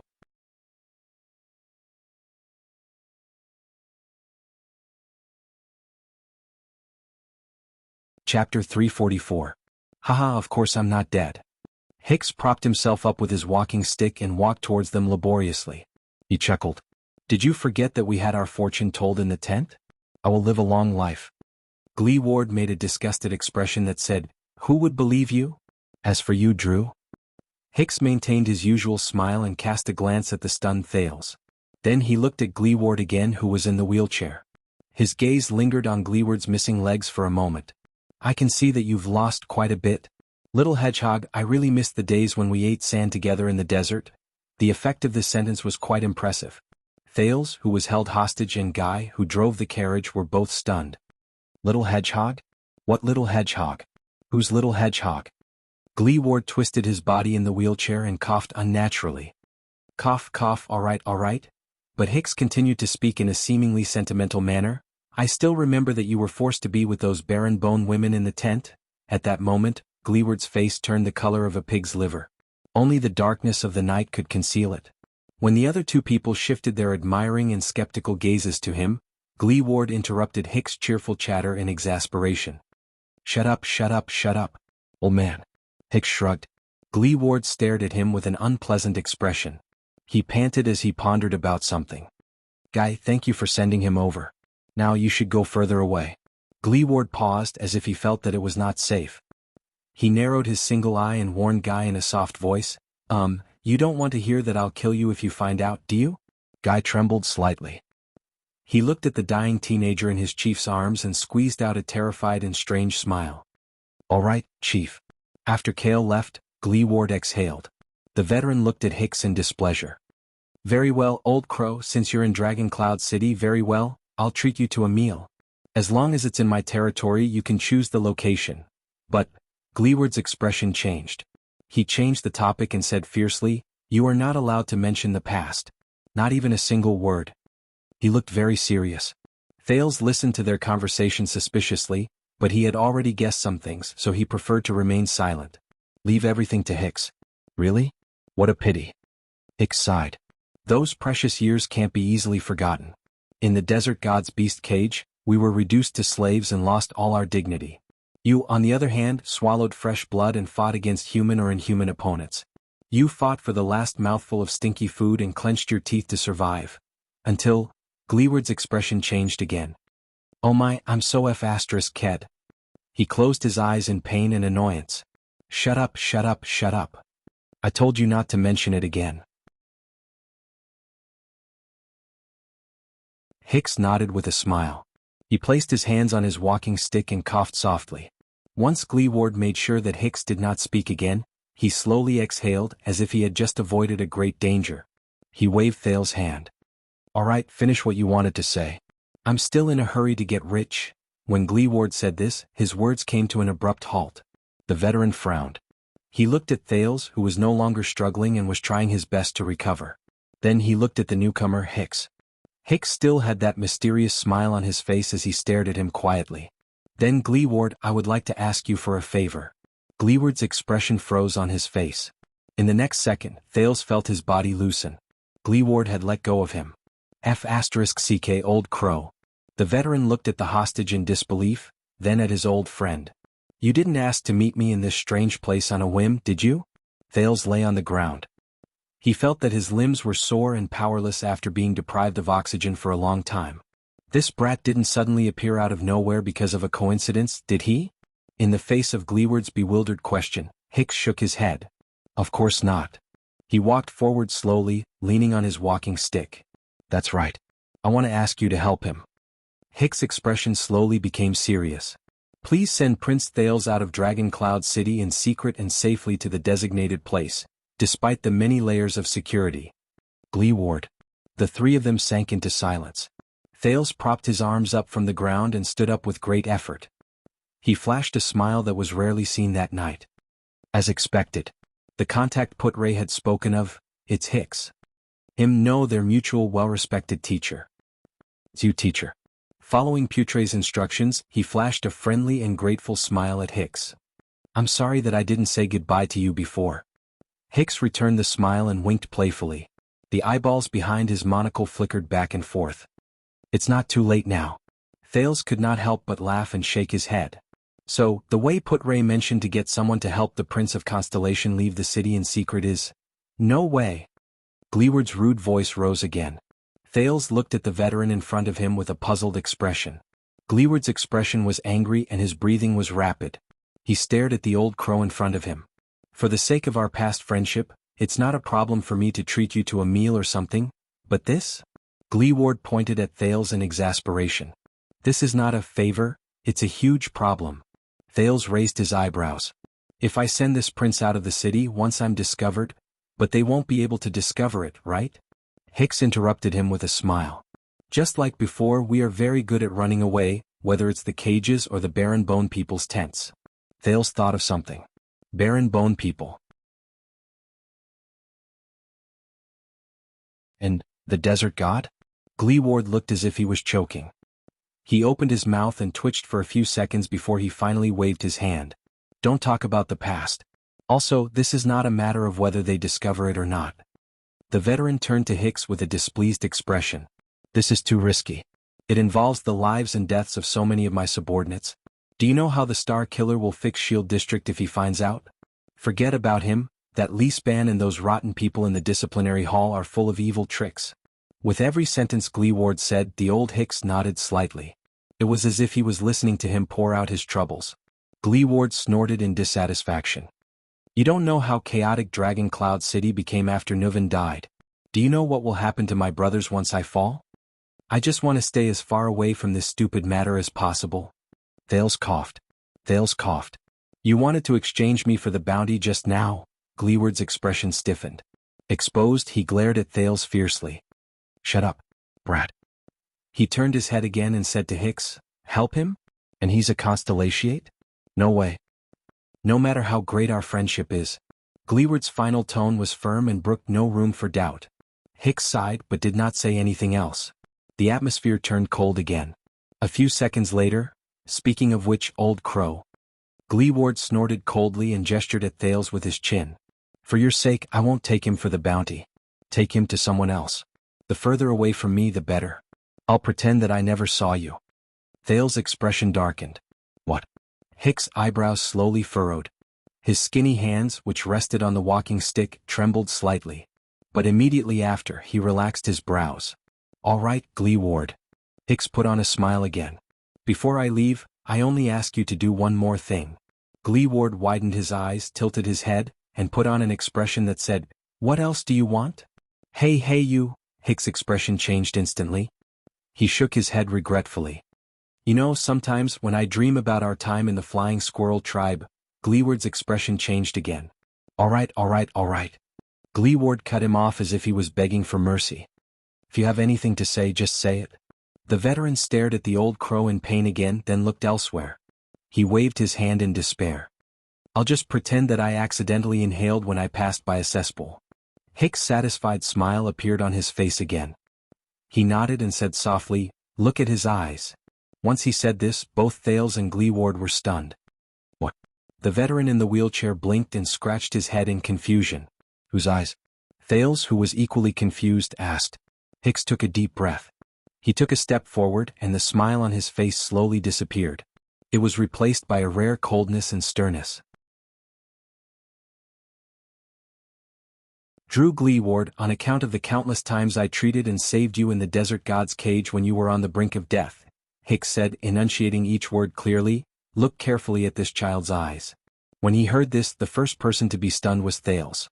My eyes? Wait. More than one person in this world has told me about his eyes. All right. Perhaps Hicks' rare stern expression had an effect, but after a few seconds of puzzled gazes, Gleeward gave in. He pushed his wheelchair and approached Thales with a reluctant expression. Slap. Thales, who was still in deep thought, felt a pain in his arm. Gleeward pulled him towards him. He raised his head and saw Gleeward's ferocious single eye. It reminded him of the one-eyed dragon Duke Koester Nanchester in Constellation. In the Hall of Stars he was far more aggressive than the veteran in front of him. Gleeward still looked displeased, but under Hicks' stern gaze he still approached Thales. He narrowed his single eye and scrutinized the prince's eyes under the dim moonlight. Thales felt rather uncomfortable under Gleeward's stare. He coughed softly and tried his best not to blink. The prince took a deep breath. He did not know what Hicks was up to, but he still chose to believe in his teacher. It was just like what Gilbert had told him. 1 second. 2 seconds. 3 seconds. At that moment Thales saw something, a little surprised. Gleeward's expression changed. The displeasure and disdain on his face had already disappeared without a trace.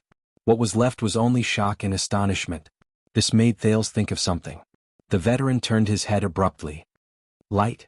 But before he finished speaking, as if he knew what he wanted, Hicks picked up a burning torch from the ground and tossed it to Gleeward from afar.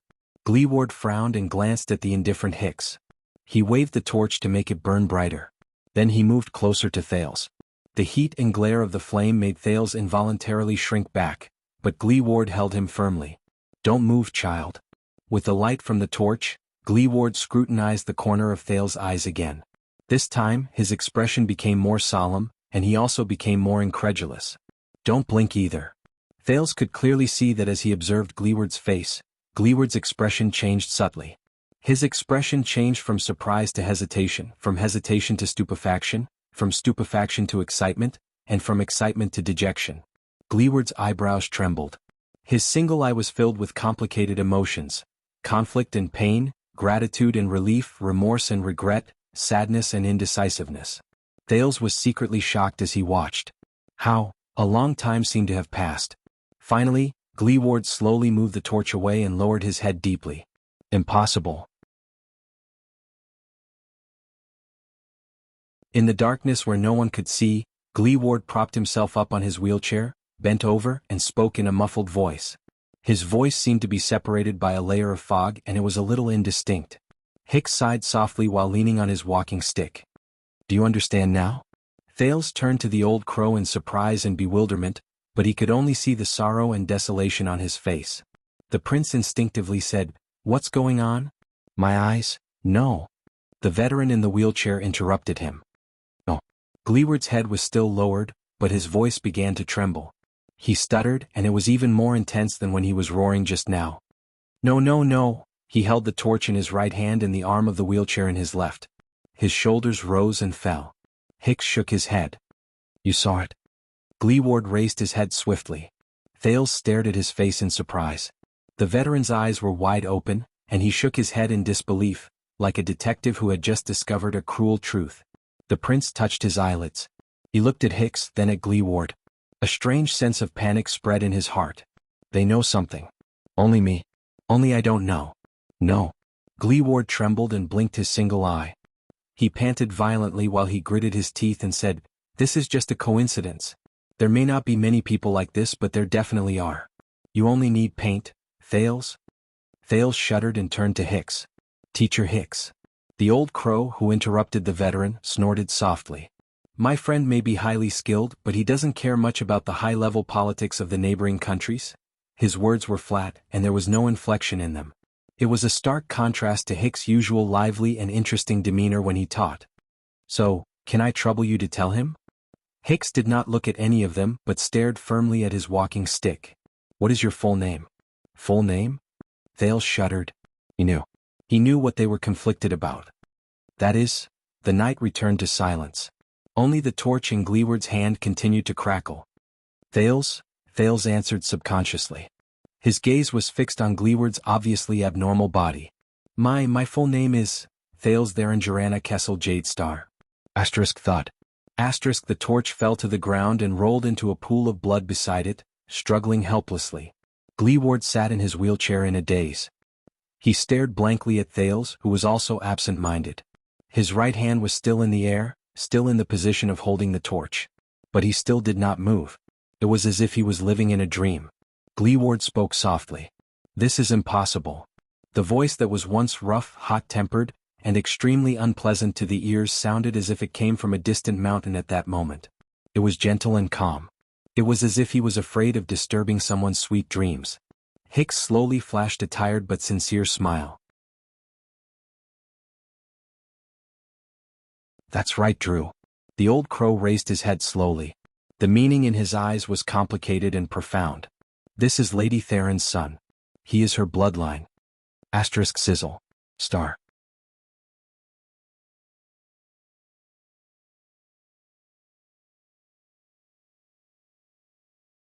Chapter 345.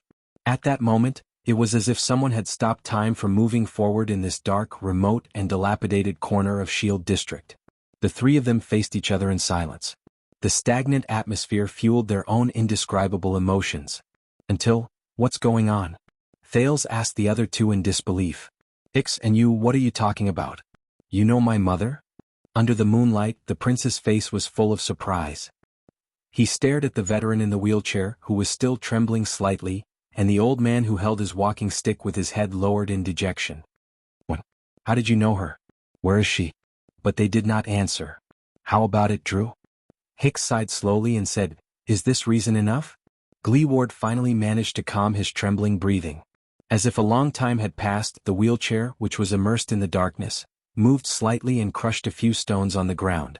The person in the wheelchair exhaled laboriously and raised his head with all his might under the dim moonlight. "You can't." The veteran's voice was stiff. His gaze moved back and forth between Thales and Hicks. You can't do this." When he said this, Gleeward's expression froze for a moment. But Hicks continued to look at him calmly. "It's been more than 20 years. I am Gleeward. I am in Dragon Cloud City. I have my territory, my brothers, my everything. They are all counting on me. You can't?" His face contorted and he grabbed his wheelchair tightly, as if he was about to rush to the battlefield in the next moment.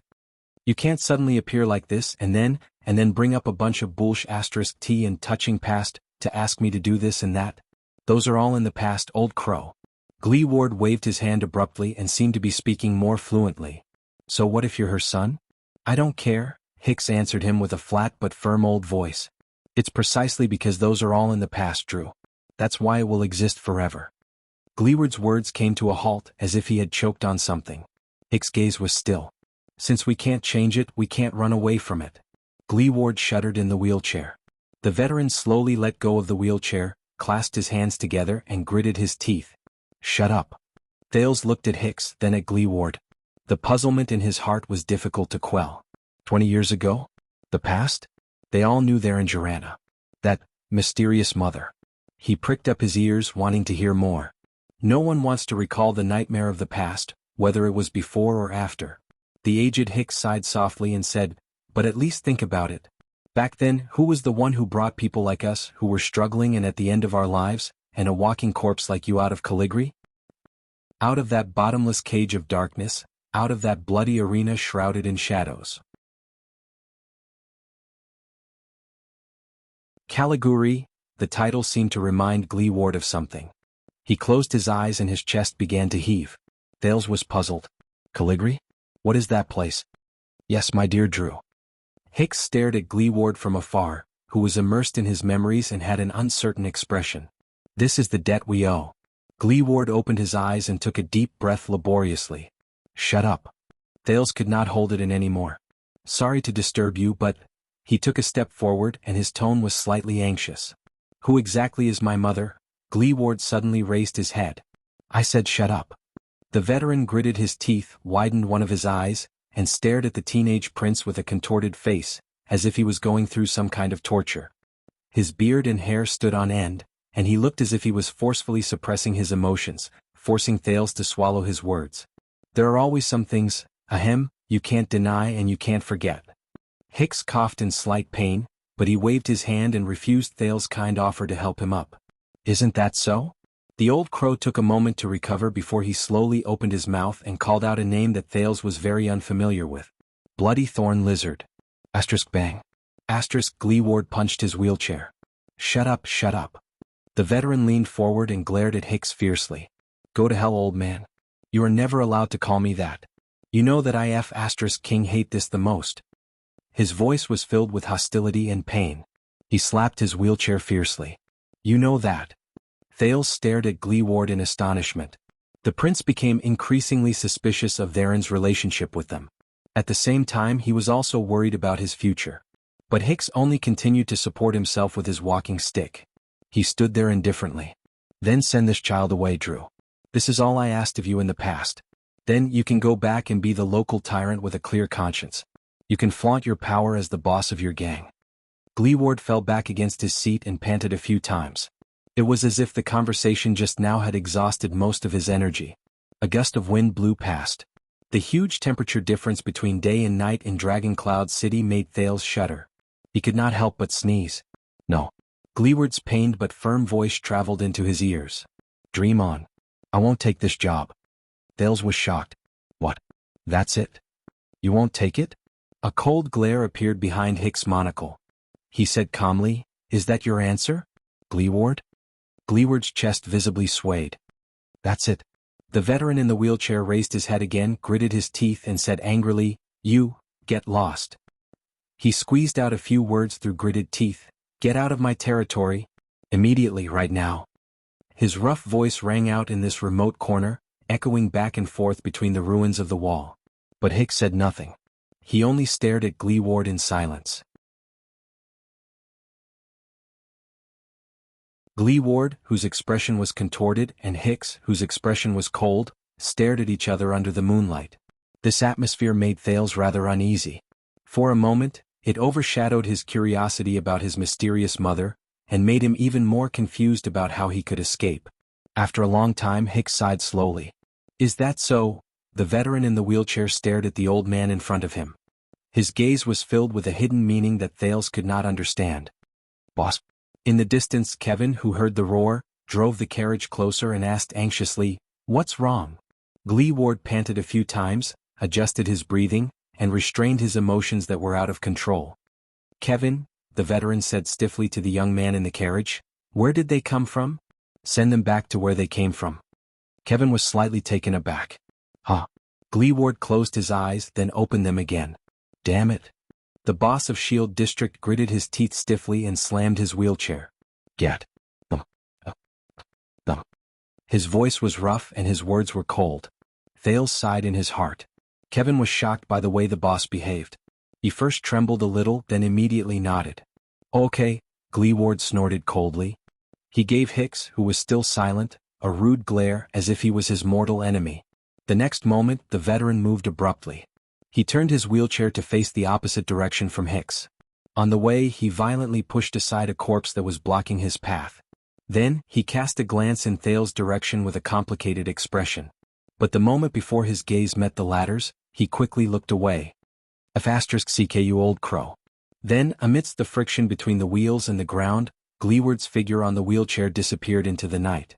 He left without any delay. He ran over countless gravel along the way. The sound of the wheelchair gradually faded away. Thales silently watched the direction in which Gleeward left. Doubt and disappointment coexisted in his heart. Old sir, and this? After making sure that Gleeward was far away, Kevin rubbed his hands as if he had a headache. He looked at the old crow and Thales with a troubled expression. He remembered the boss' attitude towards them just now. He pointed at the carriage and thought about the tone he should use. Maybe we should. Hicks tapped his walking stick and flashed a friendly smile. It will be done in a while, young man. Please wait for me at the front. We have to say goodbye. Under Hicks' polite and friendly smile, Kevin drove the carriage into the distance with a skeptical look. Thales stared at his teacher with a slightly dejected expression. You saw it, Thales? Hicks turned his head and looked at Thales apologetically. I'm very sorry. I'm afraid I can't help you. And you can't just follow me back to Axe District. It's too dangerous. Thales stared at him quietly. He shook his head and threw the slight regret that rose in his heart out of his mind. In truth, Thales realized that the ups and downs in his emotions were not as great as he had imagined. His worry about his own safety was largely diluted by the information revealed in the conversation between the two of them just now. Their land. This name again. When he thought of this, Thales could not help but sigh softly. Hicks. The prince sucked in a breath and fixed his gaze on the old crow. Mr. Hicks, you are willing to travel a long and arduous journey to Extet to be my teacher. Is it really just because of Putre and Gilbert's recommendation? The old crow froze for a moment. Who knows? Hicks reacted quickly. He chuckled softly. Maybe it's because of the generous salary? Hicks. In the end, the prince could not suppress the doubts in his heart. It's about my mother. Don't you have anything to say? Of course, the biggest doubt in his heart was far from this. Hicks' figure stopped on the spot. There was a moment of silence between the two of them. After a while, the old man slowly opened his wrinkled mouth. Hicks said slowly, shouldn't you be more familiar with her than I am? Thales' breathing froze. I've never seen her, he said a little awkwardly as he recalled the few memories of their land in his mind. I've only heard about her from other people's mouths.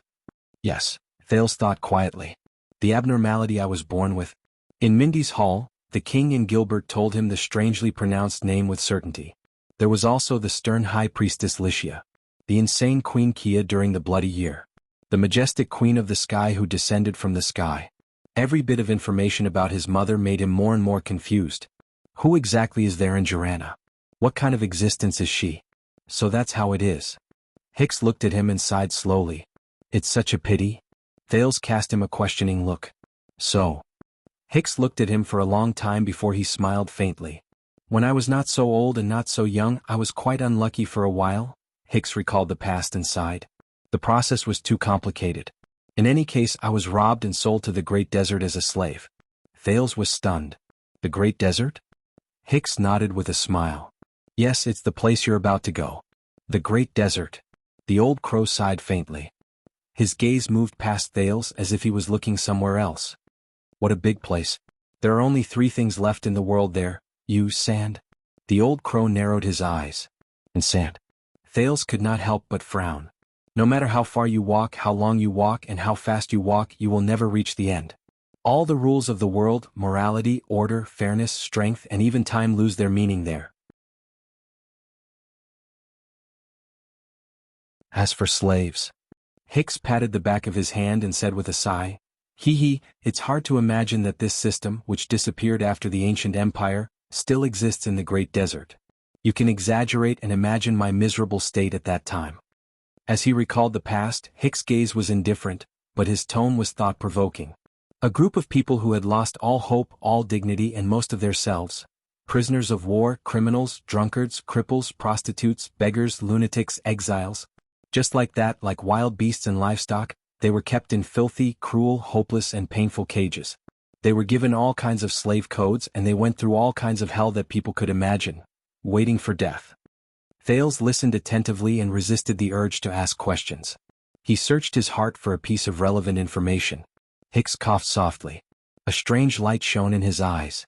And that was the place where I first met your mother. There in Jirana. Hicks' voice was very soft, as if he was coaxing a cute child. Thales watched him quietly. The old crow sighed with emotion and said, I still remember Theron's long, fiery red hair that reached her waist, her delicate and translucent skin, her beautifully curved lips, and her light gray eyes just like yours. Long, fiery red hair. Thales frowned. This was the only description of Theron's appearance that he had obtained over the past few years. But the most impressive thing about her was not these. Hicks smiled helplessly. I still can't forget Theron. The way she turned her head to look at people was full of confusion and mystery, but the way she grinned and snickered made people feel that she was mischievous and hateful. That girl was sometimes as passionate as fire and mischievous, and sometimes as calm as water, wise and farsighted. Thales paused and asked curiously, What? Yes, I know that this is very contradictory. Hicks seemed to know the doubts in Thales' heart. He waved his hand and laughed. But I just have this feeling. In her rare gray eyes, there is madness and rationality at the same time, but they blend perfectly. She is like a kind that is similar to us, but also like an existence that is above us. That is Theron, the enchanting, mysterious, and unpredictable Theron. Hicks shook his head helplessly and dejectedly. I am quite confident in my choice of words, but I have to admit that when it comes to that girl, my eloquence is pathetically poor. I can't even describe her. Thales was stunned. Madness and rationality? She's like our kind, but also like an existence above us. What's going on? Therein is.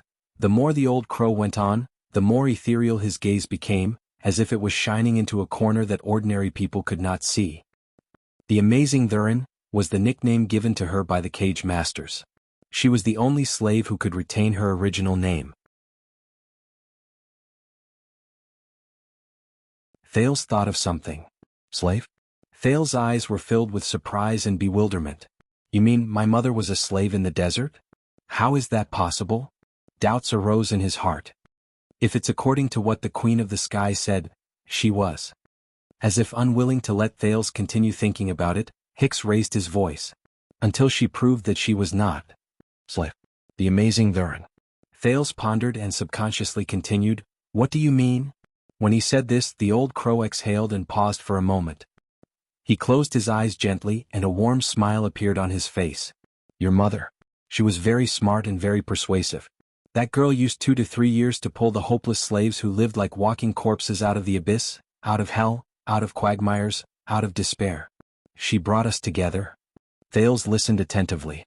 From the old crow's slowly fluctuating emotions, he could feel the countless pasts of the past contained in those simple words. A few seconds later, Hicks, who was immersed in his memories, opened his eyes. He let out a long sigh and ended his speech with a few words. In the end, we found a way to survive. We escaped.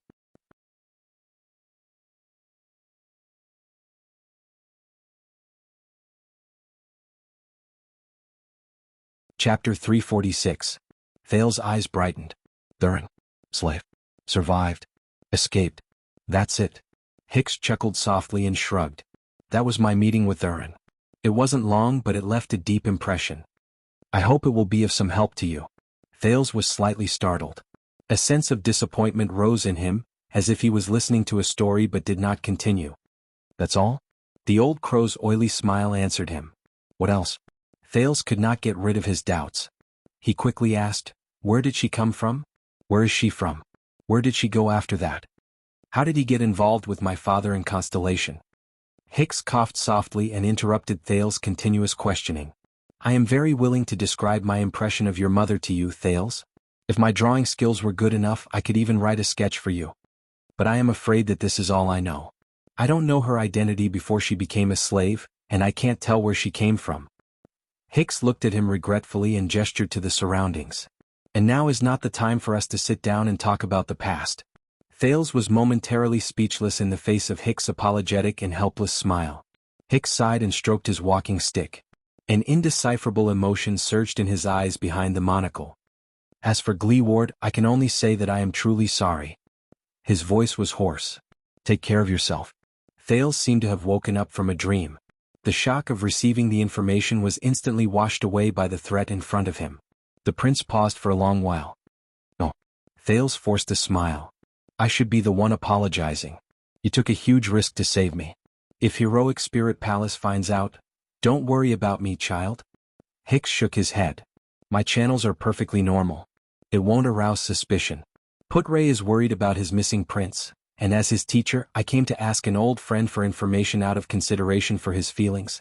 At least, Heroic Spirit Palace, who can't even take care of themselves, won't suspect anything in the short term. Thales was silent. But I'm still sorry that I couldn't send you out, Hicks said gloomily with unease and melancholy. I suggest that you hide here for a night and we'll think. Thales forced an ugly smile. Thank you, sir.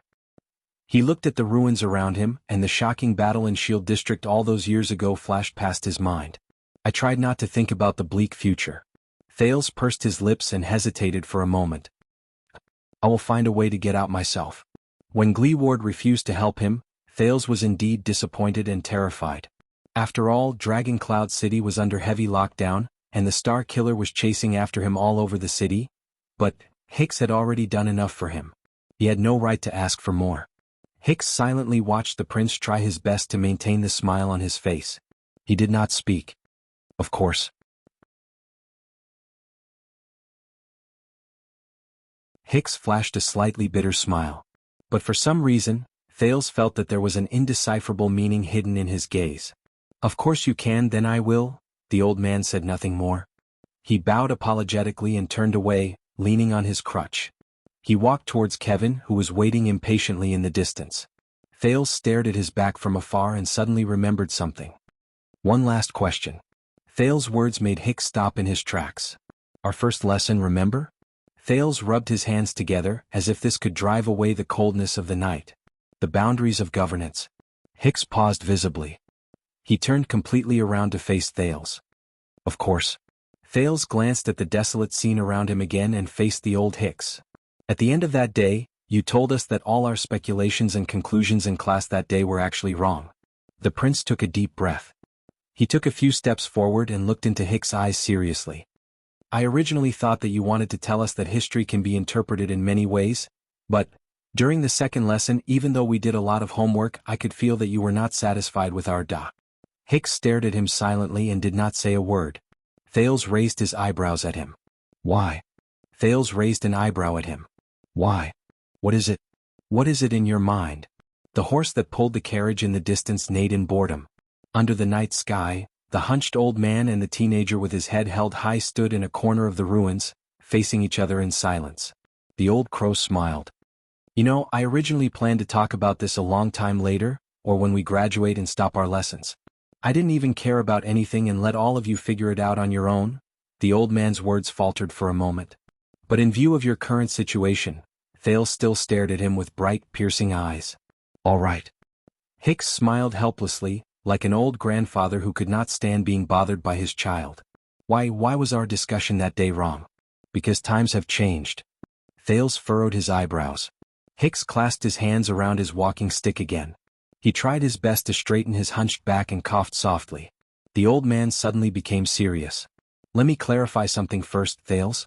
What we were doing at that time was analyzing and discussing events that happened more than 10 years ago, deducing the development and direction of the people and events at that time, and trying to come up with as many useful conclusions as possible that can be used as a reference for us today." Thales nodded slightly. But Hicks' tone changed. His eyes shone with a rarely seen sharpness. "But the problem is time is different." "Time?" Doubt rose in Thales' heart. "You mean?" Hicks raised a hand and silenced his question. "The world, young sir. Our world is complicated and ever-changing."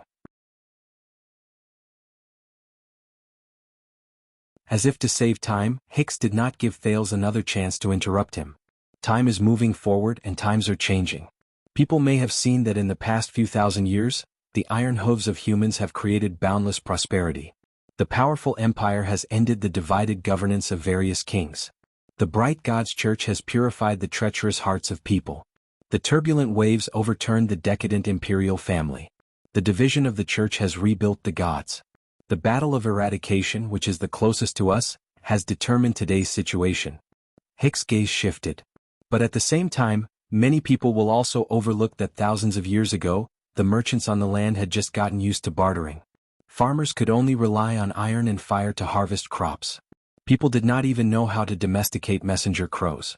Communication between cities could only rely on messengers. Today the palaces of many kingdoms even look like barbarian gatherings. Hundreds of years ago, eternal oil and crystal drops were still hidden deep under the sea and underground. Mystic guns had not yet appeared in this world. The teachings of the bright God were spread throughout the continent and could not be doubted. Our long-distance ships could only pray for good weather and hope that the trade winds would bring them far away." Thales lowered his head and silently thought about the historical process of this world. Hicks tapped his walking stick lightly. He was a little lost in thought. "But that's not all. Every year, every month, every day, every minute, every second, every part of the world is changing. Not just the politics of the lords, not just the coins of the merchants, not just the crops of the farmers. Some of the changes are so small that they are undetectable or even unrecognizable. Some of the changes are connected to the changes in other things and bring about changes in the final outcome." Hicks' words were serious and his gaze was solemn. Even Thales subconsciously straightened his back in the cold wind. But it is precisely these insignificant changes that accompany the progress of history that are crucial. They make it difficult for those of us who try to summarize patterns, learn from experience, uncover the truth, and deduce cause and effect. And when many people talk about history, use history as a reference and compare history, it is easy for them to unknowingly ignore these changes, even if it's only for 18 years. Only after experiencing failure will they have the energy to look for the existence of these changes. Camelot the Great Emperor established the ancient empire, Kessel VI rebuilt the final empire, and King Tormund established Constellation. They are often compared, but these three people are no longer facing the same world, the same group of people, and the same situation. When he said this, Hicks coughed a few times. We can't just focus on the things we care about, Thales. There are too many factors that determine every period of history in every case. There are so many that it's easy for us to ignore them. And these factors change too quickly, so quickly that it's hard for us to grasp them. So, on that day when we confidently and complacently gave the conclusion of the limits of governance, Hicks sighed deeply. He was full of emotions, as if he did not expect Thales to understand. We are arrogant and always think that there is nothing new under the sun. But in fact, everything under the sun is new. Thales' eyes sparkled. What we have learned from history, the prince said subconsciously, is that we have learned nothing from history. Hicks' eyes immediately lit up while he was sighing. A thought-provoking paradox, an interesting set of logic. The old crow mulled over the meaning of this sentence. Learn nothing. I can feel that it doesn't just mean repeated mistakes on the surface. Thales snapped out of his daze and heaved a sigh of relief. Of course it isn't. Did you think of this sentence yourself? Hicks' eyes were filled with recognition and admiration. Of course, under the old crow's probing gaze, Thales deflated the moment he opened his mouth. Of course not. He said awkwardly, it was someone else who mentioned a rather great person who is no longer in this world. His surname is Hegel, if I remember correctly. Hicks smiled. Very good. I guess it isn't. My classes require sincerity and introspection, and what I need the least is arrogance and vanity. So, Thales asked tentatively, about the first lesson, what do you want to tell us? Hicks tapped his walking stick lightly and returned to his previous state. Secondly, as people who are far away from that era, any judgment we make about the past can only be pale and superficial compared to the real past. The old crow furrowed his brows tightly as if he had a headache. Since we can't restore the past, we have lost too many bases to rely on for judgment. We focus on the king's intentions and interests, but does King Nuvan really think so? We appeal to the vassal's standpoint and behavior, but what else did the counts do? Which came first and which came last? We attribute Extet's disadvantage to the unruly nature of the conquered land, but what were the real actions of the people of Constellation? Will there be important historical facts that we have missed out? There was endless emotion in Hicks' voice. Trying to use the excuse of grasping the essence, to ignore the process and narration of historical details to simplify the interpretation and judgment of history is quite dangerous, no matter how you look at it. Every time we miss out or misjudge a detail, the deviation between our judgment and the real history will be huge. And if we use this as a basis, the error between the law of the conclusion we conclude and the actual situation will be even more disastrous. The old crow chuckled and shook his head. The ancient saying of Maine Nocturne, the slightest error can lead to a great error. It is also like the warning that the ancient elves taught their young archers. The slightest error can lead to a great error. Miss Thales was stunned. He remembered something. Not only that, Thales said as if he was talking to himself. Not only that, Thales said as if he was talking to himself. There are also endogenous and collinear interactions, sample infection, multi-level deviations, causal inferences, and when you expand the scope of individual behavior to the collective level. Hicks was baffled by the series of unfamiliar words. He frowned. What? It was only then that Thales came to a realization. He quickly shook his head and said, Nothing, I was just talking to myself. Hicks gave him a strange look and continued to speak. Therefore, on that day, after we went through deductions and guesses that we thought were rigorous but were actually biased and full of mistakes, we easily came to a conclusion about what happened 18 years ago and recklessly attributed it to the boundaries of governance. Even if it sounded reasonable, it was absolutely far from the truth that we wanted. It could not fit into our future history and be used for today's future. 18 years is enough to change a lot of things, and we are definitely not omniscient and omnipotent. Hicks stretched out his walking stick and drew an unpleasant sound on the uneven ground. He said dejectedly, So, every time we try to use history as a mirror, we find that this mirror is not flat, and the images it reflects are always distorted and blurry, making it difficult to use. Hicks let out a long deep breath. Remember this, Thales. In Dragon Kiss Academy, even the most famous scholar has to be careful, humble, and extremely cautious when it comes to history, the world, and the crowd. He has to deal with the gap between what he knows and what is true. Thales frowned and stared at the old man in front of him. He did not say a word. Hicks snorted in a mocking manner. And take that day as an example. In our daily lives, most of the people who self-righteously list out arguments and state them with absolute certainty, such as the empire died because of this, what caused a kingdom to prosper, if there was no such thing there would be no such thing, and so on, are more or less filled with the savagery and childlike naivety of beginners. Hicks tapped his forehead, then pointed at Thales, who had a serious expression on his face. Your brain works very fast, Thales. I believe that your eloquence has brought you a lot of convenience, but sometimes you need to stop, think more, and speak less. A wise man rarely speaks eloquently. Thales still did not speak. He stood quietly on the spot and listened to Hicks. Humility, Hicks said earnestly and earnestly. Thales, humility. This is what you should really learn from your first lesson. Instead of my seemingly open-minded and reasonable questions that are in fact deliberately led to your own conclusions through the deliberate indoctrination that I meticulously set up, you should not come to a conclusion. You came to a conclusion, but you believed it without a doubt. You believed that it was your own thinking. Humility is often lost in this way. Hicks seemed to have remembered the past. He could not help but say with a sigh, when it comes to learning, it is the easiest for a person to lose his humility and become self-righteous. When your empty brain is suddenly filled with something, in the excitement of self-improvement, you often do not pay attention to whether the thing that fills your brain is a pile of sh*t or, most of the time both look the same. The thing that fills your brain. When he thought of this, Thales thought of something and raised his gaze. Speaking of which, I remembered something. The prince spoke in a deliberative tone and anxiously said, Sir, do you remember the book you used to refute us in the first lesson, The History of the Northern Territory? Hicks raised his eyebrows. He coughed softly. I specifically went to look for this book, so, Thales seemed a little embarrassed. He observed the old crow's half-smile and slowly said, The name of the author is written on the title page of that book. The author's name is written on the title page of the book. That's... Thales waved his hand in embarrassment. Mary H. Hicks from Dragon Kiss Academy. Hicks' pupils shrank slightly. Thales looked at the original author before him with a resigned expression. Is that sh*t? A few seconds later, the old crow burst out laughing in delight. Ha ha. The old man's laughter was not pleasant to the ears. It was indeed comparable to a crow's. But it was obvious that he was very happy. Hicks laughed until he was out of breath.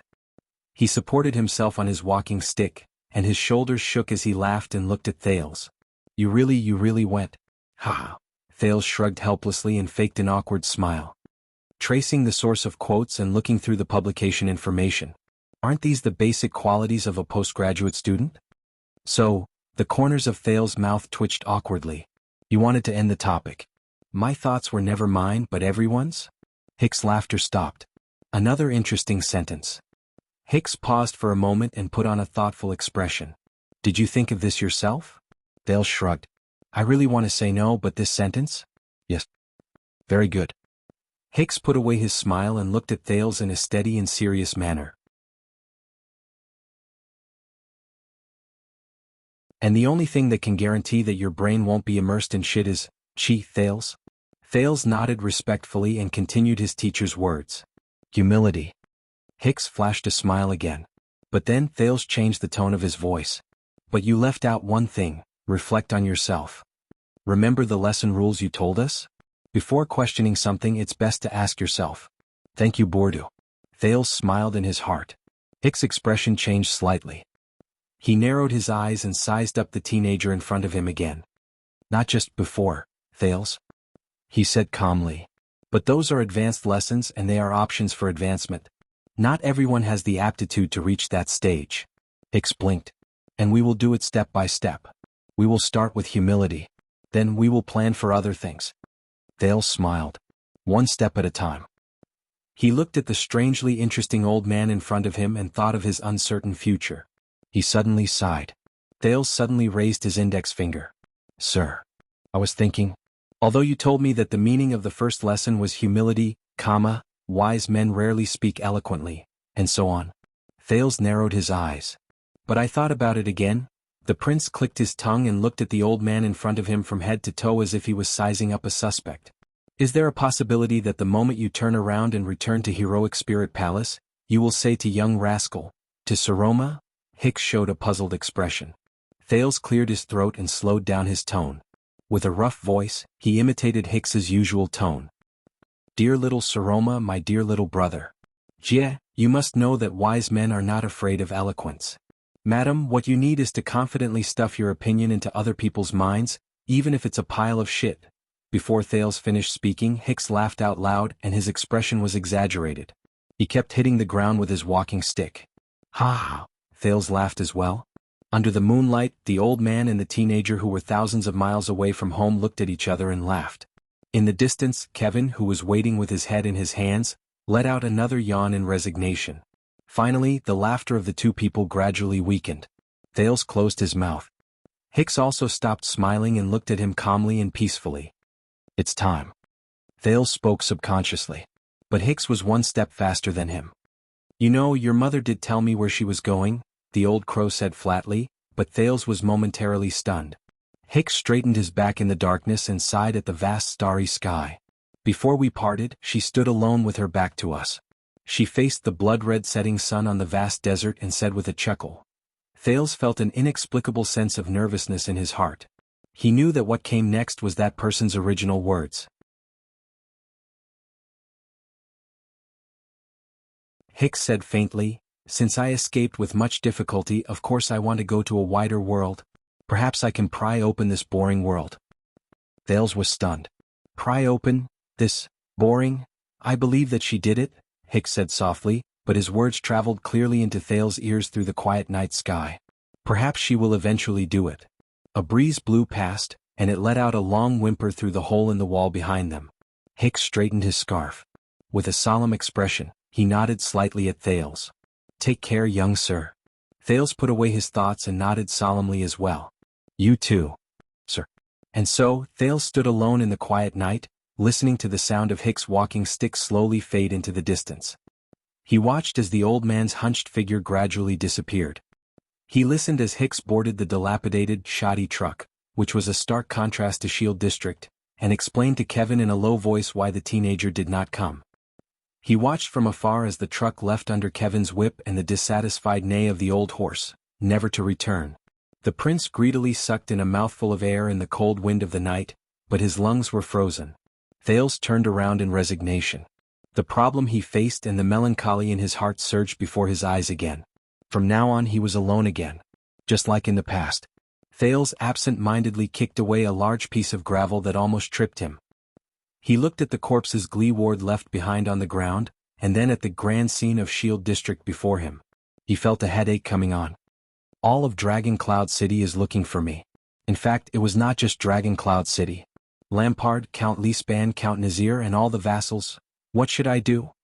Thales scratched his head in pain. Go back to the secret passage? Look for Putre? Hide in Shield District and act according to circumstances? But I'm short on clothes and meat. Hey, brat. Thales raised his head in shock. Under the moonlight, half of a head with a worried expression appeared behind a broken wall in front of him to his left. A rough voice was trying hard to suppress its tone as it whispered, Why are you spacing out? Come here. Thales was stunned. He stared at the person leaning against the corner of the wall in shock. You are, that, Glee Ward? Asterisk bang. Asterisk the person behind the corner of the wall hit the wall in annoyance. The familiar wheelchair came slowly from behind the wall. Thales blinked. He could not figure out what was going on. Keep your King voice down. Glee Ward, who had just left in a huff, was now staring at him angrily. The veteran who had lost both his legs had an awkward and complicated expression on his face. He looked around warily from time to time. And where are your King manners? Why did you call me that? That Glee Ward? Thales ignored Glee Ward's anger.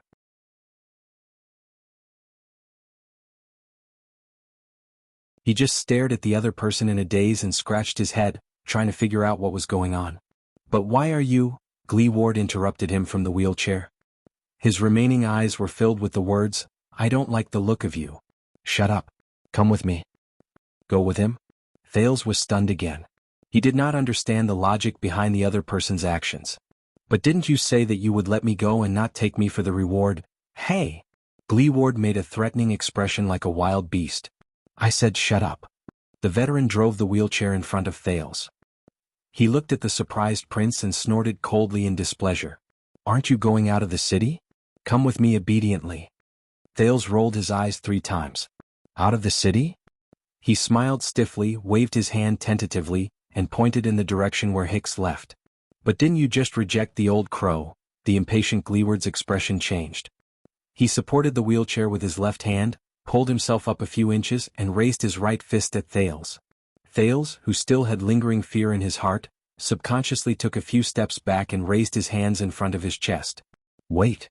Gleeward's fist stopped in midair. F***CK. Are you looking for a beating?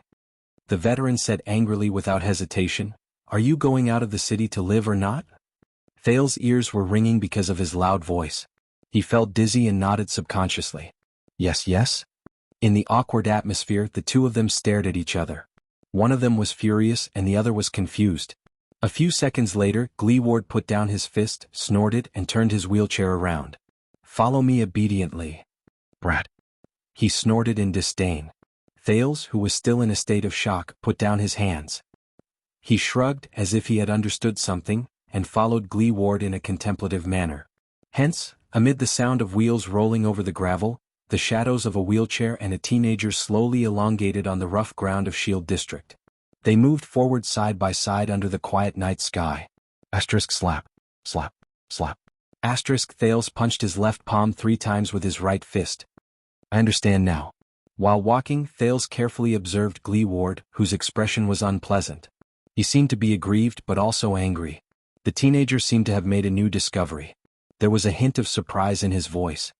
In the end you will still help me. You just don't want to admit defeat in front of the old crow? Gleeward's expression froze. Shut up. But Thales, who was immersed in his new discovery, did not care about what the old man said at all. His eyes lit up. And Hicks, that old crow intentionally made me stay. He also knows this. Hicks knows that you will definitely help me, so he... Gleeward's expression became even more unpleasant. He gritted his teeth, slanted his lips and twisted his face. He sped up the speed of his hands, pushing the wheelchair forward. Shut up. Thales took 2 steps forward and overtook the accelerating wheelchair. He turned around to face the veteran. Wait. Thales' eyes grew brighter. You know this too, don't you? You know that he knows that you will help me. As if his thoughts were exposed, Gleeward exhaled with a lifeless expression. As he pushed the wheelchair, he banged the wheel in dissatisfaction. Shut up. Shut up. Thales did not intend to shut up at all. He walked backwards with one hand over his chest and the other caressing his chin. He looked pleasantly surprised. So, you both know each other very well, but, for some reason you don't want to make it clear? Hicks, he also knows that you know that he knows that you will help me. Gleeward, who could not take it anymore, raised his head in pain and wailed. Enough. The veteran stopped and fiercely cut Thales off. Shut up, shut up, shut up. Thales stopped talking and looked at Gleeward in puzzlement. Yes, I know he knows too. Gleeward's face was filled with anger. He waved his hands at the sky. So what? He spat in a very unrefined manner and looked at Thales in annoyance. I also know that he knew that I knew that he knew that I would help you. Thales nodded solemnly and used his gaze to encourage him to continue speaking. F***CK, I'm going crazy because of you. Gleeward's words were stuck in his throat. His expression changed slightly. Can't you just F***king shut up? Thales blinked and revealed a resigned expression. Of course. The prince chuckled and scratched his head. But what you said might have. You know, you also scolded my mother. Gleeward was immediately stunned. Scolded what? Thales pointed into the distance and smiled awkwardly. He kindly reminded him, that sentence of yours seemed to have scolded her? My mother, Therangia. You know her. The puzzled Gleeward paused for a few seconds before he registered what he meant. The veteran raised his finger in anger and put on a fierce expression. You mother***cur? That's it? Thales coughed softly. At that moment, Gleeward's throat seemed to be stuck by something, and he froze abruptly. He subconsciously hesitated. His expression was subtle and changed a few times. But a second later, the veteran regained his usual fierce tone and pointed at Thales again. You mother***cur? However, under Thales' friendly gaze, Gleeward choked on something. The muscles on his face trembled slightly. The veteran's mouth opened and closed but no sound came out. His fingers intertwined in the air as if he could not find a target. A gentle breeze blew past. Thales shivered despite the chill, but his smile remained. You? Finally, after hesitating for a few seconds, Drew Gleeward threw a punch with a face full of grief and indignation. He hit the poor wheelchair with a loud thud. Asterisk bang. Asterisk, you motherf asterisk cur, shut up.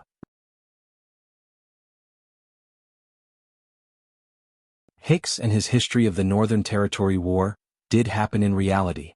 I have a L teacher who told me about her personal experience. When Elle graduated from her PhD, she submitted a thesis to a top journal. A professor who reviewed it anonymously replied with an opinion, and the gist of it was, you did not cite a certain work in your thesis. That is the authoritative work in the field. This is a major flaw in your research. Make up for it quickly. Elle, who had just graduated from her PhD, naturally accepted the anonymous professor's opinion in fear and trepidation. Then she searched for that certain work, no matter where she went. However, strangely enough, even though it was the authoritative work in the field, she searched for it for years without any results. In the end, the persistent L teacher gave each and every famous publishing house in the field a try. In the end, she found information about certain work in Cambridge. The publishing house replied, "Oh, certain work? We have it here, but it's still in draft. It'll only be published next year. Next year. L teacher in the wind, I have a F*** sentence but I don't know how to say it." Many years later, through a coincidental channel, L teacher found out, with an exasperated expression, that the professor who reviewed her thesis anonymously was the author of that certain work that had not been published at that time. L teacher in the wind, I have another F** sentence but I don't know. Swordless could never forget L teacher's lifeless expression, who had always been serious when she told this story. I wish her good health and a smooth life. When have great thoughts ever been shackled by a sick body?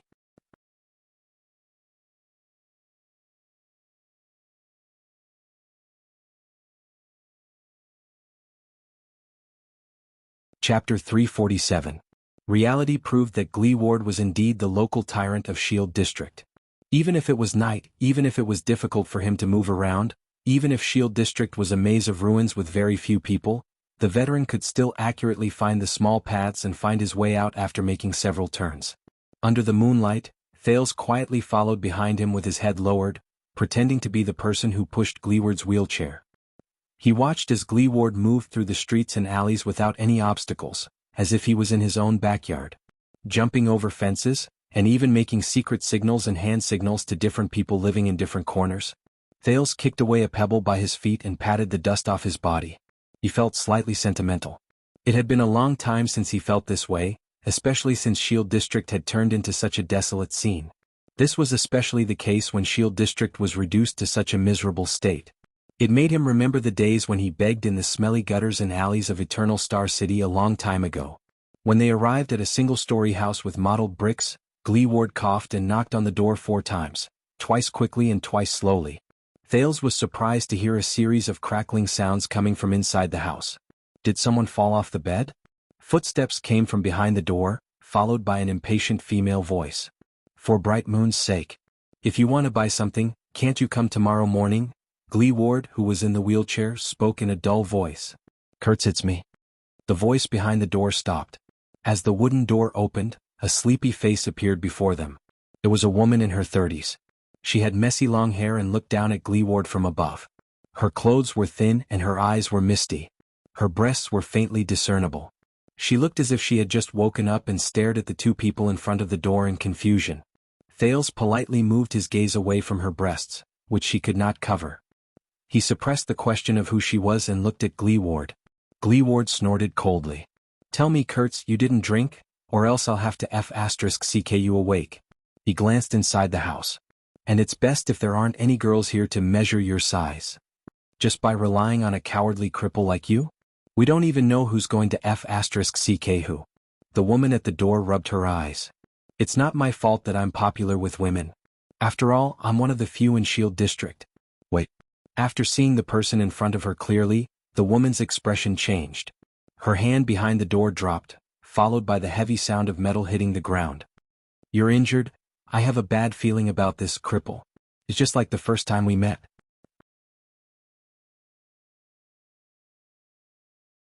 The woman named Kurtz put on a dejected expression, but when her gaze shifted to Gleeward's bandaged wound, she immediately frowned. Are you being targeted again? Gleeward nodded with a dark expression. It's still those idiots from the market in Sword District.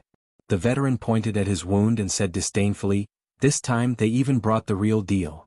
Kurtz leaned against the door frame and scraped her face with the palm of her hand, as if she wanted to scrape away her sleepiness. Got it, I'll stitch it up for you.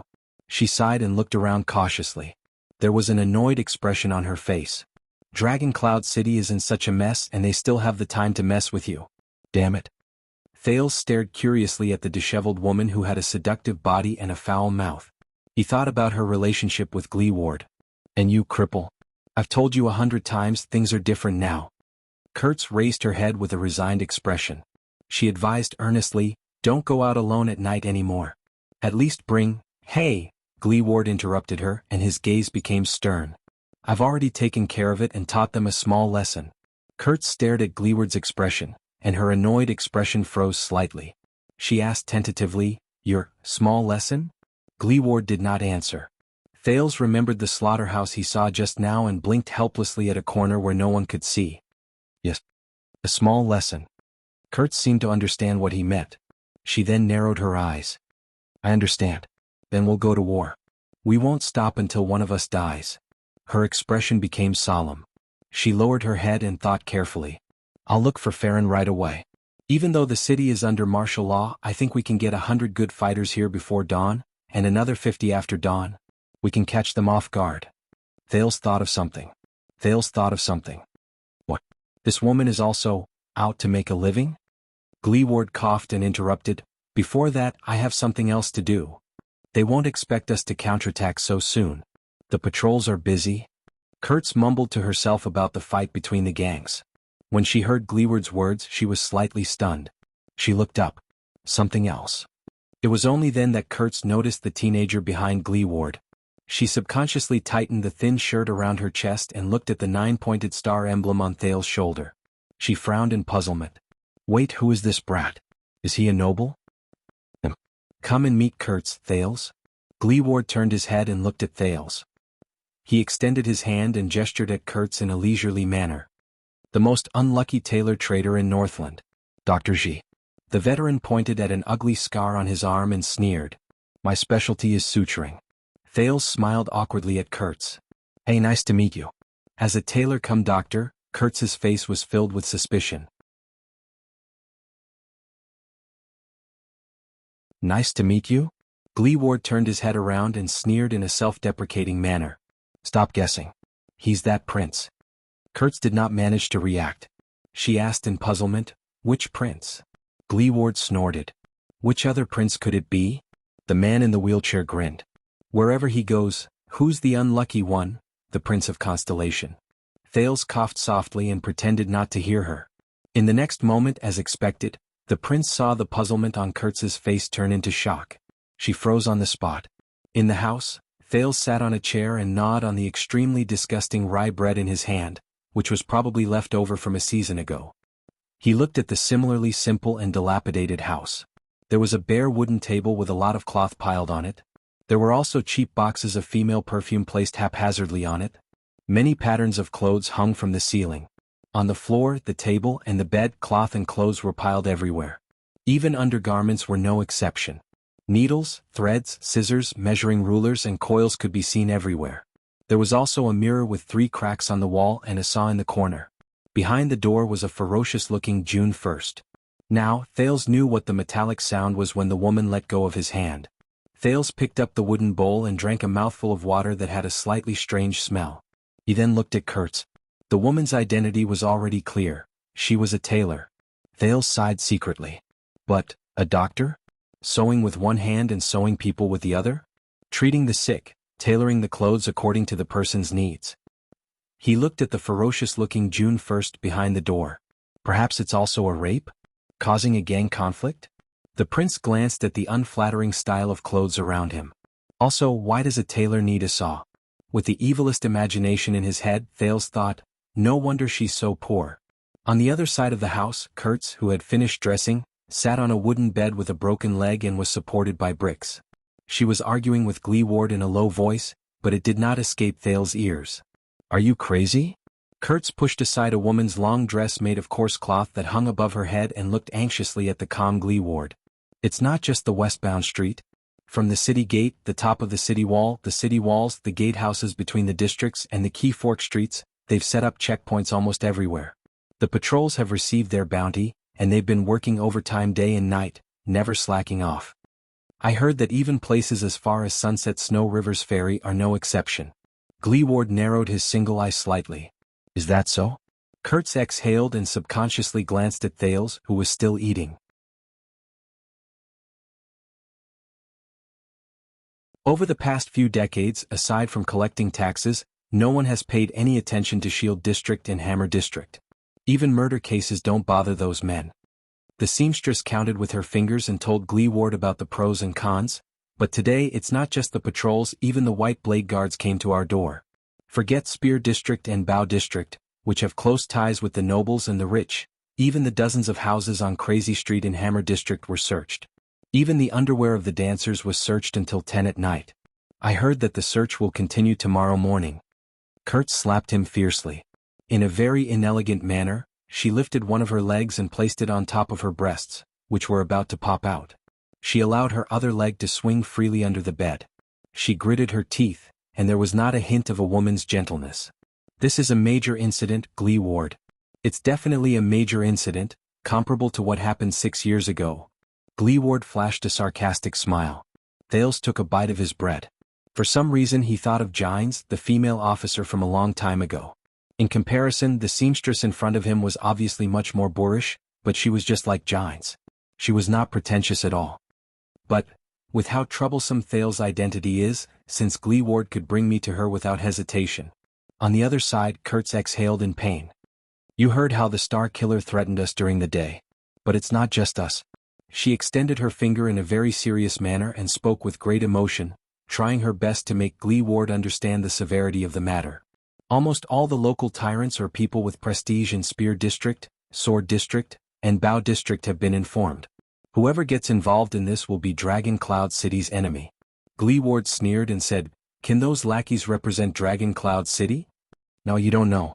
The disciplinary hall even spread the word through a few disciplinary officers." Kurtz cleared her throat and glanced in their direction. She saw that Thales was still minding his own business and did not seem to have noticed them. Only then did she lower her voice and said, "They said that whoever has news about the prince and the prince's whereabouts will receive the friendship of the disciplinary hall and the patrols. They will even turn a blind eye to it. In fact, if they help them find the prince, they will even get 3,000 gold coins." Kurtz gritted her teeth. Her facial features were scrunched up, and she extended 3 fingers with a trembling hand. At that moment, the motionless Gleeward's expression finally changed. His remaining eye widened to the size of a pigeon's egg. Thales frowned slightly. Gleeward raised his head abruptly. 3,000? The seamstress smacked her lips and gestured in Thales' direction. Her sparkling eyes inadvertently showed a hint of greed and charm. "Think about it?"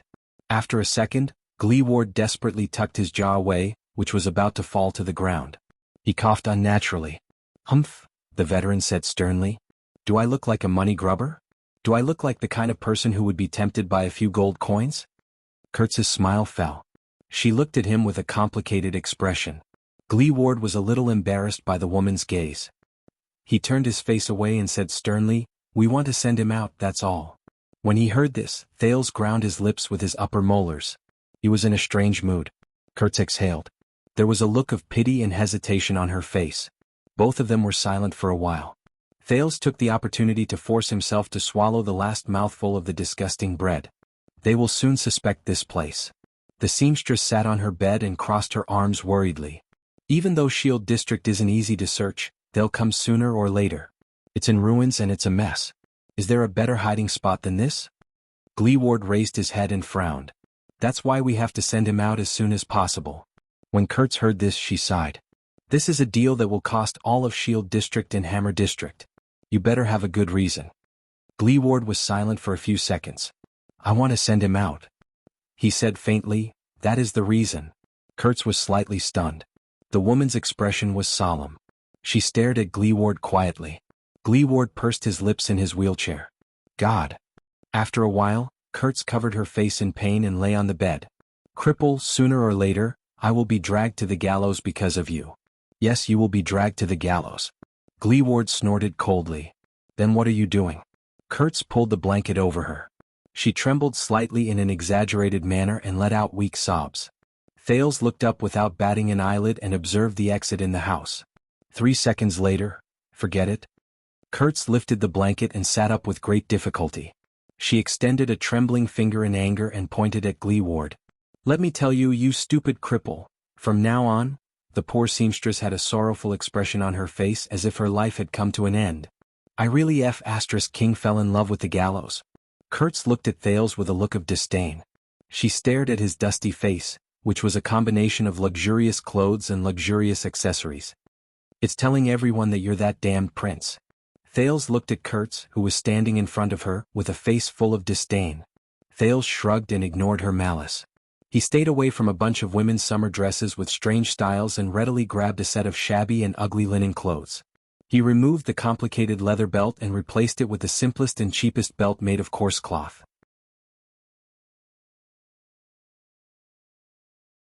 He kicked off his leather boots and put on the linen clothes he had not touched for a long time. He then picked up a pair of scissors and cut his hair into the shape of a bird's nest. That was not all. Thales also wrapped the dagger's scabbard, which had the words, "A king does not rely on his bloodline," written on it, in circles and circles of inferior black cloth, until its original appearance could not be seen. He then folded the map of Renaissance Palace flat and stuffed it into the lining of his clothes with the black cloth. He was prepared to use his tattered needles and thread to sew it tight. As for the blood fang bracelet the Night Queen left him, he simply wore it on his wrist. It was made into a beast fang accessory.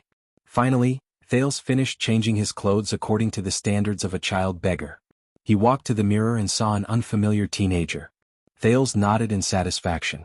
He felt that he looked like a normal boy from the suburbs. How is it? Is this okay? However, when Thales turned his head and looked at Gleeward and Kurtz, who were deep in thought, "Hey." Gleeward sighed while he sat on the wheelchair. He placed his hand on his forehead and said, "Is there any way to improve it?" Thales was stunned. Of course. Kurtz stared at Thales, who was dressed in coarse sackcloth. Her sharp face was filled with worry. "I have a way to make sure that even his mother won't be able to recognize him." Gleeward's eyes lit up. But Kurtz pointed at the J1 behind the door. Her next words caused the veteran's eyes to darken again.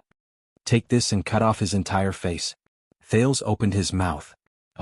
Under Thales' stunned gaze, Kurtz sighed and shook her head. She crossed her arms and sized Thales up.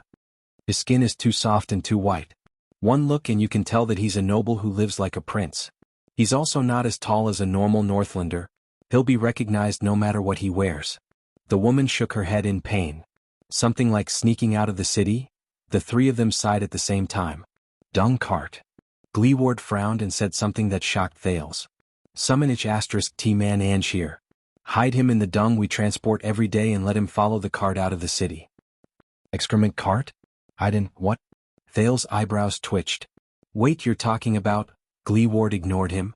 "Just find a reed or wooden tube so that he can breathe." Fortunately, Kurtz's next words made his expression soften a little. "No, Ange was locked up again today." Gleeward's expression tensed, but he then gritted his teeth and said, "Then look for Quick Whip, Fallon. They have to transport the excrement. We have to stuff him in." Thales' expression became very unpleasant again. But Kurtz shook her head again.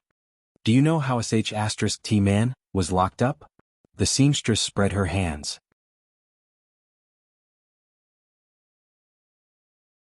When Ange drove the cart out of the city for the 6th time today, the patrolling team at the city gate pinched their noses and used their swords to poke and check bucket after bucket. In the end, they found 10 packets of smuggled crystal drops hidden in the excrement. Gleeward took a few seconds to digest the information in this sentence. How did they? He first widened his eyes in surprise, then he slapped his thigh in anger.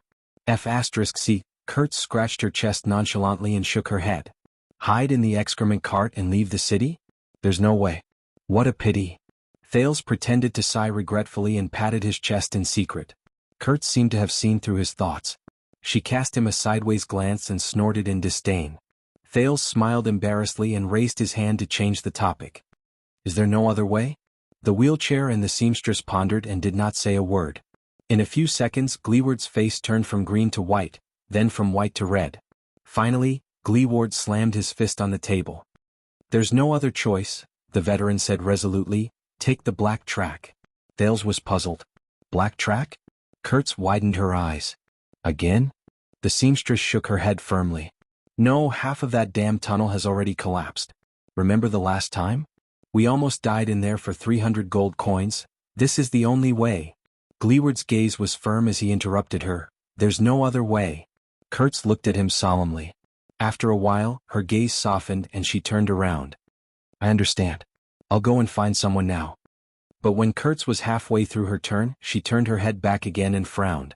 There's another problem. From today onwards, the patrol team has also set up a sentry post in Shield District. Gleeward's gaze became fierce. Where? Kurtz looked troubled. It's not far from the black track. We can't avoid it. It's said that it's the place where King Nuvan died. The higher-ups feel that we need to keep a close eye on it. Thales could clearly see Gleeward's expression change rapidly. F***ck them. Those bastards still dare to touch Shield District after they've taken the loot? Kurtz shrugged and scratched her neck. White Pigpeck is in charge of that sentry post. I gave him 6 copper coins and he told me the truth. The disciplinary hall didn't want to come either. No one wants to break the tacit agreement between us, but this is an order from the Star Killer, Nicholas. Gleeward was stunned. Oh. Kurtz smiled in an ugly manner, and there was a helpless expression on her face. You rejected him in front of so many people during the day, and even called him a star manipulator. Do you remember? If it wasn't because he owed you a favor, that lunatic would have captured you a long time ago. I'm guessing, this is retribution for your foul mouth? Gleeward slapped his thigh angrily. F***ck the star manipulator.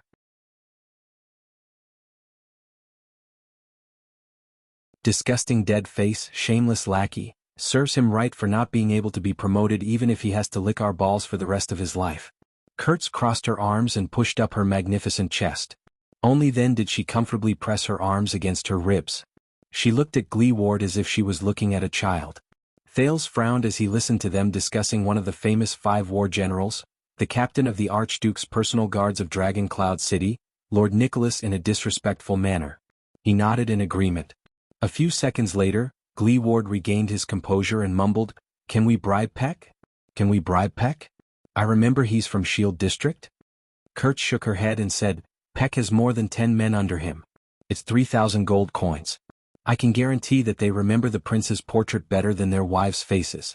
Not everyone dreams of going to the gallows like me. She cast a disdainful glance at Gleeward. Not everyone sees money as dung like you do, dung? All right. Gleeward raised his head abruptly. Through the dung cart? Thales' heart tensed again. Can't you fill your head with something other than dung? Kurtz stared at Gleeward in disdain, saving the frightened prince from the fate of having to hide his body to pee and poop. Driving a dung cart to collect dung at the edge of an uninhabited cliff? Do you believe that? Gleeward lowered his head again and sighed deeply. Is there any way to sneak past and get close to the black track? Thales' face darkened. No way. If this doesn't work, at that moment, bang. Gleeward slammed his palm on the table. Kurtz, the man on the wheelchair, scratched his chin. You just said, this person's skin is too white and he's too short. Kurtz was stunned. Huh. Thales was puzzled as well. The next moment, Gleeward's eyes brightened. He raised his head and extended his hand. He instinctively patted Kurtz and accidentally touched her chest. The puzzled Kurtz seemed to be used to it. She did not feel any anger from being violated. She followed his gaze to the ceiling and was immediately stunned. Thales, who did not know what was going on, slowly raised his head and looked in the direction of their gazes. That's, Thales' heart trembled and his face turned pale. An ominous premonition immediately rose in his heart. He forced a smile with all his might and looked at the 2 Northlanders. His face twitched. Mr. Gleeward, Madam Kurtz, what are you thinking? The next moment, Gleeward and Kurtz lowered their heads and turned to Thales. The man and woman revealed strange smiles at the same time. Will it work? Gleeward asked with a cold smile on his face. We'll find out. Kurtz had a satisfied expression on her face. The atmosphere in the room changed. Thales's heart beat faster and faster. For the first time he regretted escaping from Heroic Spirit Palace. This, my dear respected and beautiful prince. The seamstress reached out and pulled down the thing on top of her head. She picked up a pair of scissors and cut the air with a click. She smiled maliciously and said, "A dung cart or this? Which one will you choose?" Time seemed to have stopped for a long time. Thales stared at the clothes in Kurtz's hands in a daze. That, he blinked. His gaze was fixed on Kurtz's hands, and he felt his entire body tremble. The sin of Hell's River that would only appear in a life-and-death situation surged madly into his limbs. He saw the seamstress' hands. That's a wrinkled woman's long dress.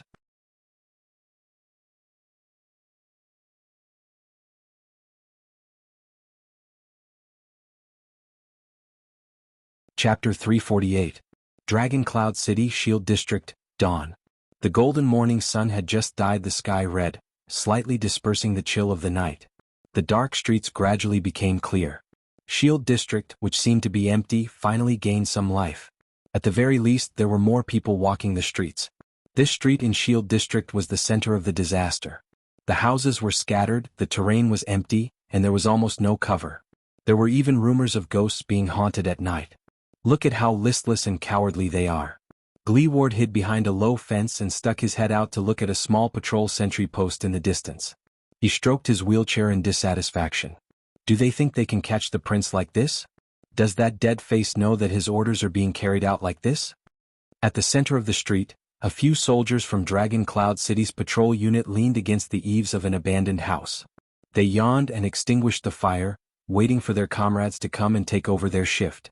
Occasionally they would glance at the passers-by around them and greet those they knew. Because this is Shield District. The sentry posts leading to the city gate and gatehouse are not like this. They can't wait to search the girl's private parts. The neatly dressed seamstress, Kurtz, was on the other side of the low fence with Gleeward. She bit a blade of grass in her mouth and said in annoyance, "And isn't this a good thing? It makes our plan easier." Kurtz crossed her arms and turned to a teenager beside her in displeasure. "By the way, are you really not going to consider dressing up as a girl?" The handsome teenager dressed in sackcloth beside her blushed and shook his head vigorously. "I've said it a few hundred times." Thales, who was leaning against the low fence, blushed. "We only have one night. Even if we put on the best makeup, the girl's expressions, habits, behavior, and mentality are all developed step by step over a long period of time. They're carved into their bones. Without enough training and habits, how can I succeed?" Kurtz looked disappointed. The blade of grass in her mouth swayed up and down. Yes, in the end, under Thales' fierce objection. Last night in Kurtz's house, the suggestion about him disguising himself as a girl was left unsettled. Let's think about it again. Kurtz did not seem to be willing to give up on her last shred of hope. Even though it was just a few minutes before the operation, she still propped her arms up and stuck her head out. She looked at Thales with an expectant expression. "My father used to be a coroner and I grew up among piles of corpses. I'm very good at putting makeup on the dead." "Stop." Thales firmly stretched out his hand and firmly pushed the seamstress' cheek away from his chest. He stopped her senseless act of using the blade of grass to scratch his ear. "I don't have the habit of selling myself to satisfy your bad taste." Kurtz stared resentfully at the young prince who refused to obey her orders. "Besides," the vigilant Thales gritted his teeth, "didn't we try on our makeup last night? It wouldn't work. You can't even see yourself in a mirror. Instead of pretending to be a boy who will reveal his true form after taking 2 steps. I've tried on my makeup." When he remembered what happened last night, Gleeward could not help but let out a low cough. He and Kurtz looked elsewhere as if nothing had happened, but their shoulders trembled as if they were trying hard to hold back their laughter. Thales, who could not get rid of his hostility, was still immersed in his own world. He was troubled by the nightmare he experienced last night, and when he saw their reactions he became even more embarrassed and angry. He tugged at his fringe in exasperation. "And my hair? Look, I just cut it messily last night, and what about my voice?" Thales deliberately crossed his arms over his chest and twisted his waist. With a croaky voice, he pinched his voice and said a few times, "I'm sorry, I might have a hoarse voice, but that's a problem I got from mining when I was young. I'm actually a girl." "What kind of joke is this?" When he said this, the prince's expression changed drastically. He looked at the two people beside him, who had strange expressions on their faces, with righteous indignation. Gleeward rubbed his nose awkwardly. On the other side, Kurt shook her head slightly and clicked her tongue. If someone told you that a man who has never received any training and has no daily experience can perfectly disguise himself as a woman, and not only will no one recognize him, but he will also be incredibly charming, making those of the same gender extremely jealous, and those of the opposite gender fall head over heels for him. Thales looked enraged. Then he must have read too many crappy night novels, or he hasn't had a girlfriend for too long. Gleeward, who was in the wheelchair, and Kurtz, who was sitting cross-legged, leaned back in their original positions with flagging interest. Thales was left behind, panting with rage as he digested his grievances alone. In the distance, a patrol team of 10 people walked over slowly. They completed their morning shift with the inspection sentry post that was temporarily set up. Gleeward and Kurtz exchanged glances and nodded. The veteran regained his serious expression. "Brothers, are you ready?" "Yes, I called over 20 people from the blacksmith shop to the farm. They're all people who can't leave the city for the time being because of the lockdown." Kurtz rubbed her hands together with an expression that said, "Don't worry, they think this is a trap to deal with those bastards in the market." Actually, that's not wrong. When he remembered last night, Gleeward exhaled harshly through his nose in indignation.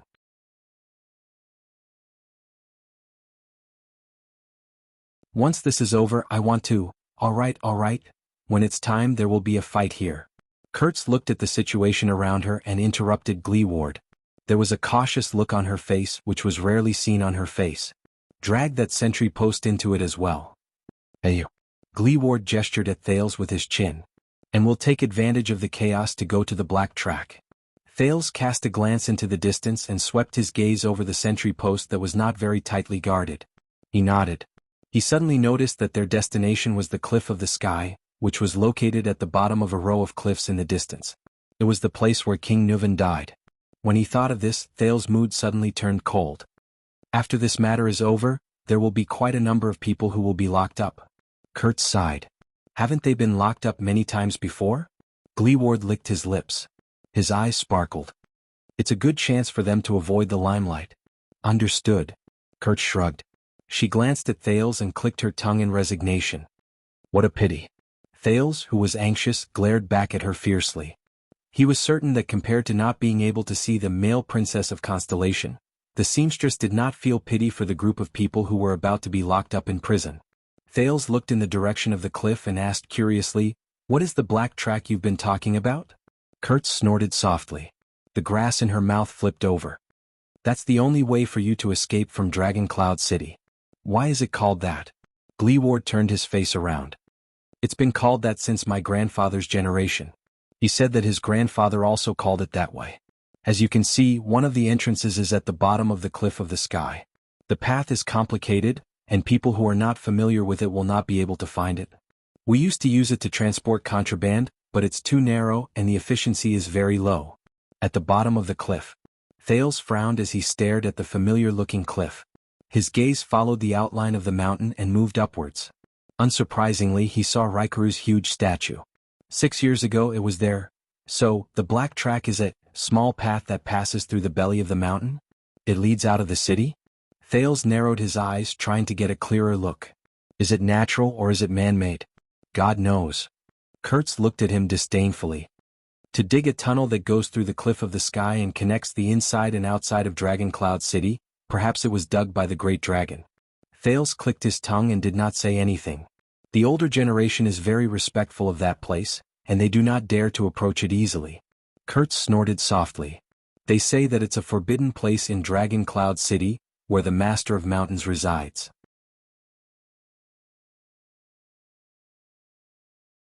Even the nobles don't know about it.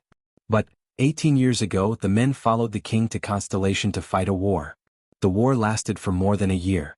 No one farmed, no one hunted, and no one herded. The taxes and military contributions became heavier and heavier. Forget the farmers and hunters outside the city, even the old, the weak, the women, and the children in Dragon Cloud City could not live on. The winter that year was especially cold and there was not enough firewood. The nobles had to be prioritized, and they did not even have enough gifts from the mountains. Thales fell silent. 18 years ago, went to Constellation to fight a war? Gleeward first beat up the disciplinary officer of Shield District who was in cahoots with the nobles and bureaucrats. Then he masked his face and looted a few black-hearted merchant stock warehouses. Then he broke tradition and led us into the black track. He began to transport contraband goods. He transported everything you can imagine: crystal drops, eternal oil, firearms, and even hemp. He also transported food, firewood, and medicine that he robbed from the front lines. With these, the women and children in Shield District and Hammer District survived that winter, where countless people died. Kurtz stared at the silent Gleeward with a complicated gaze.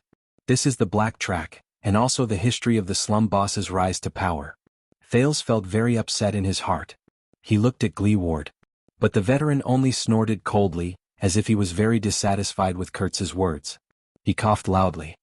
After you go in, carry your everlasting lamp and watch your feet in the top of your head. Gleeward's expression was unpleasant, as if he was recalling some unpleasant past. The tunnel there is too old. 6 years ago, the calamities and the Hydra caused a ruckus in the city. The earth shook and most of the black track collapsed. We don't know when the rest will collapse. Thales felt a chill in his heart. Calamities. Calamities again. The three people behind the low fence were silent for a while. The calamities, the prince said resentfully, brought about quite a lot of disasters, didn't they? Gleeward's hand, which was holding the wheelchair, suddenly tightened. Disasters. Kurtz laughed sarcastically. Disasters? You can look around you. The seamstress expression turned cold. But you can't imagine what it was like that day. She kicked away a piece of gravel beside her feet. Son of AB***. Thales lowered his head. He did not look at the gravel, broken wood, dust, and debris piled up around him. He did not look at the abandoned houses, the dust-covered wells, the collapsed rotten wood, and the cracked ground. There was even a faint stench in his nose. This is Shield District. I can, Thales said in a low voice. I told you that year. I was here.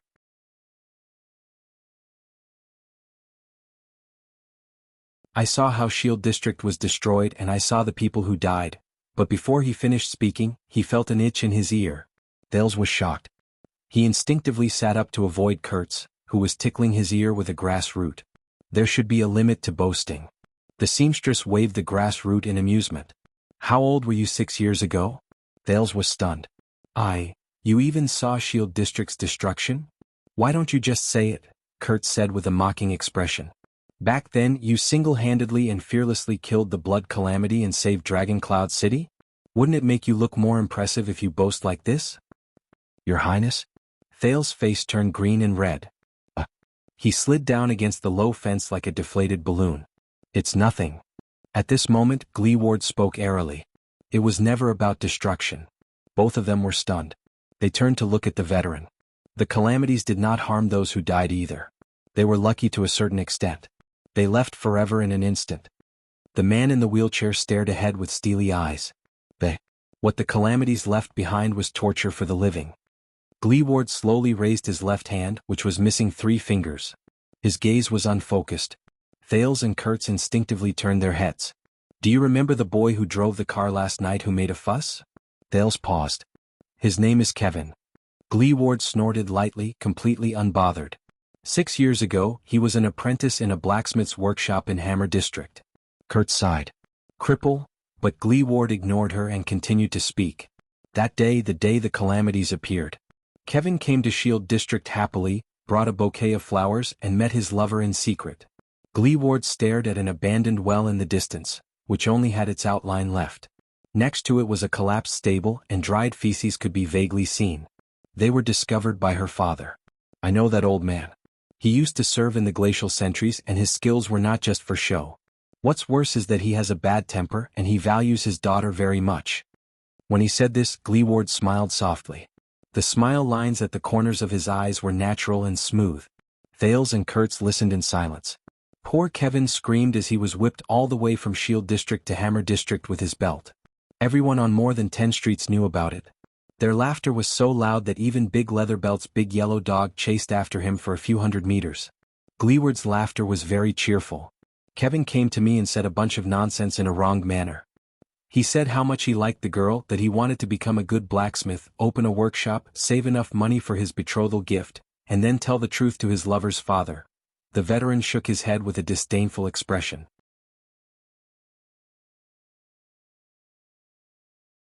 I still remember how stupid he looked when he said those words. I also remember how angry Big Leather Belt looked when he came to settle the score with him. I also remember how Kevin crawled out of the closet after I tricked Big Leather Belt into leaving. His face was full of indignation and ambition. Gleeward paused for a few seconds. And yet, the smile on the veteran's face slowly melted. It was like ice that had come into contact with sunlight. Gleeward stared into the empty distance and was lost in thought. Kevin, when he returned to Shield District the next morning, that's all. The loud voices unique to Northlanders when they negotiated prices came from afar. A rooster crowed indignantly at the sky. Together with the chirping of birds in the morning, it made Shield District seem incredibly quiet. Gleeward's teeth chattered a little. The girl Kevin liked. The future father-in-law that he hates to the core. Including the Northlanders on the streets who watched him make a fool of himself. The veteran's gaze was dim and his voice was hoarse. Including that annoying big yellow dog who barked for 20 hours every day. Gleeward stared at the brightening sky absent-mindedly and said subconsciously, all gone. Thales and Kurtz leaned against the low fence without moving. It was as if time had stopped. All of Shield District. The veteran lowered his head and picked up a piece of gravel from the ground. He could vaguely tell what it was made of. This is the only thing left. This is what they are. These are the things that the calamities left behind for the survivors. Thales exhaled slowly. His expression was stiff. When you see Kevin laughing heartily in the future, don't forget that this is the story behind him. Gleeward's gaze became serious, and a flame that had cooled down for a long time burned in his eyes. Gleeward snorted coldly. So, when you meet the survivors of the calamity, help them. Don't say that you can imagine it, don't say that you understand their pain, and don't say that you can feel it. Even if you are really the savior. The veteran turned his head slightly and stared at the silent Thales with a cold expression. Because that is very hypocritical. Thales opened his mouth to speak, but in the end he could not say anything. Slap. Gleeward placed his hand on Thales' shoulder. Also, if you really become the king in the future. Gleeward's expression was very serious, and Thales could even feel his hand trembling slightly. Become one of those high and mighty lords. I know what you nobles know. I don't believe that those calamities are the messengers sent by the legendary gods to punish the world, or those legendary anti-mystic equipment. You must have a way to deal with them. Thales stared at the veteran in front of him in a daze. Gleeward's expression was ferocious. Remember, gather all your men, all your strength, all your weapons, and find those calamities. No matter where they hide, find them. Find them all. Find them all. The prince's heart was in a mess. All sorts of emotions surged in his heart at the same time, and it was rather unpleasant. At that moment, Gleeward gritted his teeth, and his aura was chilling. From top to bottom, hunt them all. You're tuning in to the Han Lee's Wuxia Adventures YouTube channel. We're so grateful for your support, and don't forget to subscribe to join us on this incredible journey through captivating stories. Your generosity through donations truly makes a world of difference, as it's the primary source of revenue that allows me to expand and enhance this channel for you. Thank you from the bottom of my heart for being a part of this adventure.